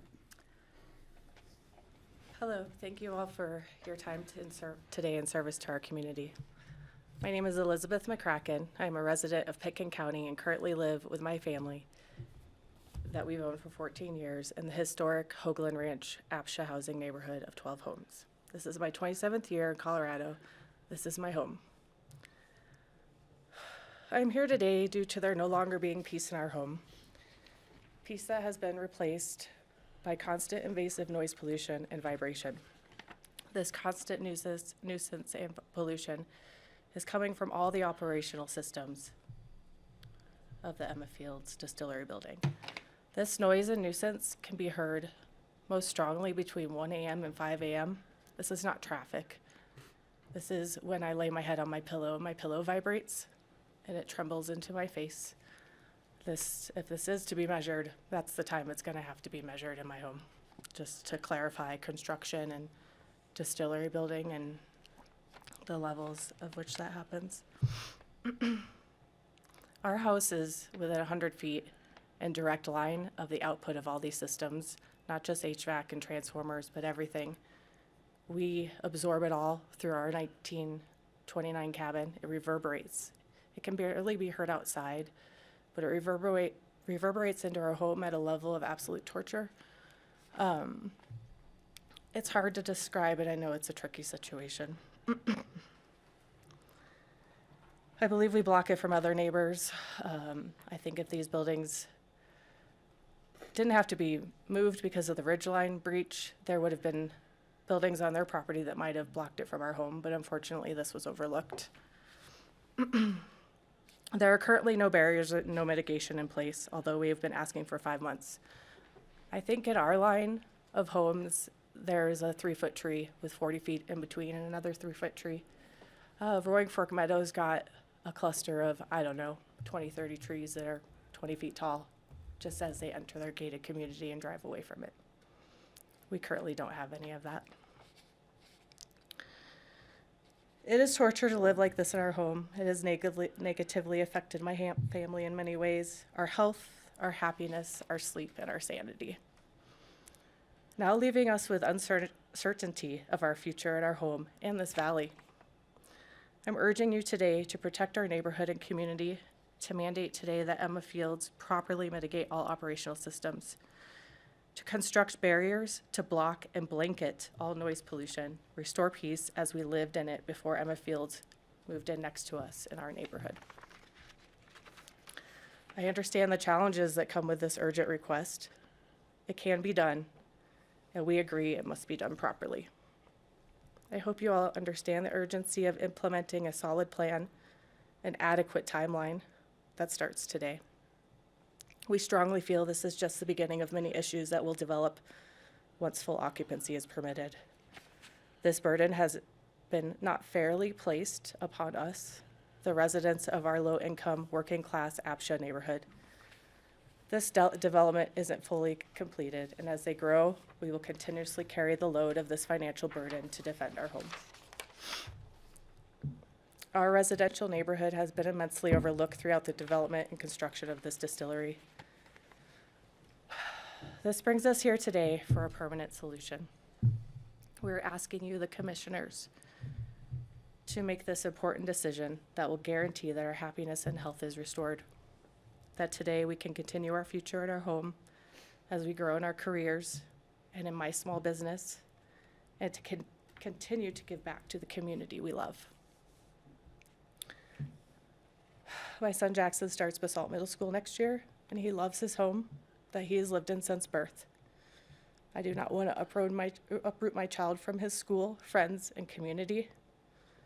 I would love to go home, hug him, and continue to move forward with his growth in this special place he has always known and called home.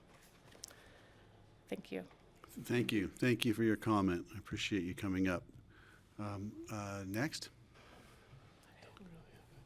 That's okay. That's what we have to say. That's it. Okay. Thank you. Thanks for providing moral support.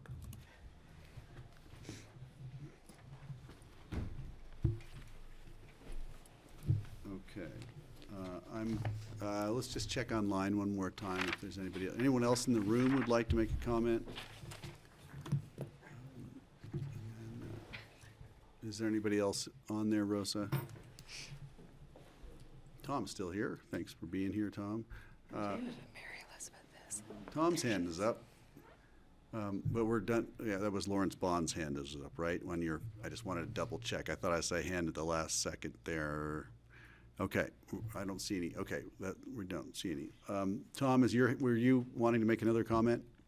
Yes, just a concluding comment that I want to reinforce to the applicant and to the neighbors that the Environmental Health Department has offered to help facilitate a resolution to this.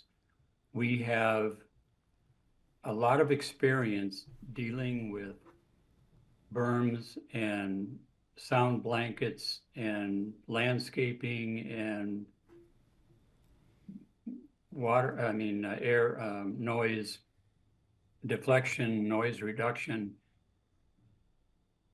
So if you can give us the opportunity to work through that, I think we'll be able to make progress towards finding a solution that's going to be acceptable. Great. So, thanks, Tom. Chris. I had one question for Tom. First of all, very much appreciate the offer. Tom, I think this is what we were hoping for Pickens County staff to kind of help us through this. Is there or could there be some scientific standard or metric that we could, as you facilitate this conversation, that we could get to that would help us identify what success on this matter looks like? And again, it's going to be important for our team to know what the finish line looks like. I think it's going to be important for staff to be able to go out and measure and determine that yes, they're in compliance, or no, they're not in compliance. I would imagine it's going to be important for the Board of County Commissioners. Is that, in your offer of facilitation, is that something you think we can get to as some sort of standard that we're aiming towards? That's a difficult question in one respect, but it's fairly simple in another respect, because Pickens County has adopted a community-wide noise standard that is designed and accepted all over the United States in various community settings, in residential, industrial, commercial. So to create a unique standard for this one application is something that I don't think we can commit to at this point. Right now, we are going with the obligations of the ordinance, but I would like to have the conversation regarding a neighborly way to address these issues that is going to be acceptable to both parties. And I went through something similar to this with the town of Basalt, and the report that I did for the town of Basalt as a private consultant has already been entered into this conversation. That's why it's important that I bring it up. Some of the recommendations that I made to Basalt for a similar application are applicable here. So let's just have a conversation about it and take the next steps. Thank you. Thanks, Tom and Chris, for your question. I'm under the impression that the neighbors who are present today were saying that there's noise and vibration from all directions of the operation. It seems to be worst between 1 and 5 a.m. when there's no highway noise, and it's an old cabin, so probably doesn't have thick or well-insulated walls. But the comment that I just wanted to highlight here, which is something that Tom and we could all contemplate, is that they said you can't hear it outside, but it's intolerable inside. And I don't know if that's vibration or noise or both. It sounds like it's both, and that's how it's described. So what it's going to require is environmental health to be able to go in the house and be able to measure whether it's a seismograph or a noise meter, and then maybe contemplate how that could happen. I just want to make sure that's a possibility, because we really do want to solve this problem. The distillery is not going to go away. Their operations will continue on a regular basis if everyone is successful, but we do want to solve this, so that's going to require some access and cooperation just to get to the bottom of the issue. Thank you. What? I need some clarification, because I'm of the impression that the special use permit process does not bind us to the noise code. So, yes, we're bound to the noise code because that's our standard and we're not going to violate our own standard, but we're not limited to that by virtue of the special use permit. We can ask for more, right? So, as we have. you know, I don't want to get so tied up in what are the standards, what are the readings, rather than like, what is the outcome that we're seeking to get to a point that parties are resolved enough for us to continue our approval of the special use permit, is what I think our board's decision will hedge on, you know? So I just want to, so I guess that's just my response a little bit to like going in and getting readings, you know, yeah, sure, do whatever tools you need to do to like chart a plan, but that's, you know, that's not what we're going to define as like knowing whether we got there or not. I need to understand what our options are for today. You know, our options, like, can we give direction today and say, is the recommendation to say, yes, we're going to give direction to deploy environmental health to act as a facilitator, and then hope that in September, when this has been proposed to be continued to, either a plan has been made or decisions have been resolved, you know, things have been implemented. I'm not totally clear on, you know, the best, or do we continue for 2 weeks and then come back with a resolution that gives very clear direction from the board? Yeah, I do think there's something about Tom needing some kind of okay, because he works for the county and it's like a little awkward, although it seems like obviously he's the right person. But I don't want to have just a plan in September. Couldn't we have something where there's actually mitigation by September?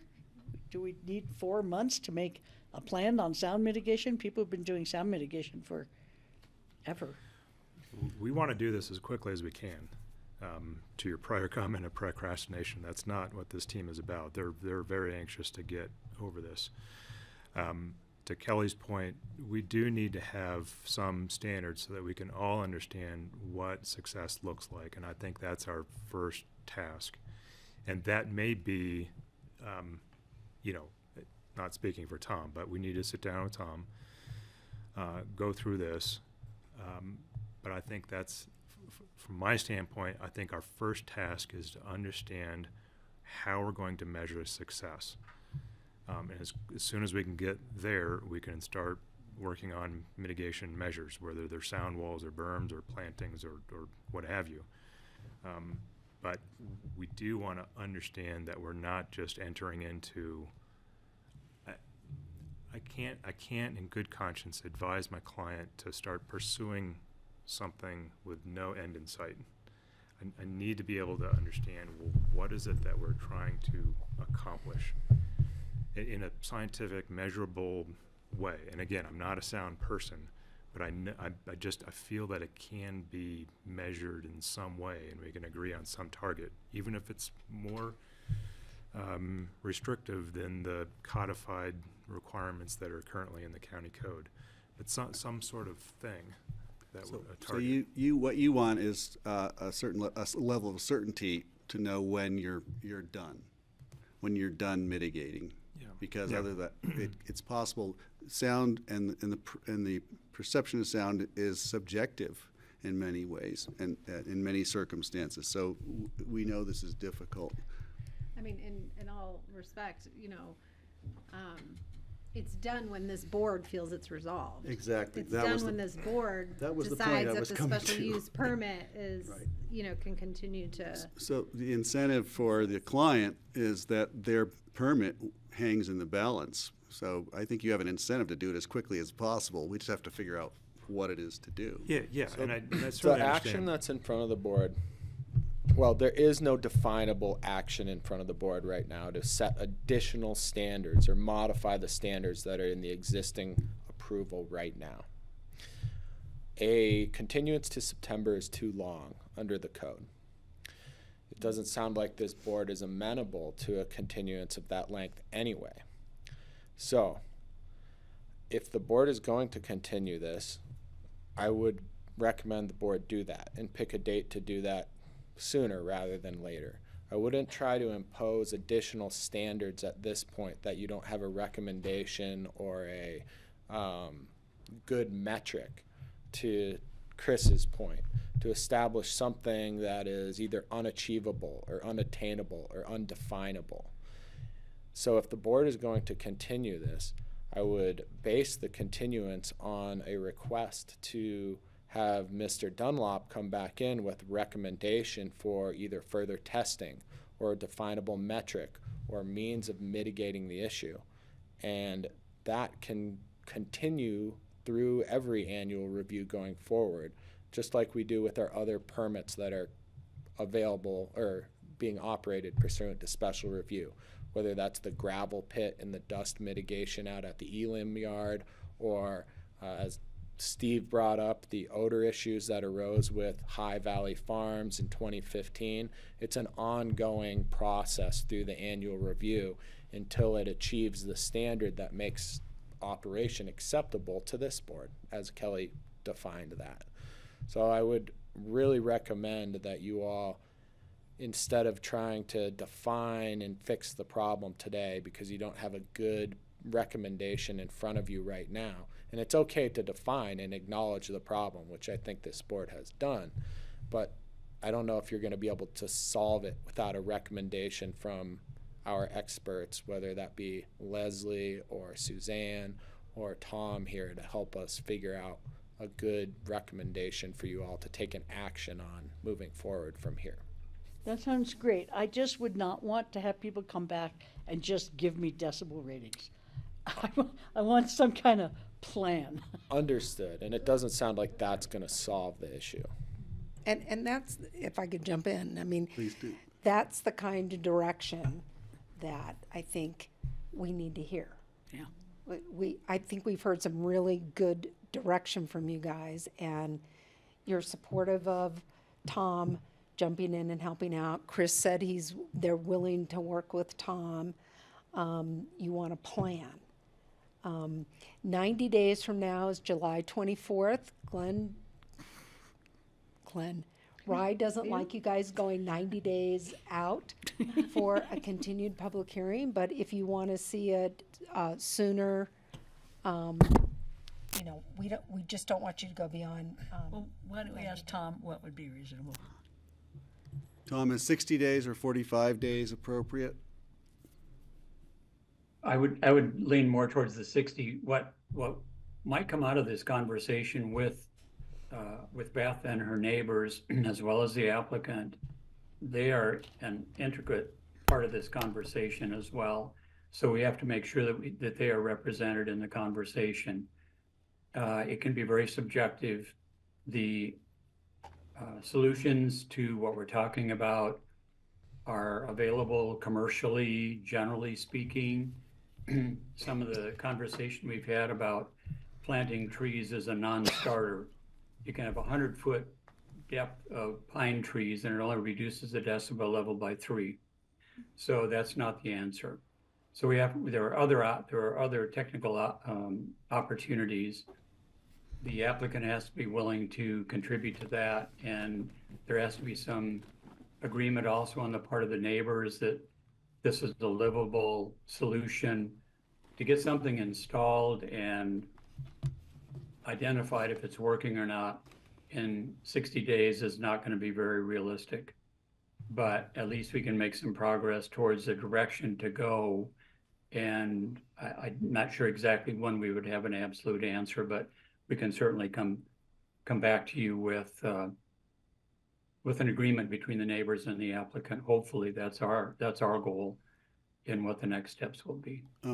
I would just like to offer a suggestion, which you don't have to take, Tom, but it would be if there are possible obvious fixes that could make an immediate, have an influence on the sound or vibration levels. And if the applicant wants to try that, I would encourage them to go for it sooner than later. But we're still going to have to go through this process and examine it. I did want to ask one question about the property. Was this a lumber yard previously, or a sawmill, or a landscaping business? in the most previous iteration, it was a landscape yard with sort of a use that eventually sort of petered out and the property was sort of fallow. Before that, it was a lumber yard. A lumberyard, right. And before that, and I can swear on a Bible, it was a hayfield. I have buck bales in that field. In that field, it was a hayfield And I before that. actually stayed in Johnny Hoagland's house working for him part of a summer. So it was agriculture, and then it went to the lumberyard. So it became a from there. commercial industrial use site and it still remains at that. Right, okay. So we think we have direction, is that right, Leslie? So what you need is a motion to continue if we want to move this forward, but what else do you want to add? But we don't have a resolution or anything, so what are we continuing? You're continuing the public hearing to a date certain. During the hearing. And I neglected at the very beginning to ask you all if you wanted to do a site visit. Yes. Yeah. Okay, I'll work with Charlotte and we'll get a site visit. But I don't think you guys would want to do a site visit between 1 a.m. and 5 a.m. I'm actually intrigued. I would be there. Okay? Well, you can speak for me. Okay, I'll come and I'll listen for you. I've got pretty good ears. 7 o'clock at night that's when Chad and I went, was 7 at night, but, there's still lots of, yeah. Yeah, there is. It'd be nice to go when there's no traffic, certainly. I will work with the applicant's team and the neighbors and Charlotte and get you guys organized for a site visit. Thank you. Okay. All right. I was the only one who seemed to jump at the chance. Oh, Tom, you've got your hand up. Okay, I'm going to go to you, and then we're going to wrap this up. No, I'm trying to wrap it up here as well, Greg. When we need to know what the operational schedule is when the business is complete. If it's not going to be operational between 1 o'clock and 5 o'clock in the morning on a routine basis, then it's not going to do us any good to do that. We need to know what the operational schedule is for the business when it's complete and when it's fully operational. Thank you. So I'm going to ask Leslie to confer with you on the appropriate time to do the site visit, and I don't have to be there at 1 in the morning. Well, unless they're operating. Tom will be doing those. Tom, I'm sure Tom will be doing many site visits. Okay, all right. One more thing, Greg, Yeah. is we need to continue to a date certain, and there's June 12th and 26th is June 12th or 26th. right. It sounds like Tom would like more time than less, so I would propose we get a motion to continue to the 26th. 26th of June. But that doesn't mean work won't begin or continue until then. No, I don't think anybody wants to come back to the board with, hey, we need more time, we haven't done anything. Right, of course not. Right? Yep. Okay, so who's making that motion that we continue to the 26th? So moved. Kelly moves. Second. Steve seconds. All in favor? Aye. Aye. Okay, I think we made progress today, and I think you're all going to communicate on this. And thank you for being there, Tom. I wanted to thank Mr. Bond for coming, and the neighbors as well. We'll see you on the 26th of June, and there'll be smiles at that point. We hope. That's the goal. Okay. And so that's that. Open discussion for the board. I have something. I had requested that we talk about the property tax legislation. Another time. Well, we don't have another time because we don't meet next week and the legislature's done May 8th. So I will, as your rep to tax boards, will try to best represent what I think our concerns would be. I think my apologies to Levi, who I asked to join, and maybe if he wants to give you guys a little briefing on what the bill is. I unfortunately have to run, but I would like that from Levi, if you don't mind. discussions related to that are, perhaps pressuring the legislature to do this in a special session rather than try and rush it in the last 2 weeks of the legislature because it contains a lot. You can anticipate that happening. So there will be conversations tomorrow at CCI if anyone cares to tune in, probably midday. I'll be When there. the Tax and Finance Committee meets. And yeah, there are some things that I think we would find offensive and then some things I think we would find useful. And it's unfortunate that they're all wrapped up in one thing against the backdrop of some ugly politics related to conservative ballot measures. That frankly, I think this board should get around some communication about why those ballot measures would be damaging. Anyway, I'm sorry I have to go. Okay, Is there any you're open excused. discussion that I should hear from you? I have Or a you wanna couple, call but me? I can update you. Okay, sorry. Okay. Thanks.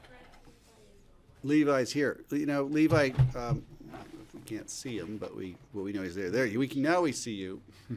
Can you give us a 5-minute download on the tax issue? Well, we haven't seen a bill introduced yet. It's 83 pages of a draft as it stands right now. So it addresses a pretty wide variety of tax reform. So everything from basically a cap on how much tax can be deferred. It talks about increasing the residential tax rates while at the same time lowering commercial tax rates over a schedule of years out to like 2031. Oh boy, it talks about the continuation of the backfill that we saw from the interim tax session. It talks about decoupling basically the schools from the rest of government operations. So it doesn't change the amounts on either of those for now, but it sets the stage for doing that in the future. And then I just want to check and see what else was in there. There were there were kind of six credits. high-level things. There were some credits mentioned, and I'm assuming that was in Hanson's bill. Valuation credits. And limits, right? Yeah, on so increase? let me just scroll down to that. You're right. So some of the credits, it's pretty complicated. So it talks about the lesser of 10% of the actual value of the property or $75,000, or the amount that causes the valuation for assessment of the property to be $1,000. So it's really kind of poorly written and not very clear as to what that actually means. Good, I'm glad it wasn't just me. So that's not, that's the part of it that would limit the increase in evaluation from one cycle to the next? Is that what that's about? I think those are the exemptions or the valuation reduction. In terms of the valuation changes, there was something that talks about a 2-year property tax deferral program. Let's see. Right, just a increased by 4%. Are you? Yeah. Sorry, Francie. What was your question again? I thought they were unspecific about putting a limit on how much an evaluation could increase for tax purposes. Yes, John? It looked to me, and again, this is a 83-page draft document that I just skimmed too, but this looked to me a little bit like it was modeled on Prop 13 in California, which allowed assessment rates only to grow at a limited percentage. Assessed values, not evaluations. Right. So Okay. that's my understanding. Levi, you may be able to correct that, but it really puts a limitation on both sides of that property tax issue between Tabor and Right. and this.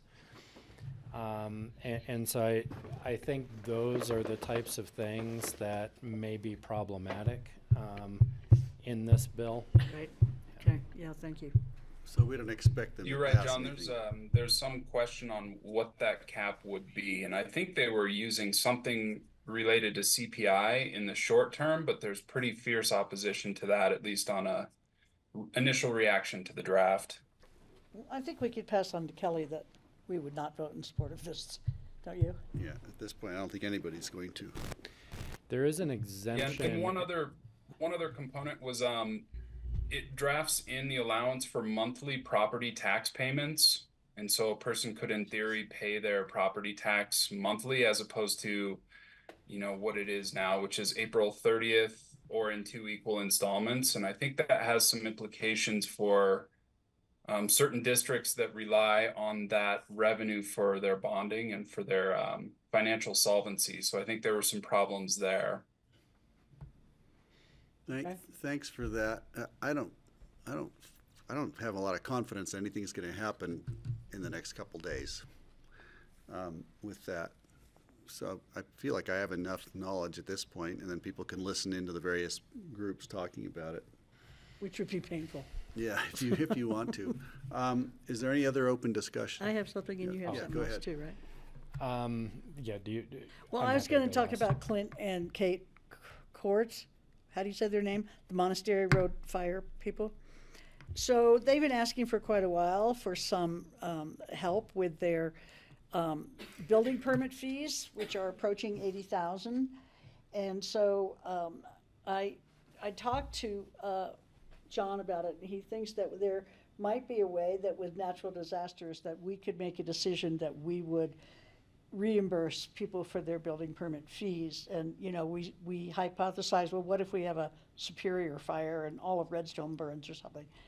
And John's comment was, well, that's why we have a high fund balance, so that we can cover that kind of emergency. So I would like us to give direction to Suzanne's staff to allow for reimbursement of their, or non-payment, or however it would go for Clint and Kate.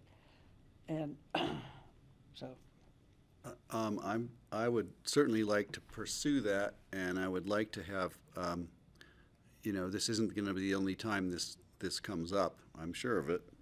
And I want to have I'd like to hear the proposal from staff on how to do this, only because I'm worried about making a decision now that will create an inequity or something else shortly, soon, some other time soon. Yeah. And I do appreciate that I think we should have a process. So, and that's where we got hung up, I think, last time, is that there was an agreement amongst the board. But I think we can come up in rather short order with some guidelines. Fort Collins has some, Larimer County has some, for example, that provide really limited circumstances around natural disasters and such, where the board can either. We have not traditionally waived fees. The board has appropriated them and paid them out of the general fund. That is not necessary. That's been more of a, I think, practice around nonprofits and such. But I think if we do have a healthy enough surplus with our building fees at this point, that if the board chose limited circumstances to waive them, I think if the board is comfortable giving direction on this, and then we bring back some parameters around, loss of property due to, fire or some other natural disaster. A plane crashing down on them. Yeah, I think we can develop some pretty limited circumstances. We're talked a little bit about some of the Front Range fires that, when it takes out a lot of homes. But that may be the most important time for us to start looking at how do we provide some relief within some parameters. So it is really at the discretion of the board to give us direction. We just haven't gotten that yet. Can we give direction? Let's hear Steve, and then I think would we can propose support waiving their fees. I would caution against having a blanket kind of a thing, using the example of the Pine Creek Cookhouse, which conveniently burned down the week after, a few days after it closed for the season, when the owner wanted to rebuild the building. When was that? It's the same week that my grandmother's house burned down on her ranch. Wow. I don't remember what year it was, but maybe 20, well, I think if there's 25 years ago arson or something. involved, that would not count. But we can make it permissive and provide guidelines for the board. Okay. So, and I would like us then to, Yeah. It's just waiving the fee. You got to be careful. I think what John was leading to, you got to recall that much of community development's budget Right. is not just provided through the general fund, but is derived through fees. So waiver is a little challenging as opposed to, as John mentioned, paying it back through the general fund, because the need to pay our employees still exists to go out and do those inspections and all that anyway. and we could also see how many it is every year, you know what I mean? And so I would like to consider the dualies for that too, even though they haven't requested anything. So I know Patty feels strongly that if we do it for Clint and Kate, we should do it for the dualies. So we've had two property losses that we're aware of from fires that are causing rebuilds within the county, is what Francie's referring to. And if the board would like us to pursue a process, either waiving or bringing back a general fund reimbursement for those fees for those limited circumstances, you can give us that direction now and we can act on it. I certainly would entertain a motion to do that. Do we need I a don't motion? think you need to You just do a need motion. direction? Yeah. Okay. Yeah, just give me, I haven't had that direction Got it. clearly yet, so if you give it to us, we'll make it happen. I So- think also there was just a question about, in cases like that, where expediting it could really help them. And maybe that's at the discretion of. So we do I spoke have, to Suzanne about that. we do have staff discretion on that, and we do exercise it in these cases. In the case of the dualies, we had just become aware that the permit had been submitted. So we're Yeah, working Suzanne with it. didn't know that the permit was. No, I guess it's a dumb question, but wouldn't insurance on the property cover permit fees? It doesn't. Typically doesn't cover 100%, yeah, Right. and so. You get some of it back. Got it. Is You that should all the check your direction? policy and make Yeah. sure it says full I'm afraid replacement to. cost. If you live in Pickens County, you really should. Yeah. If I still have one. Is that enough direction? Yep. I think I've got direction. I don't see anyone disagreeing with it. And I checked at with the table. Kelly Okay. really quickly. She said she just wants to see something brought back. Okay. Great. The other thing, I think y'all have been seeing the pick-in alerts. We do have a small fire in the Emma area. Last report is about 5 acres. It was a controlled burn that kicked up after it had been put out. It's in that hillside behind Happy Day Ranch, right around where that 90-degree turn is. And Right next to open space. A lot of open space. And so, It's not one of our Forest Service controlled burns. No. No, This is it was a not private one of the property. Forest Service control burns, which was happening near Faloha today. Hooks Spur Road is closed. What's that? Oh, is it open open now? again. Oh, Okay. okay. Open. Thank you. See, maybe the they're social back. media moves too fast for me sometimes. Hooks Lane so- open. How Yeah. about that? Okay.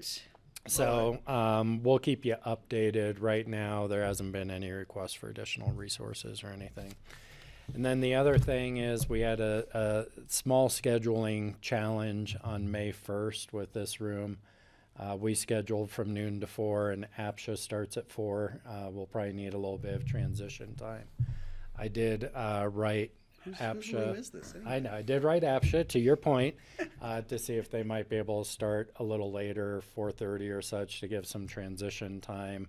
Otherwise, we may want to talk about starting just a little bit earlier. So Or, well, that means we might have to cut people off. Can't we ask APSHA to meet somewhere else, or can't we meet somewhere else? Because if we get 100 people in here and everybody wants to talk and we say, oh, sorry, time's up, that's not gonna look good. yeah, so we can. I can certainly pursue. See if maybe City Hall is Maybe they have a available for backup them. option. That'd be great. Thank you. I was at a Eagle County Commissioners hearing on Jerome Osentowski's thing up there on Basalt Mountain. And they got to the set time and there were about 10. I was there.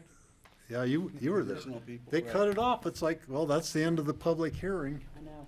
Right. Yeah. They were just sticking completely to the clock and it didn't matter how many people were still waiting. It was not popular. It was not a good move by the Eagle Commissioners. not. I don't want to do that. Okay, well then we're gonna keep it open and hopefully APSHA can find another place to have their Well, party. The fly right people, if they read Emery's ads, it says that we meet at the courthouse. Right. So I don't know how that's gonna work out. See who shows up. So they may be showing up a little late. And anything else? I just add one thing since I got you all here and it was on the agenda today. That abatement issue that came up. So essentially what you've signed yourself up for, just so you understand, is undertaking a hearing on that particular abatement issue in lieu of accepting Mick's recommendation. Okay. That doesn't mean that you can't supplement that further proceeding with Mick's recommendation or choose to accept Mick's recommendation at that time. But that is what procedurally, that's what you're set up for at this triggered point. the hearing, Just so you know, because it'll be on the agenda, and I know you'll have questions about it. So that's the line. So the applicant or the petitioner would be here to provide their side and present to you. Their side is Mick's side. Well, presumably they'll say, hey, you should accept the recommendation that Mitch presented to you, and the assessor's office would be presenting information regarding the facts that they think support maintaining the classification of the property that was in their recommendation. So that's what's in line. Of course, Jeanette sent me an email. She'll set it up as a resolution for this board, a one reading resolution.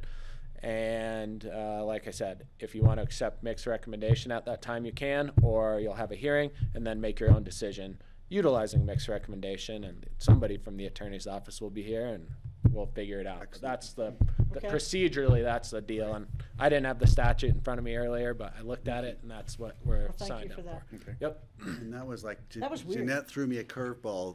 I think I didn't expect it there, didn't know it and was I coming. didn't know what to do.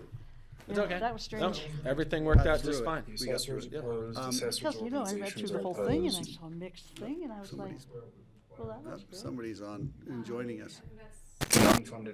Is mine doing that? Yeah, that's Maybe. your machine. I need a motion to adjourn, don't I? You do. I'll move to adjourn. Said I didn't. Or Steve will second it. I'll second it. All in favor? Aye. All right. So how could this